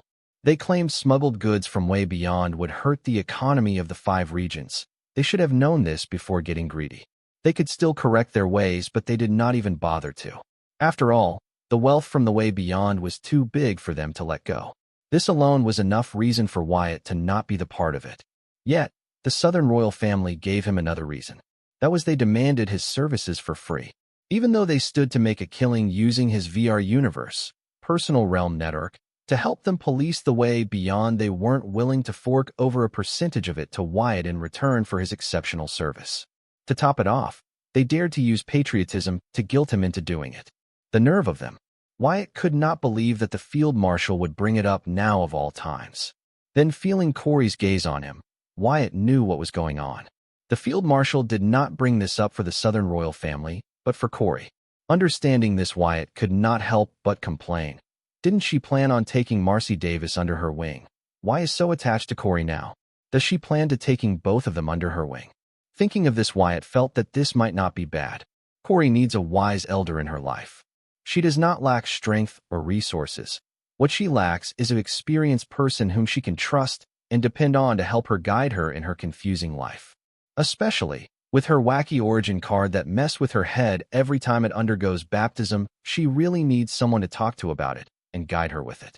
Although it was not the card's fault, but it was Corey who can't help but get too involved in her past lives and get confused. The problem was the same. Corey Park tried to take on that role, but clearly it wasn't working. After all, they were one and the same. Corey needs someone whom she respects and trusts. The field marshal fit the bill perfectly. She was someone Corey idolized since her childhood. She had already shown that she valued the field marshal's words, even though acted bratty. "What are you looking at?" Wyatt asked Corey with frown. He had feeling that Corey might be aware of his talk with royal family about their problem at way beyond and him rejecting them. He was surprised Field Marshal would put him in this position to curry favor with her yet-to-be disciple. The Field Marshal was loyal to him, but it did not mean that she did not have will of her own. How much will it cost for them to redeem your services? Corey did not talk bullshit, cutting the chase. Why do you plan to pay for them? Wyatt asked the obvious with a hint of mockery in high tone. Yes, I plan to, Corey replied, ignoring his sneer. All she cared about was getting to meet her parents and having a normal family for once in her 3 lifetimes. All 3 versions of her want this. Her wish for a normal family echoed through her several lifetimes. In this life, she had a shot at achieving that. Corey wanted to make it happen at any cost. How? You already owe me too much as it is. Not to mention what they want is not one-time thing. They plan to avail my services for a long term, meaning it will be a monthly or even a weekly payment plan. It's not something you can afford. Listening to Wyatt, in frustration, teary-eyed Corey bit down hard on her lower lips, causing it to bleed, and said with a strong resolve, I will think of something to repay you. Seeing this, Susan, the field marshal, and Corey Park rushed to Corey's side to comfort her, making it hard for Wyatt to be dismissive about the topic at hand. Seeing everyone take Corey's side, Wyatt suddenly felt like the bad guy, when actually for once he was not. If anything, he has been very generous with his terms regarding this matter. However, the Southern royal family doesn't want to pay him a penny and have him do it for free in the name of patriotism. Now that the whole world was seeing him gather a lot of wealth through VR universe, they expect things from. The Southern royal family was no different. However, Wyatt felt he owed no one nothing. Corey, get ready. Let's go to the way beyond and kidnap you parents. The field marshal will take us there and cover us," Wyatt suddenly declared, dumbfounding all those who heard him. Especially the field marshal. She wasn't expect Wyatt to find such a solution of Corey's problem. "Wyatt, are you out of your mind? You are talking about kidnapping 2 undercover agents of Southern Watch. If caught, you can be charged with capital crime," the field marshal exclaimed, getting over her shock. Even as she spoke, she could not believe she was having this conversation with Wyatt. "Fine. We will make it look like they were killed in the line of duty. This way they can start their new lives with Corey anywhere in the 5 regions, and I don't get charged with capital crime." Wyatt modified his plan on the spot, and then hurried Corey. "Stop standing in a daze, Corey. Let's go and get your parents." Listening to Wyatt, there was a glimmer of hope in Corey's eyes, but soon it vanished as the field marshal said, "That would make the bright couple's deserters, and it is a capital crime." "Wyatt, you made your point. Now stop it." Corey suddenly spoke up. "Then," she continued, "I also had similar thoughts when little Bane came to me. But then I changed my mind because that was not what my parents would want. They have spent several decades of their lives trying to help the southern region in their way. I don't want to get in the way of that because of my selfishness. Wyatt, that is why I decided to ask for your help no matter what it costs me." "Corey, honey, you are not being selfish for wanting to spend quality time with your parents, for wanting them to be a part of your life. The situation sucks, but don't you ever blame yourself for it. You have done nothing wrong." Susan suddenly grabbed Corey by her shoulders, and staring into her teary eyes, she spoke with a gentle but firm tone, conveying that there was nothing wrong with the way she felt. She wasn't being selfish for wanting to be with her parents. "Corey, if it was one-time thing, I would swallow this loss for you. That's how much you mean to me. But it isn't. The only solution I see here is for the royal families and central government stop being greedy. It's very unfortunate that your parents are being used by them as pawns to fight for their greed, but my hands are tied here." Wyatt said few words to comfort Corey. There was nothing more he could do here. It was up to Corey's parents to realize if what they were fighting for was worth it, and if missing out on their only child's life was the cost they were willing to pay. Well, seeing how the Southern royal family went as far as to let Anna become Corey's godmother to please the bright couple, it was difficult to say Corey's parents would ever come out of their brainwashing. More taxes at Way Beyond would help decrease financial burden on the Southern region's economy, but was it worth the sacrifices that the Southern royal family was making to maintain the tax flow from the Way Beyond? Not to mention, the mercenaries risking their lives to make a living at the Way Beyond were humans too. From what Wyatt had gathered, nearly 60 to 70% of the mercenaries' loot gets taken away by the royal families and central government at the Way Beyond as tax. Their reason being that the only reason these mercenaries were safe after looting the Supreme Being's territory was that the Supreme Beings did not dare to chase them past Way Beyond because of their treaty with the royal families and central government. Both the sides had their reasons to justify their actions, but Wyatt sided with the mercenaries over the royal families and central government because he came from a free world where the world belonged to those that dared to chase their dream. "It's okay, Wyatt. Though it's hard for me to believe that you would do that for me, but I trust you," Corey said, raising suspicion over Wyatt's claims that he would willingly lose money for her. Wyatt's eyes twitched seeing Corey be suspicious of his words, but he did not lash out, knowing that Corey had her own things to worry about. His bond with Corey was unlike the bond he shared with others. As a transmigrator, he believed if someone were to understand him, it would be a reincarnator like Corey. This combined with his first memory of Corey, the brave little girl who came to him in search of a job. When he sees Corey, he doesn't see the FCK up she was right now, but the determined little girl that desperately wanted to change. He could still see that little girl in Corey today, therefore he tolerated her despite her quirks. "Corey, you are so understanding for your age. I was worried that you would get on board with his crazy ideas." The field marshal praised Corey for not going along with Wyatt's crazy plan to kidnap her parents. She knew that Corey desperately missed her parents, so when Wyatt proposed his crazy ideas, she did not have any doubt that Corey wouldn't agree with him. But Corey managed to surprise her once again. "Could you give it a rest? I thought you guys were on guard about her being a demon worshiper. What changed? Why are you acting so shameless about taking her under your wing? I don't care what you do and how you do it, but since you involved me, I have to say it. Just be straightforward. Enough with the games. Do you know that Marcy Davies has reached out to find gold? TSR Guild, and other organizations across the 5 regions for work? Thankfully, Dana got wind of this and recruited her before anyone else could, while giving her a full scholarship to a university of her choosing in Southern Academic City. If you want something, just go for it. Why the hell do you play these games? Are you that afraid of being rejected? Wyatt did not understand these old people. The field marshal could have helped Marcy Davis long ago, but she had her plans. Fortunately for her, Marcy meet Wyatt otherwise. Field Marshal would have to recruit Marcy's corpse as her disciple.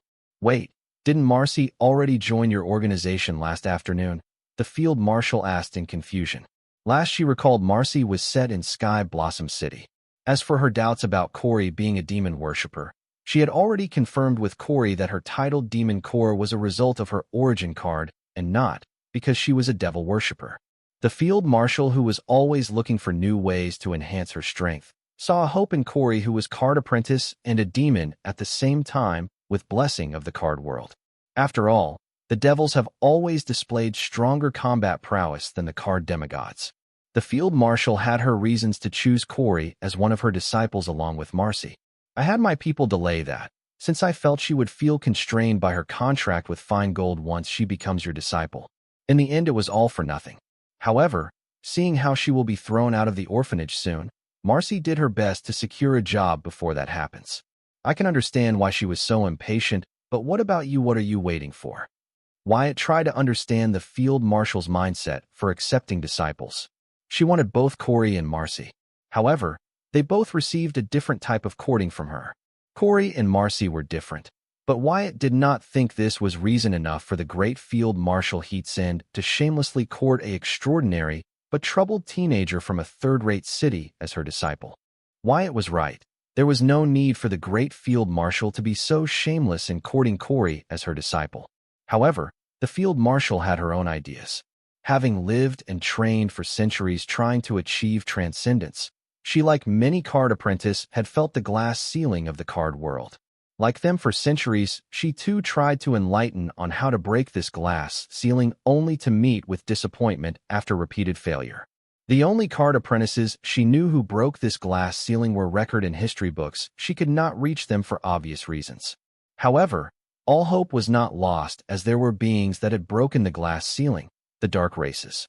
She wanted to study them to gain enlightenment, but card apprentice and dark races followed a different power systems. At her level, she could not simply switch power systems. There would be serious consequences. When the field marshal was in a bind, the existence of Corey, a card apprentice with titled demon core, came as a hope for her to find an answer she sought. Beginning the hero she was, she did not just kidnap Corey to conduct her experiments on her. Rather, she decided to take the latter as her disciple such that they both can learn from each other.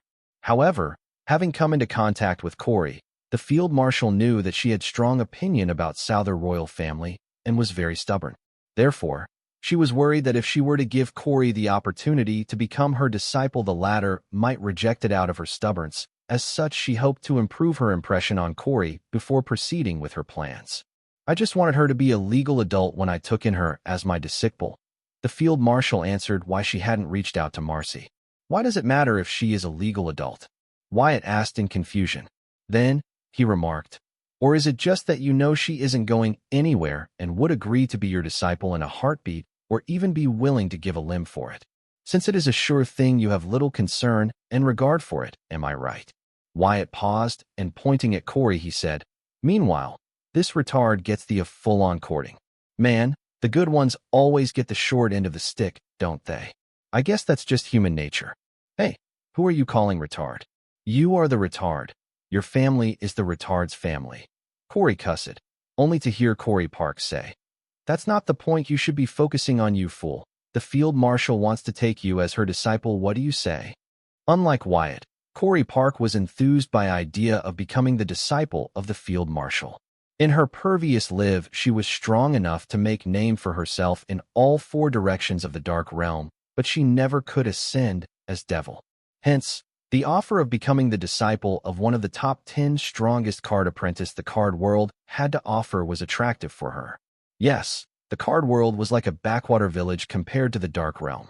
However, the card apprentices of the card world have defeated the notorious dark races of the dark realm on numerous occasions, despite their limited knowledge. This showed that the card apprentice had a lot of untapped potential and were no weaker than dark races granted a little ignorant about the myriad realms and its power system. Being a remnant did not stop Corey Park from gathering knowledge about the card world and its card apprentices.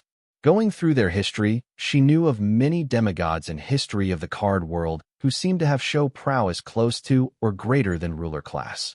Corey Park had reasonable doubt that the history might be exaggerated by the demigod worshippers and other beneficiaries of the demigods, but she had come across mention of powers that only were available to the ruler class, strong demeriting her doubts. Regardless, for Corey Park, becoming the disciple of the field marshal a possible descendant of a ruler class strong wasa, once-in-a-lifetime opportunity. Even if the ancestors of the Southern royal family weren't rule class strong, it did not matter as Corey needed someone to guide her through the card apprentice power system anyway. After all, currently Corey's main advantage over Belphegor other princes of hell was that she could gain the best of two worlds. "You want to take me as your disciple?" Corey asked the field marshal with mix of emotions, but without any of the necessary manners. It wasn't surprising that she had mixed feelings about this considering her difference with the Southern royal family. Now that the cat's out of the bag, yes, I do intend to do that. I was hoping to ask you after improving our relationship, but someone had to meddle, so here goes. Corey Bright, will you do me the honor of becoming my disciple? The field gave Wyatt a side glance before looking eyes with Corey and asking her to be her disciple. I appreciate your offer, Your Highness, but there are things you need to know about me before I can answer you. Corey did not directly reject the field marshal, which came as a relief to the latter. However, she made big revelation. If Your Highness want to take me as a disciple, you should know that I have taken an oath to serve Wyatt for the next 100 years as payment for a great opportunity he has provided me. The field marshal was revealed that the big revelation Corey made was nothing to bow with demon/devil worshippers. However, she could not help but look at Wyatt and ask, what kind of opportunity is worth 100 years of servitude? Corey did not know how to answer the field marshal. On one hand, she wanted to be truthful and forthcoming to the field marshal, as she really wanted to accept the latter's offer to be her disciple. However, their connection to the dark realm, especially the Devil Merchant Code, was a top secret. She did not know if it was something she could share with the field marshal. Not to mention, this wasn't her secret alone, but a collective secret of her friends. Even if she wanted to, she did not have right to make the decision for everyone else, especially Wyatt. Unlike Corey Park, Corey's thoughts about becoming the field marshal's disciple were simple. It was her childhood dream. Like many children of her time, she too dreamed about being close to the Southern hero and participating in adventures with her. Now that her dream was right in front of her, Corey hesitated, not wanting her secrets to cause her dreams to be short-lived. But revealing her secrets to the field marshal was not up to Corey, as it was not only a secret shared by her friends, but also because she was serving Wyatt. This gave rise to an ethical dilemma. Without discussing with them and getting their permission, she had no right to reveal their secret to the field marshal. Fortunately, for Corey, the field marshal did not seek the answer from Corey, but Wyatt. Knowing that was serving him, she knew that she could only hear the truth from him. However, the field marshal was a little surprised by the fact that Wyatt would have his friends enter a century-long servitude contract in exchange for an opportunity. She not only found this appalling, but could not think of anything but secret to transcendence that could prompt such a transaction between friends. This is the worth 100 years of servitude. Wyatt spoke up, taking out a Devil Merchant recommendation token. Seeing him take it out, everyone present except the field marshal was shell-shocked. Amused by the looks on their faces, especially Corey, Wyatt assured them, "Don't worry, I have already planned to recruit her. That is why I brought her here." Listening to his assurance, Corey and others clamped down, but no dare to question the field marshal's eligibility to become one of them. They were happy to welcome and work with someone as capable and honorable as the field marshal. "What is that? It's nothing like anything I have seen before. Is that from the myriad realms?" The field marshal's intense sense could not judge what material the token Wyatt was holding in his hands was made of. This tagged with solemn expression of the group. The field marshal felt this token held a big secret unknown to her, which puzzled her because except for its material, she sensed nothing extraordinary from it. Dre here. You know what to do next. Wyatt did not hurry to answer the field marshal, instead handed the token to Dre, assigning her the task to introduce Field Marshal Heatsend to the Devil Merchant Code and help her become a Devil Merchant. Do I offer her the same terms as Susan or the contract signed by Corey? Dre asked, taking the Devil Merchant token from Wyatt. Offer her the same one as Corey and also help her get a membership to Infinity Library under my Executive VVIP membership, Wyatt replied, planning to cancel all his other oaths with Field Marshal on a later date, as winning her heart and century-long servitude contract was enough assurance for him. Then, turning to face the Field Marshal, he said, "This is the opportunity one spoke of. Now it's up to you how you use it. You can use it to become the strongest or the richest or even the dumbest in the card world. It's all up to you. Do I have to take it? Not that I have problem with serving you after all. I did swear my undying loyalty to you. Like I said, it's up to you." Wyatt interrupted the Field Marshal and assured her that she was free to make her own choices. As he said previously, he had given the Field Marshal the opportunity of a lifetime. Now it was up to her if she would use it to become the strongest or the richest or even the dumbest in the card world.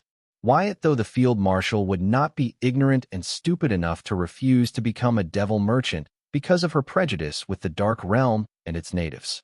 If she were, then she would be using the opportunity he gave to become the dumbest card apprentice in the card world. Apart from the Field Marshal's loyalty and his promise to her, there were many reasons why Wyatt offered the Field Marshal the opportunity to become a Devil Merchant. One of them being that with her addition, their small team of demon merchants would have a devil merchants amongst them. Regardless of how many demon merchants one had, they were not the same was a devil merchant. The respect a devil merchant got in the Interrealm network and Interrealm City was on another level compared to the one received by the demon merchants. It did not take a genius to guess why the devil merchants garnered more the respect and awe among the Interrealm network and Interrealm City. It was because they made more money. Even a small deal with a devil merchant would bring in enough profits for their business. Therefore, they all loved and respected a devil merchant customer or client regardless of what tribe of the dark races they came from or whether they were native to the dark realm. Hence, giving birth to the saying money doesn't see race. If you have it, everybody wants to be your friend. Letting Dre help the Field Marshal make the decision to become a devil merchant, Wyatt turned to face Susan with a gentle but mischievous smile, deciding to no longer care about their surroundings. When approached her, he was immediately stopped by Corey Park as forwarded him a list of ingredients they could import and export between Devil Merchant Code and Card World to earn themselves a hefty profits. So what do you think? It wasn't just me. Susan and I worked together to find these ingredients, Park informed, waiting for Wyatt's judgment. Looking at the pensive face as he stared at his grimoire, she could not help worry. The same went for Susan, who was embraced by Corey in a hug. While comforting Corey, she asked Wyatt, "Did we successfully complete your assignment?" Wyatt used Hive AI check out the pricing of ingredients listed by Park and Susan in their list in both the markets. Everything checked out. The girls were quite thorough in their research. However, considering that they were not the only demon merchants from the card world, there was still Gideon Grimm and one another unidentified demon merchant. Wyatt felt they had acted swiftly on it. After all, the market belongs to the early bird. "Well done, you two," Wyatt said as his thoughtful frown morphed into an appreciative smile. "Yeah," Park and Susan exclaimed in excitement. After all, they had burned a lot of midnight oil to research and find these lists of ingredients. They were happy that all of their hard work was not a waste. Hearing the two-syllable "well done" from Wyatt made all their hard work seem worth it. "However, we will have to act quickly on this. I will transfer the necessary funds so you guys can get started with this. Make sure you guys keep an eye on the market for other players. If you notice them, do not try to compete or undercut them. Dump your stock and switch to other ingredients. Got it?" Wyatt informed the girls. According to him, the Interrealm network market was too big. Instead of trying to compete with others one little thing, they should make as much profits as possible and move to other thing. For him, this was just a side hustle. He only cared about high momentary returns and not about building a merchant empire on this. There were too many merchant associations in the Devil Merchant Code. They all practiced cutthroat competition. Wyatt had no plans about making enemies with these merchant associations. In fact, he planned to find a trustable merchant association in the Interrealm network such that they could help them in procuring and unloading the ingredients in bulk, even if it meant a small cut in his overall profits, as this way things would get done faster than them doing it on their own. Wyatt did not see this happening anytime soon, as trying to find trustable merchant association in the Interrealm network to work with was like trying to find an honest person in a bandit's den. The merchant association in the Devil Merchant Code were very greedy and opportunistic. When trying to partner with them, one had to know that if they show weakness, they will be eaten whole by these merchant association. In the end, one had moved forward considering the profits were worth the risk. Got it. We won't let you down, Park and Susan exclaimed. They were excited to put what they had researched to test. Good, I like you enthusiasm. Which ingredient do you guys want to start trading first? Wyatt asked the girls. We get to choose? Susan asked in surprise. She did not believe that they would get this degree of freedom in the actual trade. Yes, consider this as the continuation of your assessment. I plan to leave this venture completely to you guys, so I need to know that you guys can handle this on your own. Wyatt explained his intention and expectations to the girls. All right. Park and Susan nodded seriously and asked, Can you give us a minute to discuss? Sure, go ahead. Wyatt watched as the duo huddled up and began to discuss which ingredient they should start trading first. Meanwhile, Corey, who was abandoned by Susan, stood there like a lost kitty. Shaking his head, Wyatt said, What are you doing here? Go to your master and help her understand what it means to be a devil merchant and chose what's best for her. Do you think she will still want to take me as her disciple after she becomes a devil merchant and gains access to the Infinity Library's abundant knowledge? Corey spoke what's on her mind. Do you think she will not?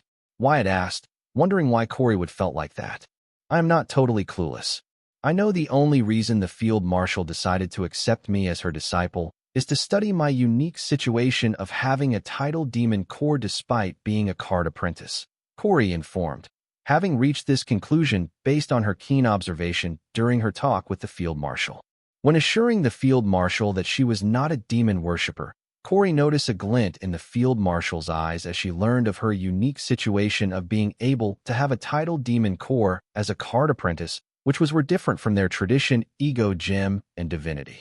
The field marshal had shown strong curiosity to knowing whether Corey will be able to form a divinity to become a card demigod.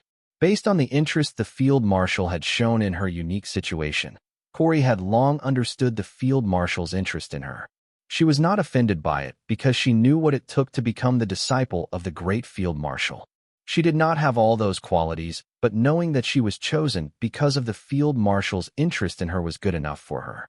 Just when Corey managed to make peace with why the field marshal had decided to take her as her disciple, she had new concerns as the field marshal gained access to the dark knowledge through Wyatt. Now, Corey wondered if the field marshal even needed her. She felt that now that the field marshal had access to dark arts, she could not find her unique situation of using title demon core as a card apprentice as interesting as before. Hence, she even believed that the field marshal's previous offer to her was off the table. Therefore, she was moping quietly, trying not to be of bother to others. Are you stupid? Wyatt asked aloud, as Corey's concerns were of no merit. The field marshal's interest in Corey would not dampen just because she gained access to the unadulterated dark arts. Instead, it would increase the field marshal's interest in Corey by several folds. After all, the more the field marshal gained insight into the dark arts, the more she would understand just how vastly the power systems of the card apprentices and the dark races were. As a result, the field marshal's interest in Corey's uniqueness would intensify, be several folds. As someone who has dabbled in both the power system, Wyatt could vouch for this. Wyatt, do you have to keep picking a fight with me? I am too depressed to even argue with you right now. Corey decided to ignore Wyatt and continue to mope in silence without being a bother for others as before. Since I can't watch your sorry ass for another second, I will keep it straight.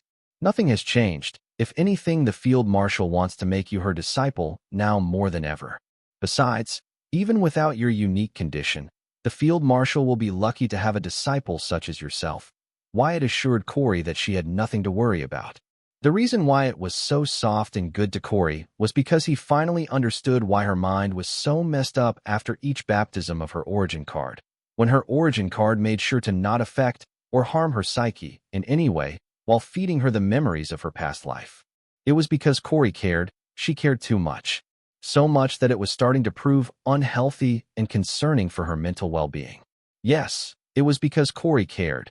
That was why she faced an identity crisis, and her mind was messed up after every time she saw the memories of her past lives, even though her origin card made sure that the memories it showed to Corey would not harm her mind. Turns out she was more caring and thoughtful than she let others know. So, seeing the tragic lives of her past selves, she could not help but try to overcorrect the mistakes of her past selves by getting mentally over-involved. When Wyatt understood this, he could not help but see the shadow of the brave little girl that came to him saying she wanted to change in the current Corey. After watching a great movie, some people immediately forget it and get busy with their lives. But some people don't. They get so connected to the movies and its characters that start playing the movie over and over again in their heads while taking a shower, a dump, breakfast, work, lunch, etc. These latter group of people loved movies enough to take them as seriously as real life. The same was the case with Corey. She cared so much about her past self and their lives that she ended up creating a problem where there isn't one. Understanding this, Wyatt truly felt the field marshal might be lucky to have a disciple like Corey. With the proper guidance and support, Corey might grow up to make everyone proud. Do you really think so? Corey was taken aback to hear compliments from Wyatt. For a change, she did not make it difficult for Wyatt, and accepted his compliments while conforming if the field marshal would want to accept her as her disciple more than ever, despite her being introduced to the Devil Merchant Code and Infinity Library. I believe so. Now, go and make sure your teacher doesn't miss out on the once-in-a-lifetime opportunity because her pride would not allow her to associate with demons and devils. Wyatt nodded at Corey with a gentle smile, and then he urged her to go to the field marshal's side and help the later overcome her pride and chose what's best for her. Okay, I will trust you this once. Saying that, Corey hurried to the field marshal and Treacherous side, who were having a heated discussion about the myriad realms, Dark Realm, Devil Merchant Code, and Devil Merchants. Treacherous was having a tough time explaining every little thing to the field marshal, who was clueless and ignorant to anything and everything outside of the card world. Fortunately for the field marshal, the pixies were known for their patience. If it was anyone else, they would have given up on trying to explain every little and tiny detail to her. This was why Wyatt assigned his task to Treacherous instead of taking it on himself. Time's up.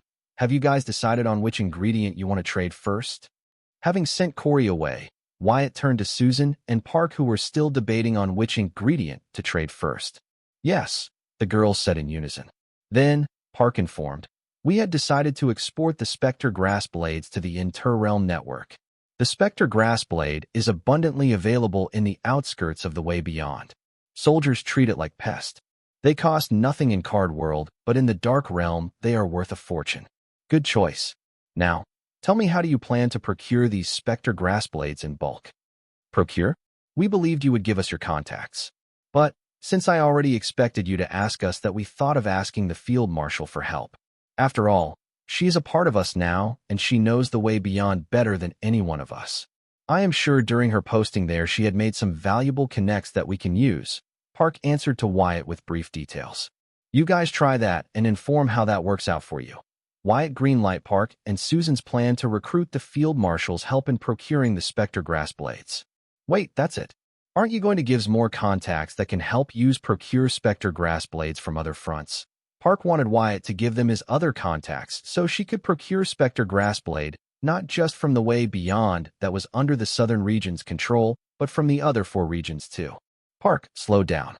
I know that margin of profits on exporting the Spectre Grass Blades to Interrealm City is huge, but once you introduce too much of it in the market, its value will take a hit for a period. Besides, amount of Spectre Grass Blade Southern region can supply should last you long. Not to mention this is your first time. Let it be a test run instead of trying to make it the windfall. Understood.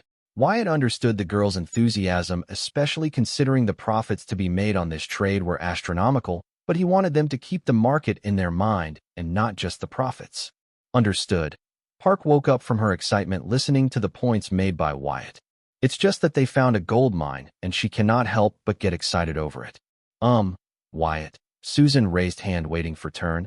It seems that Park was the dominating one among the two. Wyatt found Susan's action funny and cute as he asked, Yes, Susan, what is it? I looked into why the Spectre grass blades are valuable in the Interrealm network and learned that it can be used to create items to deal with Spectre or Wraith-type monsters. Also, some dark races that can be considered to be part Spectre use these grass blades in their day-to-day training. I was wondering if we could create these items in Card World. After all, the dungeons with Spectre or Wraith-type monsters are considered to be among one of the highest mortality rate dungeons in the world, Susan proposed. Unlike Park, she was not interested in make profits by trading Spectre grass blades, but she planned to learn the uses of Spectre grass blades from the Dark Realm and introduce them into the Card World. Obviously, make some profits by being the pioneer of Spectre grass blades uses. Susan, your intentions are good, and there is potential to make profits in a long run, but it will never be as huge as the profits we stand to make in through trade. All I am trying to say that we should not debate to trade Spectre Grassblade, or to do what you proposed, when we can do both. We can trade the Spectre Grassblades with the Interrealm network and introduce the Spectre Grassblades use in the Card World simultaneously. This way we can make huge momentary profits through trade and ensure a continued profits by being pioneers of Spectre Grassblades uses in the Card World. What do you think, Wyatt? Park not only agreed with Susan, but proposed they should both the proposals, ensuring momentary and long-term gains. Good thinking, you two. But, do you know why the Card World never figured out that Spectre Grassblades can be used to create items to help deal with Spectre or Wraith-type monsters? Wyatt did reply to Park because those two were not seeing the problem in what Susan proposed. We aren't advanced enough. I don't know. The girls gave their opinions only to see Wyatt shake his head as he answered his own question. That's because there aren't many dungeons containing Wraith or Spectre-type monsters. The high mortality rate in those dungeons is most because of the adventurers' lack of experience fighting against Wraith or Spectre-type monsters. Therefore, the Card World never felt the need to expand it and develop their knowledge in that field. This also means there's no market for Spectre Grassblade products in the Card World. Trying to be its pioneers will bring us nothing but a little fame. Got it? I am sorry, I wasn't thorough on my research. Susan apologized, realizing the things she overlooked before making her proposal. Whoa, this is trickier than I thought. Having calmed down from her initial excitement, Park began to see the potholes in her plan to a windfall and felt a chill on her back, thinking that she believed this was a sure thing. This is first time trying something like this, just take it slow. You guys are bound to make mistakes, but what matters is that you learn from them, Wyatt advised the girls, and then, seeing the troubled expression Susan's face, he said, "Don't worry, I plan to publish the uses of Spectre Grassblades once I take charge of the Southern Academic region. This way anyone who needs the items naked by Spectre Grassblades can hire someone to make them for them. Aren't you going to copyright those recipes?" Susan asked in surprise, as it was not like Wyatt to work for free. "Of course I am," Wyatt said. The knowledge on Spectre Grassblades available in the Interrealm network and Infinity Library was very raw and in another language. Wyatt would not only be translating them, but also simplifying and modifying them such that even regular card apprentices could understand and successfully use them. So, it was only fair he gets paid for his troubles. I have transferred the funds. If you need more, feel free to ask. But make sure you guys keep a detailed expense report. Now, go and do your thing and keep me updated. Wyatt ensured that he gave the girls sufficient funds to conduct the trade before sending them on their way. Okay, we will keep you updated. Susan and Park then huddled up to brainstorm about how to approach the field marshal and recruit her help with their trade. Meanwhile, Wyatt turned his attention to the meditating Courtney. She was practicing her active soul control percentage on a floating island that was on edge of the seed world far from the floating forest island. It seems he worries about Dre not getting along with Bloodette were not unwarranted. Blood rule power was omnious by nature, but Wyatt hoped that Dre would be able to look past Bloodette's shell and into her being, and they would get alone, but it seems it would take a while for Dre to get used to Bloodette. Feeling Wyatt's gaze on her, a pseudo-head extended out of Courtney's back as the latter slowly opened her eyes and said, "Wyatt, you are back." "Yes, I am." Wyatt wasn't surprised that Bloodette could tell his clones and original self apart. His body was filled with blood, and she was the blood supreme. It would be surprising if she could not tell them apart. He continued, "Did the other me explain everything to you guys? Do you guys have any doubts?" "Yes," he did. "We have no doubts. I contacted with Blood Rule Stream. It helped me understand everything. Now that the Bloodette knew the right questions to ask, the blood rule stream could finally help her. You are already Card Master Realm? Wyatt exclaimed in surprise, feeling Bloodette's realm. It was shockingly fast considering that her practicing speed drops sharply when practicing inside of Courtney's innate blood rune. Yes, it wasn't easy though. Bloodette said the weirdest things. She managed to recover her realm to Card Master Realm over a few hours and dare to say it wasn't easy. Even Wyatt, who never felt his practice speed was slow, could not help but feel a little jealousy towards her. Don't mind her, Wyatt. She has no idea how hard it is to practice for the rest of us. Courtney asked Wyatt to ignore Bloodette's ignorant remark, getting up to greet Wyatt. Still, isn't her recovery too fast? Wyatt found it hard to believe that Bloodette, who was mortal this afternoon, was now a card master strong. This was just too unbelievable. Well, finally knowing a way to break through her dungeon seal, she practiced seriously for the first time. Not to mention, Dre gave her some peculiar fruits from her forest to help her with her practice. Courtney tried to explain Bloodette's fast practice speed, but none of it made sense until she mentioned the peculiar fruits that Dre gave Bloodette to help her with her practice. Wait, Dre and Bloodette get along. Wyatt was more intrigued by the relation between Dre and Bloodette than the miraculous fruits that Dre feed Bloodette to help her with her practice. No, they don't. It's complicated. But hearing about Bloodette's situation, Dre offered to help. That was kind of her. Courtney, who was bound to Bloodette, got to experience both Dredra's wariness and kindness. Unlike others who only experienced Dredra's cuteness and kindness. That's Dre for you. It will take her some getting used to Bloodette, but once she does, you cannot get rid of her. She will chew your ears off with her constant talking. Wyatt tried to ease things between Dre and Courtney. I would be happy if that were the case. I really want to pet her. Aw, she too cute. Courtney screamed, looking at a troubled Dre who was having a tough time explaining things to the field marshal even with help of Corey. The field marshal's prejudice for dark races and anything belonging to them was deep-seated. It would be had for her. Just get on board about being a devil merchant despite the perks it offers. One has to know the field marshal and her ancestors, despite reaching the ceiling of this world, chose to stay and protect it instead of venturing into the myriad realms to find ways to improve their power. These guys chose stagnate their power and slow rot out of loyalty toward their home world. They were too conservative and traditional. It will be hard to convince them to learn and adapt the ways of the enemies of their home world and killers of their comrades. I am cute too. The pseudo-blood redhead extending out of Courtney's back detached into a small orb and morphed into a blood-red pixie. Its face still resembled the same as Bloodette's. See? Oh, you are so tiny and cute. I could just swallow you up. Courtney was immediately full of praise for Bloodette's pixie form. Honestly, she would prefer Pixie Bloodette over Dre any day. Wyatt, what are you? Bloodette asked Wyatt proudly. Shaking his head, Wyatt rubbed Bloodette's tiny head and said, You are indeed cute. Cuter than Dre? Bloodette asked, hovering in front of Wyatt. Sure, but I think you should continue to focus on practice till the effect of Dredra's fruit gets digested and wear off. Wyatt lied and advised Bloodette to stop making trouble and get back to practicing. Okay.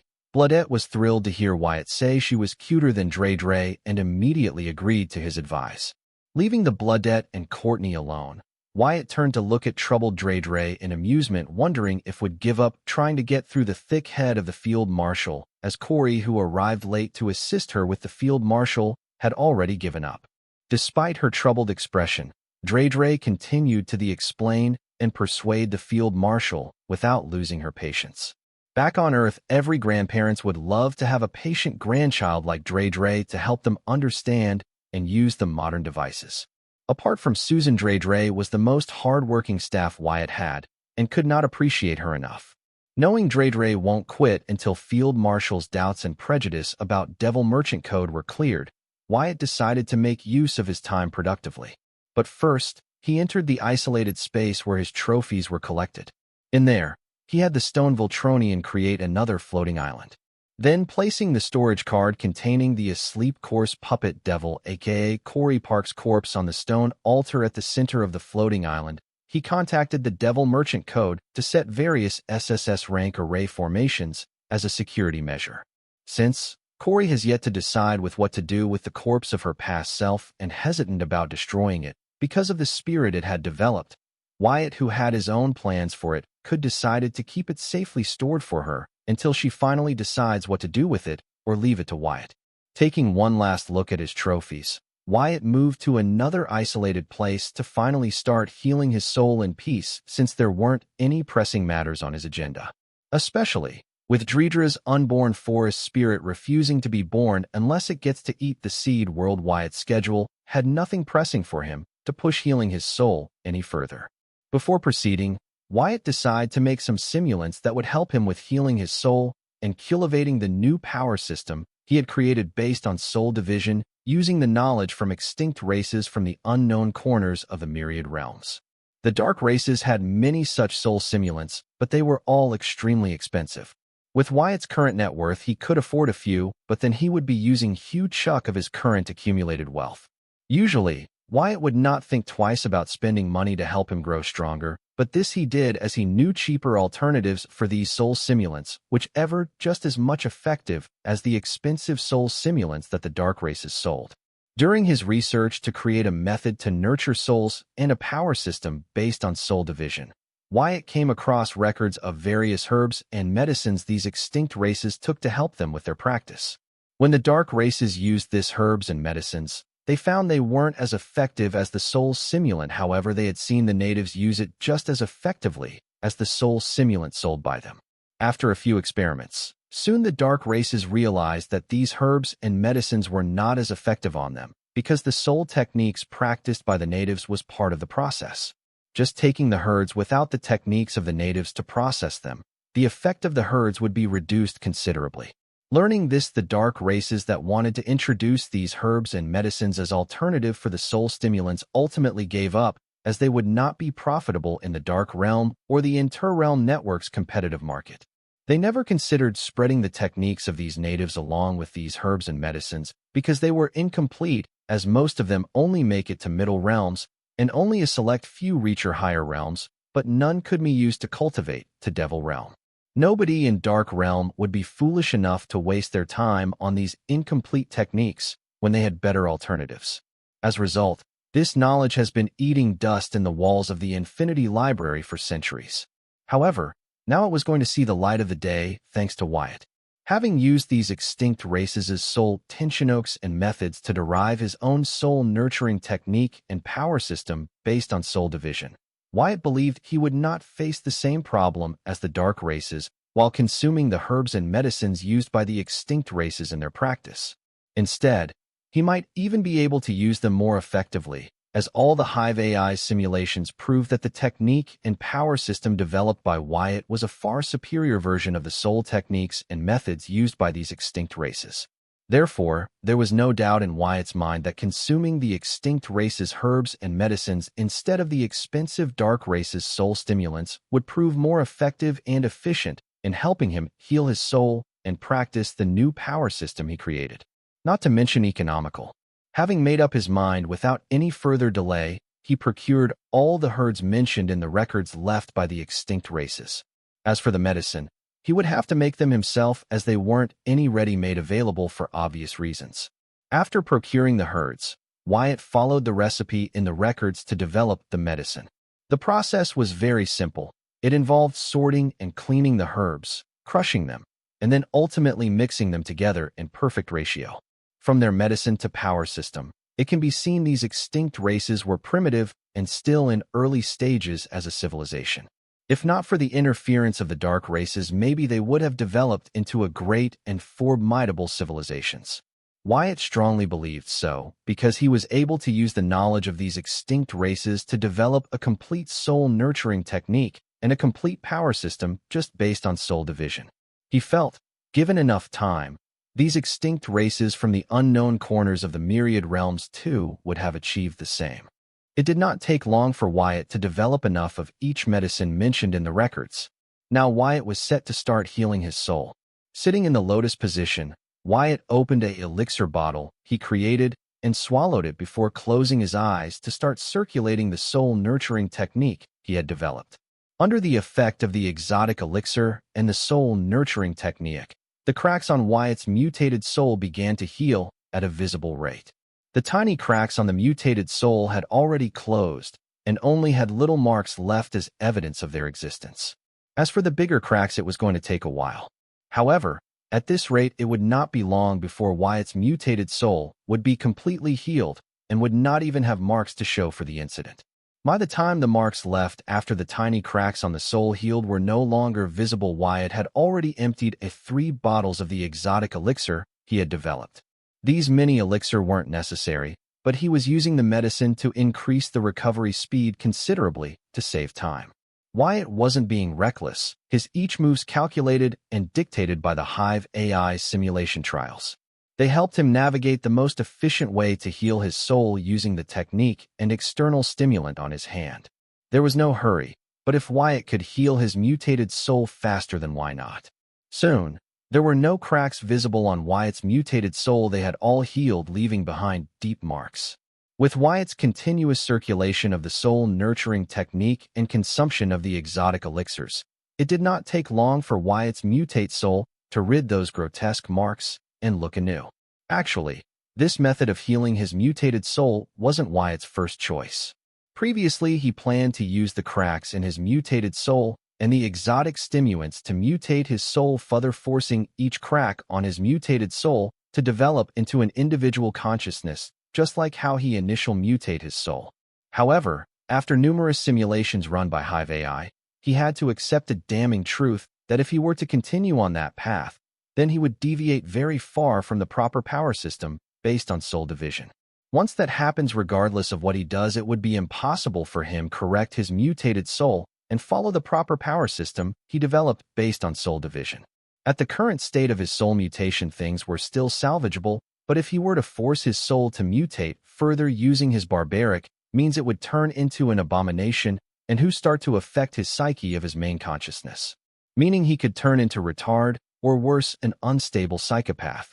This was the consequence of the forcefully trying to multiply his consciousness using the barbaric methods, as the stress on his soul from such unconventional methods too huge for it to bear, and it was bound to crack if Wyatt kept pushing his luck.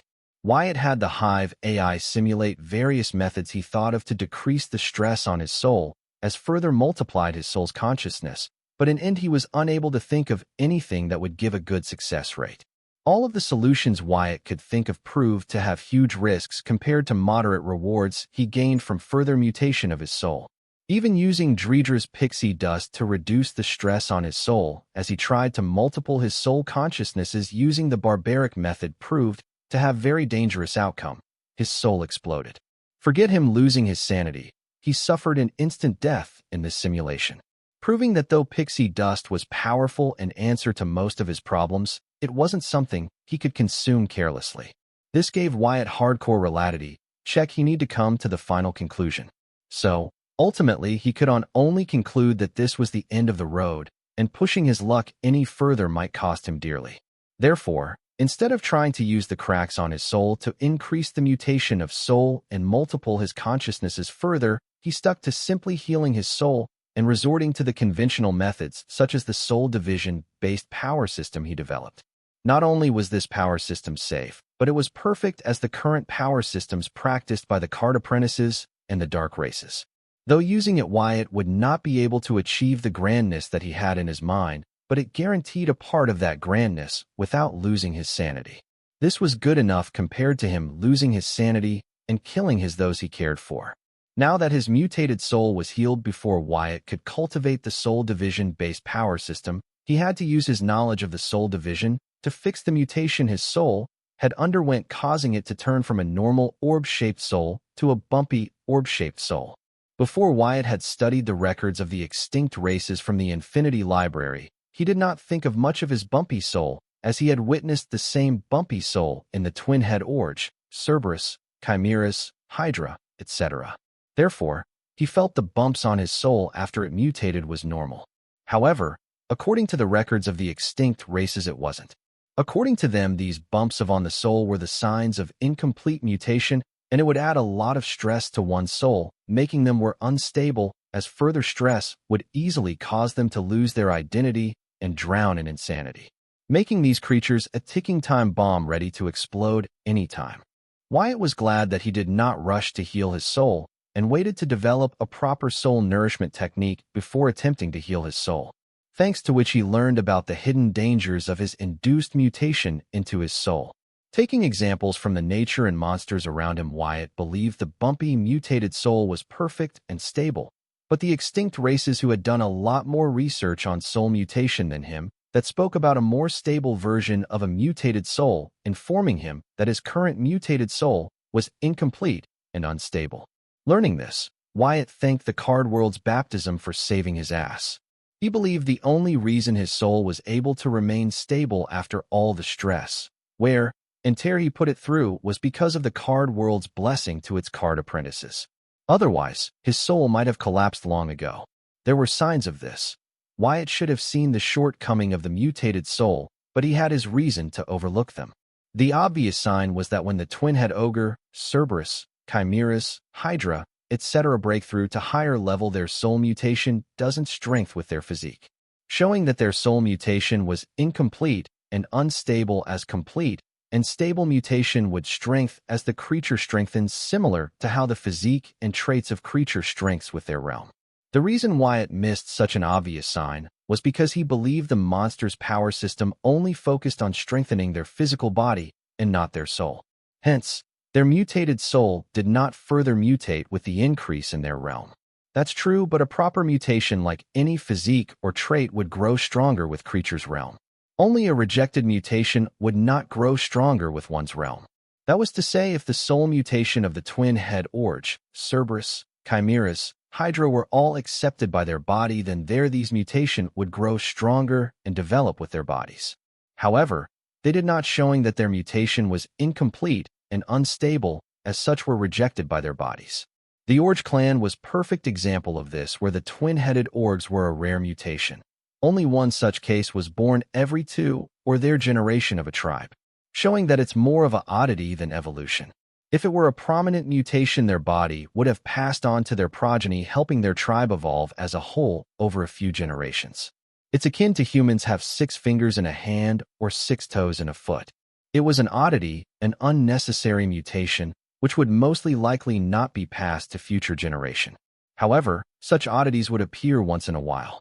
There were many theories to why this happens. However, understanding why it happens would not change they were useless oddities.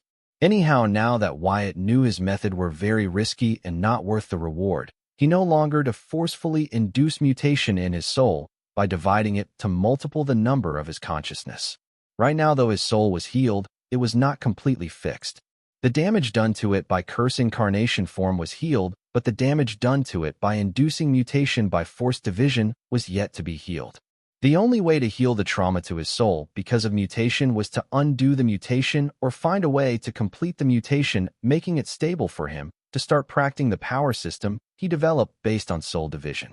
Undoing the soul mutation was easier said than done, not to mention Wyatt did not want to do it, as he had to withstand intense pain and suffering to achieve his soul mutation. Though the soul mutation was incomplete and unstable, he did not want all his pain and suffering for nothing, so decided to complete his soul mutation, which was easier compared to undoing the soul mutation thanks to the records of the soul left by the extinct races.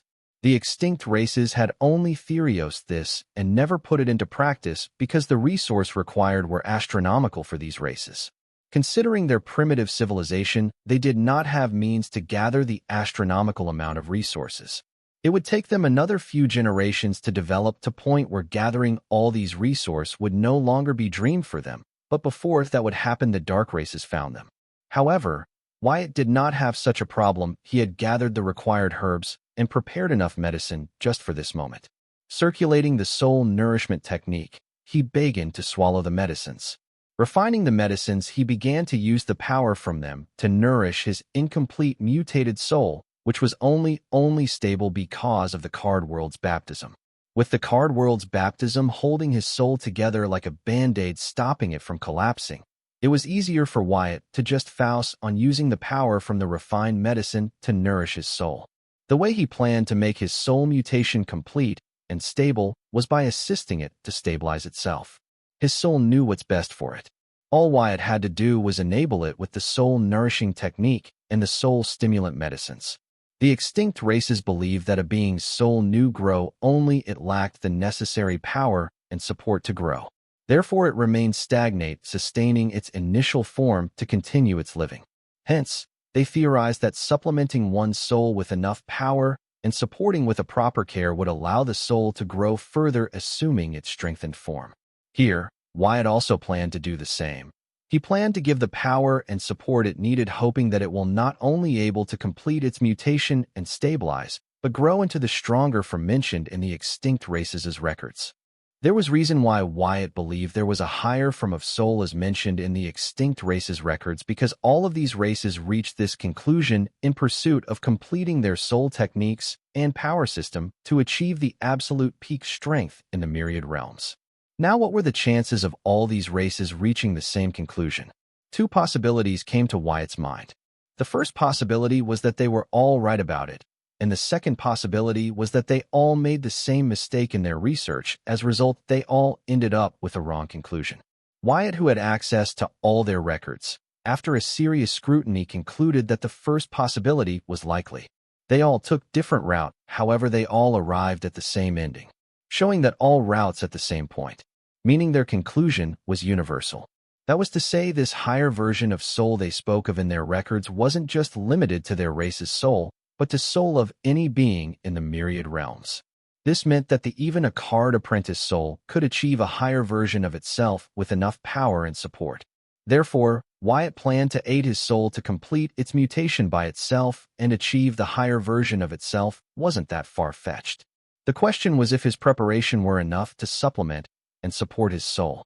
The Hive AI's numerous simulations proved that the resource Wyatt had gathered was more than enough, but considering that there wasn't enough data on the so-called higher version of the soul, these simulations had a very high error margin. So, Wyatt had procured resources more than recommended by the Hive AI. However, whether the resource he had was enough was still a mystery. Half an hour into circulating the soul nourishment technique and consuming about 1/10 of the soul stimulants he had prepared, Wyatt finally felt a change in his soul. This change was feeling. He felt at last when he brought through to Cardmaster realm, and his soul mutated further, and his consciousness multiplied into the 12. This feeling of his soul undergoing mutation, it seems his soul was trying to finish what he had started. It was only a spark, but was a sign that the extinct races were right. Finally getting a response from his soul and getting a certainty that he was on the right path, Wyatt was more motivated about circulating the soul nourishment technique and stuffing himself with the soul stimulants. Wyatt relentlessly refined medicine and pumped the gathered power to his soul, which was actively undergoing minute changes. These changes were too tiny, but it was the start. 3 hours of circulating the soul nourishment technique and exhausting about 70% of the gathered resources, Wyatt finally saw the odd bumps on his soul shrink back into the soul. He had little idea to what was happening and what its consequences would be, but he was not worried about that. He was more worried about the fact that he did not have enough resources to support his soul. The dumps on his soul had just started to shrink, and he had already consumed 70% of the resources he had prepared. He wasn't sure that the remaining 30% would enough to sustain the remainder of his soul's correction and development process. He was worried he would fall short of resource in the middle of fixing his soul's mutation. If it really were the case, then they can only improvise on the go. The reason Wyatt wasn't worried about what was happening to his soul and its conquenese despite not having a clue about it was because he knew this was what his soul wanted. Now that he had handed the wheels to his soul, he would hesitate to follow where it took him. Question his soul would be like questioning a zygote how it knew to grow into a fetus. Therefore, Wyatt's only concern currently was he did not have enough resources to support his soul's correction and development process. However, to Wyatt's surprise, when he had consumed about 80% of the resources he had gathered, the bumps on his soul shrunk, leaving no trace of their existence. Then, he noticed that his soul had turned glossy like a glass crystal orb, and 12 similar figures were visible within it. Upon a closer look, Wyatt realized that these 12 figures resembled him. One of them was at the center of the orb, while the rest were scattered, positioning themselves around it. Seeing their arrangements, Wyatt understood that each of his consciousness had grown into a separate ethereal spirit, instead of collective ethereal spirit with 12 heads and 12 pairs of arms. After this change, regardless how much he circulated his soul-nourishing technique or consumed the soul stimulant, nothing happened but him feeling stuffy. That was when Wyatt realized his soul had completed his mutation for him. But he wasn't sure if it had achieved the higher version of soul that the records of the extinct races mentioned. Therefore, he summoned his grimoire and checked his status page to see if there was any change, and to his surprise, there were significant changes to his physique and trait column. All his physique and traits related to his soul had undergone a significant change enough to be renamed. His physique mutated soul was renamed as physique primordial soul. His trait multiple consciousness was renamed as trait myriad primordial spirits. His trait mutated soul energy was renamed as trait primordial energy. Looking at the changes that had occurred to his physique and trait related to his mutate soul, Wyatt was elated and overjoyed as his bet to build on the knowledge of the extinct races paid off big time. Controlling his euphoria, Wyatt then went through the info of the new versions of his physique and traits to understand them and get an idea of their capabilities. Mutated soul, primordial soul. Physique name, primordial soul. Physique type, origin card. Physique rank, acquired grade. Physique description, the host's ethereal spirit has metamorphosed into a primordial spirit, ascending the host's soul into a primordial soul. 1. The primordial spirit capable of existing independently in the spiritual form after the destruction of the physical form. Note: primordial souls cannot enter the river of reincarnation because they predate its creation. 2. As long as host's primordial spirit exists, they can recreate their spiritual and physical form. Wyatt frowned going through the information of the primordial soul, as it did not have much information on what a primordial spirit or a soul was and what they were capable of. The information provided in the grimoire was too vague. He could not help but wonder if it was because the card worlds did not have much information in them. This wasn't the first time the grimoire had failed to give Wyatt a proper explanations to his physique and traits. Therefore, he wasn't surprised. It seems once again it was up to him to figure out what the primordial spirit and soul were and their uses. Hopefully, the Infinity Library would not be disappointment, otherwise he truly will be alone on this. 2. Multiple consciousness, myriad primordial spirits. Trait name, myriad primordial spirits. Trait type, origin card. Trait rank, acquired grade. Trait description, the host's primordial soul mutates every time the host breaks through to the upper realm, multiplying the number of primordial spirits in it. Card master, 12 primordial spirits. Note: current multiplying factor is triple, but will be increased with every baptism. 2. The current multiplying factor is for a regular soul. The multiplying factor of primordial soul is much higher. The info of the evolved trait myriad primordial spirit wasn't much different from its original trait multiple consciousness, though it was astonishing to note that it mentioned that the multiplying factor for primordial soul was much higher. Wyatt wondered if it's because the stress tolerance of the primordial soul higher than that of a regular soul, or if it was because his soul's mutation was complete, giving it the ability to multiple its primordial spirits. He did not believe that myriad primordial spirit was trait for each primordial soul. His was a special case. It appears the pain and suffering that tolerated experimenting with his soul wasn't a waste after all. Most exciting part about this was this trait made him an ideal person to practice the new power system he had developed based on soul division. 3. Mutated soul energy, primordial energy. Trait name, primordial energy. Trait type, origin card. Trait rank, acquired grade. Trait description: the host's primordial spirits can access primordial energy from the origin source, the beginning of all. 2. The host currently has 12 primordial spirits, so the host's soul energy will be refined 12 times, making it 12 times purer and stronger than normal soul energy. Note: the amount of primordial energy the host can access depends on their realm. 2. The primordial spirit and soul cannot be nourished with regular energy and require primordial energy, allowing it to grow in terms of active soul control. 3. The host's soul energy will get stronger and purer with an increase in the number of the host's primordial spirits. Wyatt was elated to learn that he could access the earliest form of energy from origin source, the beginning of all. During his old research on energies, he learned that all the energies currently present in the myriad realms were derived from the primordial energy, the earliest form of energy. According to that book, the only creatures known to have access to the primordial energy were the primordial pixies, the architects of the myriad realms. Apart from gaining access to the primordial energy, Wyatt was happy learning that even after advancement, this trait of his kept the original effect of refining the soul energy, based on the number primordial spirits in his primordial soul. But all his happiness suddenly crashed learning that his primordial spirit and soul can only be nourished with primordial energy. Meaning, regular soul energy was of no use to him in practicing his active soul control percentage. Therefore, Wyatt immediately lost all his happiness from advancement of this trait, because this meant he could no longer use soul energy manipulation skill to speed run his practice and breaking through to higher realm. Wyatt had no idea as to where he could get primordial energy manipulation skill, not to mention there were no primordial energy ingredients or external sources in the myriad realms to help him in his practice, so he would have to painstaking practice like everyone else to break through to higher realm. The more Wyatt thought about, more he began to lose all the excitement from his new advanced physique and trait. As the creator of the silver milk power that can help mortals and card apprentices with their active soul control percentage alike, Wyatt found it funny that he did not have any such external or consumable stimulants to help with his primordial soul's active soul control percentage.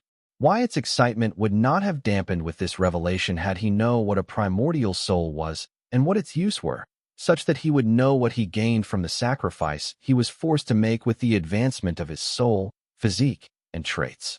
Knowing what exactly he gaining in exchange for what lost would definitely help Wyatt come to terms with advancement, as the uncertainty combined with lose affect his mood a lot regardless of how prepared he was. After all, even if his soul had ascended into a higher version, he was still human. Wyatt did not let the disappointment get to him and decided to check out his new abilities that came with his recently advanced soul, physique, and trait. Before he could begin, he noticed that his spiritual body in the spiritual body no longer had the Viltranane Gigamite form with multiple heads and arms, but had similar appearance as his physical body, a regular humanoid with average number of limbs and head. This did not bring much surprise to him, as he had figured as much considering his ethereal, primordial spirit also ditched the Viltronian Gigamite form and assumed a regular Viltronian from as his soul, complete his soul mutation, and ascended into a primordial soul. What surprised him more was, as someone who had lived simultaneously in spiritual and physical plane, he did not notice this change sooner. Therefore, he made a mental note to train his awareness in the spiritual plane to his awareness in the physical plane. After this observation, he used his primordial spirit to feel his connection with the origin source. Soon he perceived his surroundings morph. He felt he was no longer in his seed world, but in the presence of something bigger than anything he had come across. Yes, bigger than the card world's will. How could a growing celestial will compare to the beginning of all? However, this was just Wyatt's perception.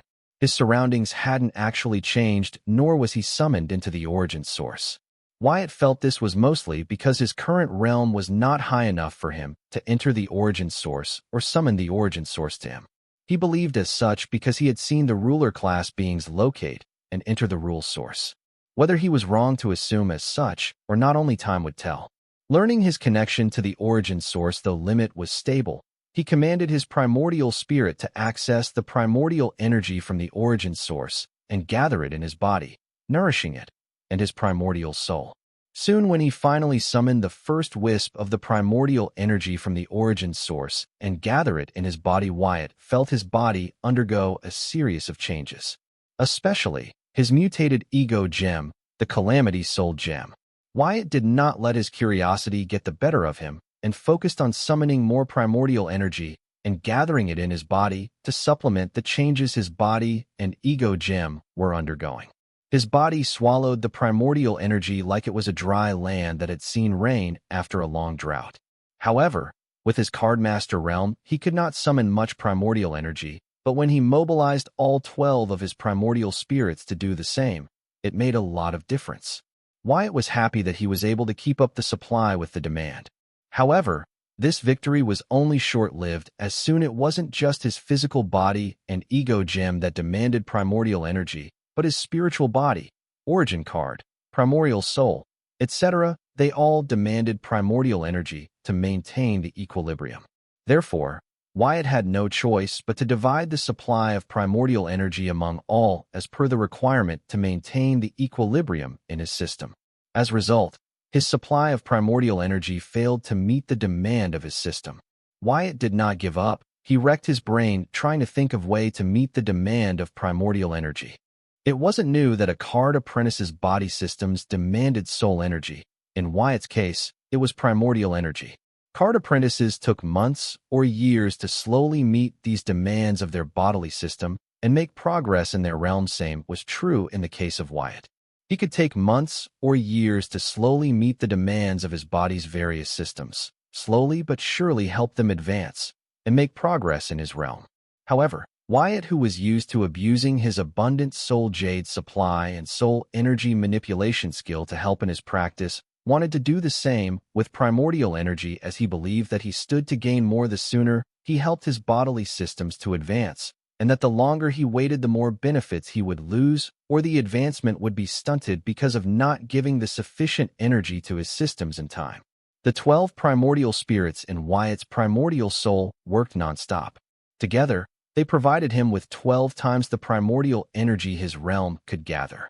However, Wyatt still found himself requiring more primordial energy. After a good while, he concluded that at present he truly did not have a way to help him increase the input of the primordial energy. So he had no choice but to give up and assume traditional practice, getting things done slowly one by one. Therefore, he began to circulate primordial energy using the soul-nourishing technique, following the new power system he had created based on soul division, since he was using all 12 of his primordial spirits to gather primordial energy. However, as he began to continue training as such, he learned it turned out to be the answer he was looking for. It turned out that the new power system he had created based on soul division was able to boost the productivity of the primordial spirits. If earlier all 12 of them were individually gathering primordial energy, giving Wyatt 12 times the primordial energy of what he could gather at his present realm, now they were working together like one giant machine and pumping out twice of that amount, i.e., 24 times of the primordial energy of what Wyatt could gather at his present realm. Now that was just insane. Wyatt was now not only able to meet the demands of his various bodily systems, but also had some to spare. He was elated and pondered what to do with the excess primordial energy, but to his surprise, his primordial spirits used the excess primordial energy themselves. When Wyatt poked around to learn what they planned to do with excess primordial energy, he learned that they were multiplying in number, shocking Wyatt, as he believed that was only possible when he broke through to a higher realm. But since he was clear not going through a breakthrough in realm, this left only one possibility, that the primordial spirits were following the new soul division-based power system to correct their multiplying factor, as it was already stated in the info of the trait. Myriad primordial spirits, that the multiplying factor of a primordial soul was much higher than regular soul. Wyatt watched as the number of primordial spirits in his primordial spirit increased from 12 to 64 and stopped, causing Wyatt to believe this was the limit of the card master realm. As a result, the amount of the primordial energy gathered by Wyatt's 64 primordial spirits was 128 times the maximum amount of primordial energy his current realm allowed him to gather from the origin source. Not dwelling on it, he mentally checked the info of the trait Myriad primordial spirits in his grimoire to learn that its multiplying factor, which used to be 3, has increased to 8. Figuring this, he could not help but wonder if the boost his primordial spirits gained when working together would increase with the increase in multiplying factor when he undergoes baptism. Wyatt was shell-shocked imagining this possibility, as that would mean he would never have to worry about falling short of primordial energy ever again. It was so unbelievable that Wyatt did not dare entertain that possibility until he saw it happen during his next baptism, which was not far ahead in the future. With the growth in his number of primordial spirits, Wyatt found himself in a new dilemma: what to do with the excess primordial energy. Seeing no other use, he decided to store it in his mutated ego gem for now. Then, While waiting for his bodily system to undergo their advancement, his mind wandered, trying to figure out the sequence of the multiplying factor of the trait myriad primordial spirits worked. He guessed. Card student, scholar, 2 1 primordial spirit x 2 multiplying factor equals 2 primordial spirit. Card scholar, soldier 4. 2 primordial spirit x 4 multiplying factor equals 8 primordial spirit. Card soldier, master equals 8. 8 primordial spirit x 8 multiplying factor equals 64 primordial spirit. Hence he predicted 4. Card master, grandmaster equals 16. 64 primordial spirit x 16 multiplying factor equals 1024 primordial spirit. However, only time would tell if Wyatt's assumption was correct or not. Therefore, he did not dare to get ahead of himself and celebrate early. Still, Wyatt was enthused knowing that he had 64 primordial spirits at his disposal. Now he could produce 64 true clones that would be equally strong as him and use all his abilities. Just imagining the assistance he would gain from them outside of gathering primordial energy, Wyatt was overwhelmed with joy, especially thinking of his blood curse incarnation form. He was stronger than elite demigods back when he had 12 consciousnesses. Now that he had 64 primordial spirits, Wyatt could not imagine the strength he could summon by integrating with 64 different SSS rank blood curses to assume the blood curse incarnation form. The more Wyatt thought about this, the more assured he grew about his future. It took more than an hour for Wyatt's bodily system to undergo their advancement, supplemented by abundant primordial energy. When it finally did, Wyatt immediately summoned his grimoire, unable to control his curiosity any longer, and eagerly checked out the changes. The first thing that grabbed his attention was his origin card. Card name: Primordial Calamity Soul Gem, Awakened. Card type: Origin card. Card rank: Unique grade. Card rating: //. Card durability: //. Card effect: the host gains the primordial physique of a calamity and the ability to communicate with the origin source and rule source based on their realm and the limit to which they can harmonize with them. Additional effect: 1. Primordial cursed bloodline. 2. Absolute blood curse immunity. 3. Myriad primordial transformation. 4. Myriad primordial hex. 5. Primordial soul pupils. 6. Primordial Voltronian physique. 7. Primordial immortal core. 8. Body restructure. 9. Transformation, 4th form, locked. 10. Parent/daughter soul gem. 11. Calamity daughter gem, 3rd form, locked. 12. Hive AI. 13. Myriad primordial spirits. 15. Soul energy manipulation. 16. One with the source. 14. Soul echolocation. 15. Soul energy manipulation. 16. One with the source. Synchronization rate: 165%. Note: the higher the synchronization rate, longer and deeper the host can communicate with the rule source. The higher the realm, deeper the host can communicate with the origin source. Primordial Calamity Soul Gem protects the host's mutated soul. Going through the changes in the origin card, Wyatt was shocked because he wasn't expecting it to actually change this much, but gain some enhancement at best, as he did not think that a card apprentice's origin card could change through other circumstances apart from undergoing baptism. He guessed that the primordial energy was the exception. After all, it was the origin and source of all the other types of energies. Not dwelling on it, Wyatt moved to learn the changes to his origin card in detail, only to find nothing but a series of question marks where their detailed description should be. Wyatt could only make 2 things off this. The card world's will itself had no idea about the extent to which his abilities had advanced. Or, the card world's will wasn't willing to share this information with Wyatt, yet underestimating him for his low realm. Either way, Wyatt could only learn more about his newly advanced abilities by exploring them. If it was some other time, Wyatt would enjoy this as a fun little experiment, but right now he had too much on his plate to spare time going around in circles trying to figure out his abilities and their extent. On the bright side, this was good for him, as this was not something Wyatt should be skipping or the place to use shortcuts, because only when he has enough experience and understanding of his abilities will he be able to use them to their full extent and creatively in a fight or in the day-to-day life. Therefore, Wyatt began by using his soul pupils, which was now labeled as primordial soul pupils.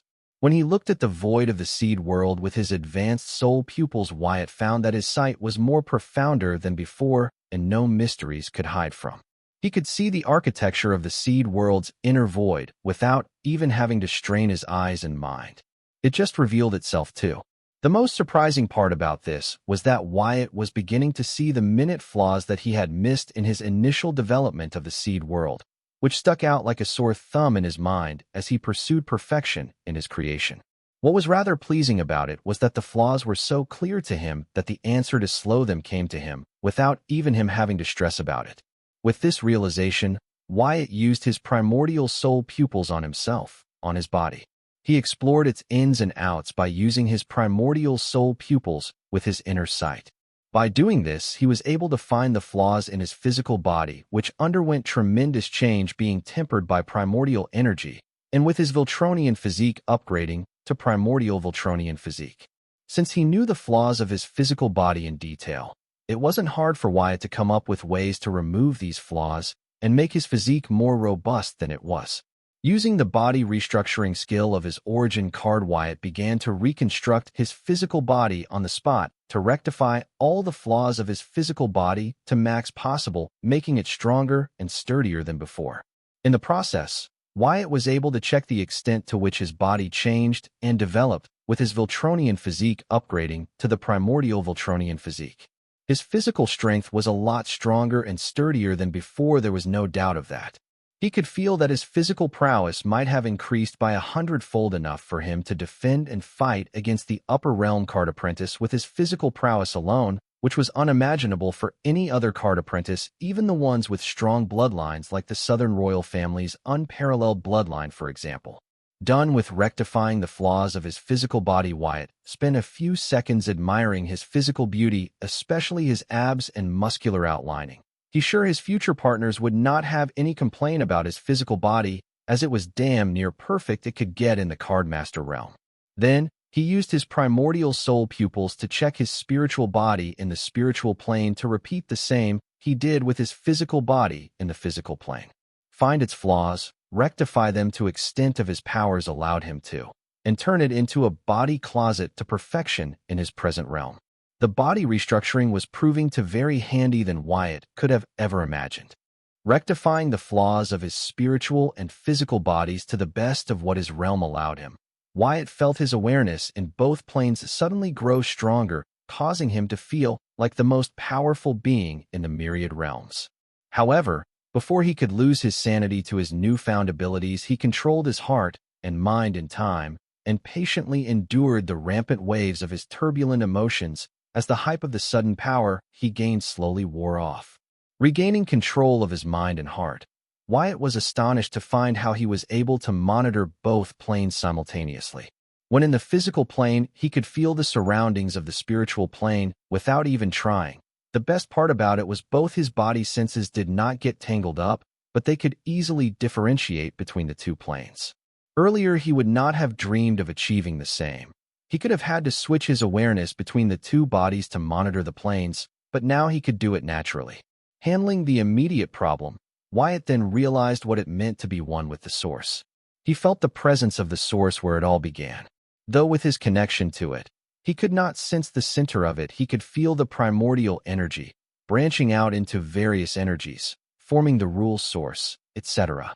Sensing all this, Wyatt felt like the secret to the universe was by the edge of his fingertips, but he could not grasp it. The frustration that Wyatt felt was unexplainable. He felt like the answers to all his questions were right in front of him, but he forgot how to read. It brought him both joy and misery. In the end, feeling powerless, he could only give up trying to read these answers and be satisfied with the possibility that one day he might be able to learn how to read them. What Wyatt did not know was that he was extremely lucky to have his soul pupils advance into primordial soul pupils. This allowed him to stare into the source without going insane like the blood rule slaves in the blood rule source. Some truths were too profound for mortals. This was the reason why the card worlds did not give a proper description of Wyatt's new abilities. Wyatt was ignorant of his luck. He still had to understand the significance of his primordial soul pupils rather than complaining about being unable to read the mysteries of the source. He wasn't aware that he was only able to keep his sanity despite having stared into the profound mysteries of the source, because his soup pupils had advanced thanks to an abundant supply of primordial energy. It was his good fortune that he was resourceful and did not easily give up. Had he given up advancing them because of a lack of primordial energy and glanced into the source, then his fate would have been sealed. He would have been enslaved by the source like all the ignorant fools that thought just because they found the source they could take a peek into its mysteries and learn from it. Wyatt had no idea how his luck and fortune saved him from his ignorance. Even if he was known to be a genius among the card apprentices in front of the mysteries of the universe, he was just another fool, deluding himself into thinking that he could learn from it. Well, sometimes where talent and hard work failed, a little luck would do the trick. Wyatt was truly fortunate that his luck had supported him where his talent and hard work were destined to fail. Unaware of the disaster that he just dodged, Wyatt decided to use his primordial soul pupils to understand the primordial energy. By using primordial energy, Wyatt found that despite the destructive power it held, it could blend with other energies effortlessly and enhance their strength.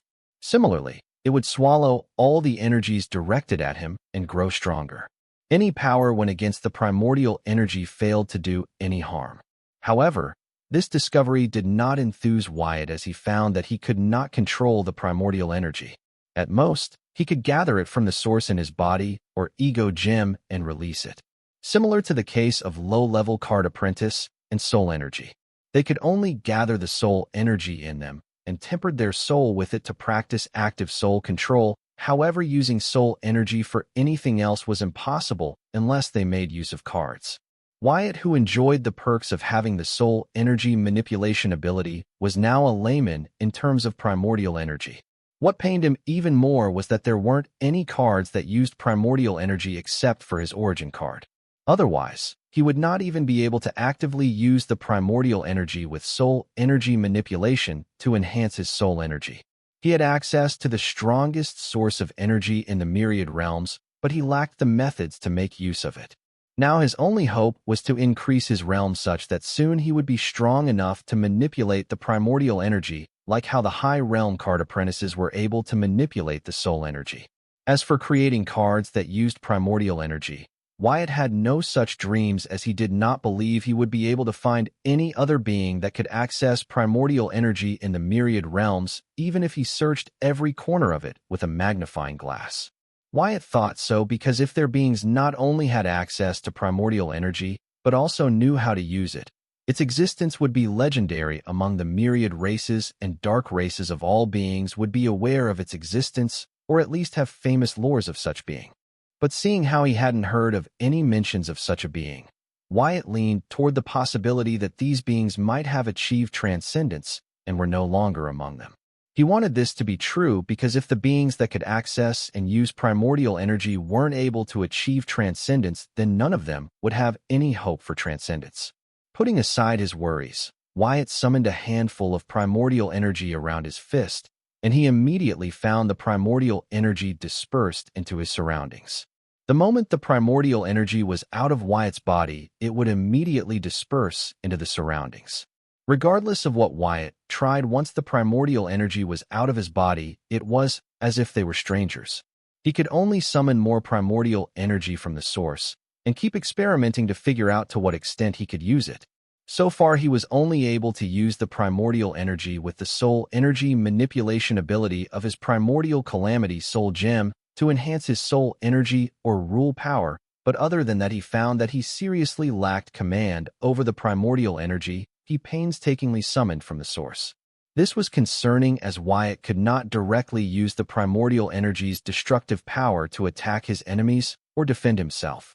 Seeing the energy that created the myriad realms was reduced to mere supportive power in his hands, Wyatt smiled in self-mockery.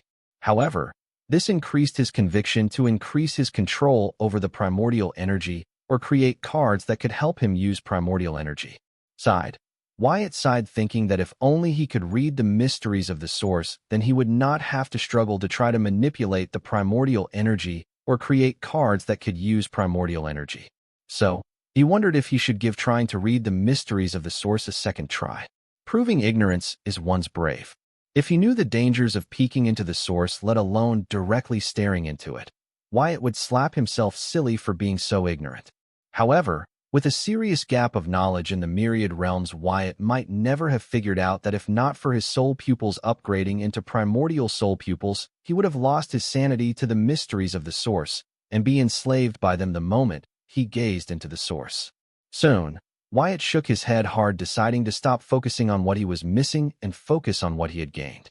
After all, right now he had a lot to be thankful for. He understood that any being of the myriad realms would be willing to sacrifice anything just to gain a part of what he had gained today. Besides, moping around would do him no good. Therefore, no longer dwelling on the negative, Wyatt then decided to connect with the blood rule source. Prior to this, he did not have any connection to it. It was the card world's blood rule stream that allowed him to enter the blood rule source, and his tricks allowed him to maintain contact with the blood rule source.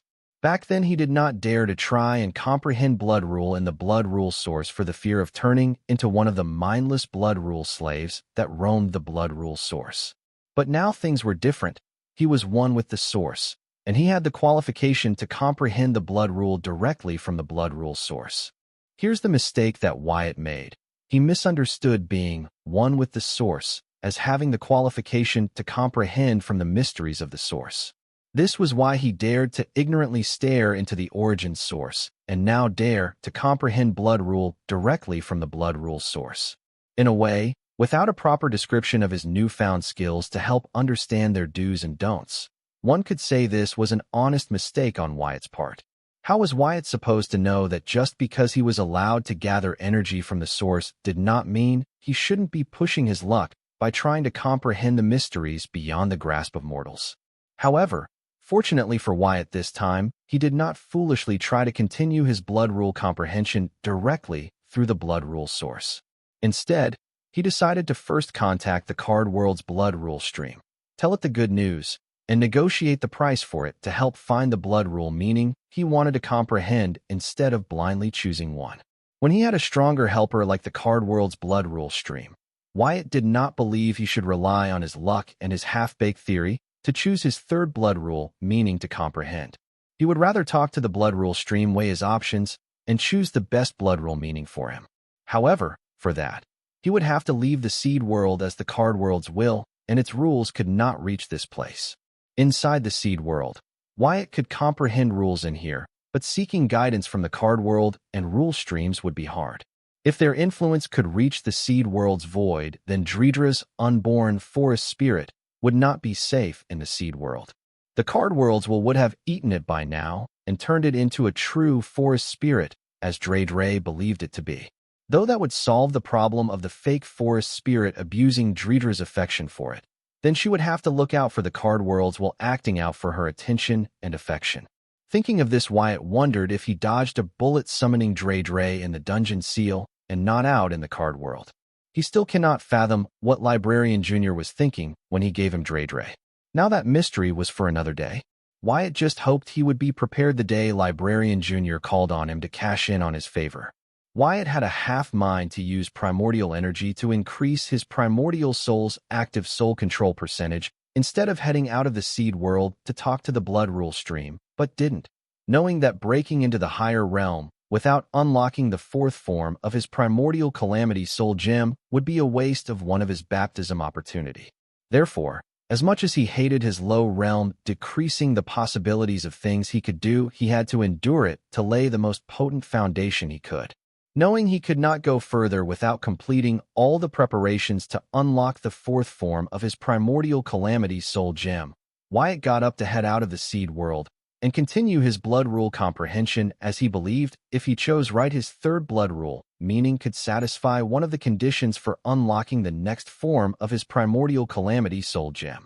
Before leaving the seed world, Wyatt wanted to give a heads up to Dre, as this time he did not plan to leave behind a clone in the seed world, not only because he would need all 64 of his primordial spirits to help him with rule comprehension, but also because the birth of the fake forest spirit was on hold for the foreseeable future until he found a way for his seed world to swallow the fake forest spirit.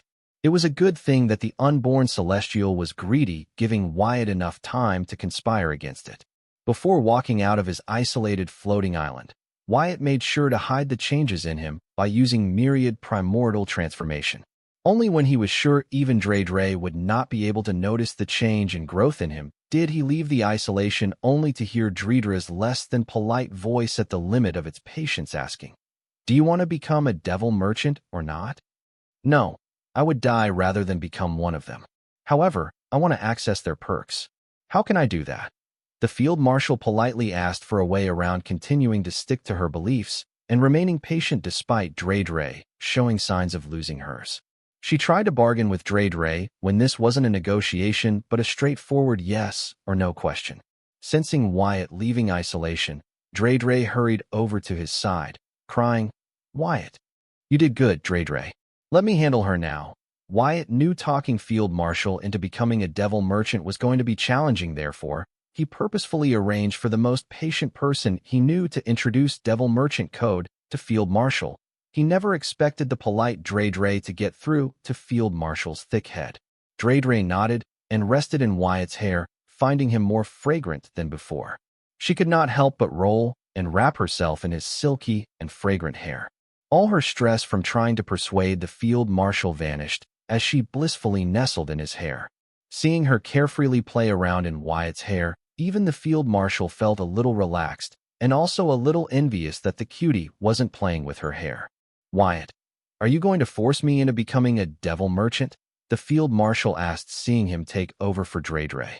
"No, I never force my people." Wyatt wasn't lying to the field marshal. All his Calamity Daughter gems weren't his people until they were introduced to it. So, yes, Wyatt really never forced his people. "That's too bad, as that would have made things easier," the field marshal said, shaking her head. She was hoping Wyatt would choose for her instead of letting her choose it. Honestly, the field marshal had half a mind to become a devil merchant and start hustling. With an entity like Devil Merchant Code supporting her, she had the confidence to unite the 5 regions, but as a heat's end, she would be staining the legacy of the unparalleled bloodline if she were to become a devil merchant. She felt the line between a devil merchant and a devil worshipper was too blurry. "Too bad. Since you decided to follow me, I am obligated to care about your opinions. I'd love to hear from you. Thanks so much for watching. Did you enjoy this video? If you did, make sure to hit that notification bell so you never miss an update. And don't forget to subscribe and give this video a big thumbs up. Your support means the world to me, and I can't wait to see you in the next one. Thank you.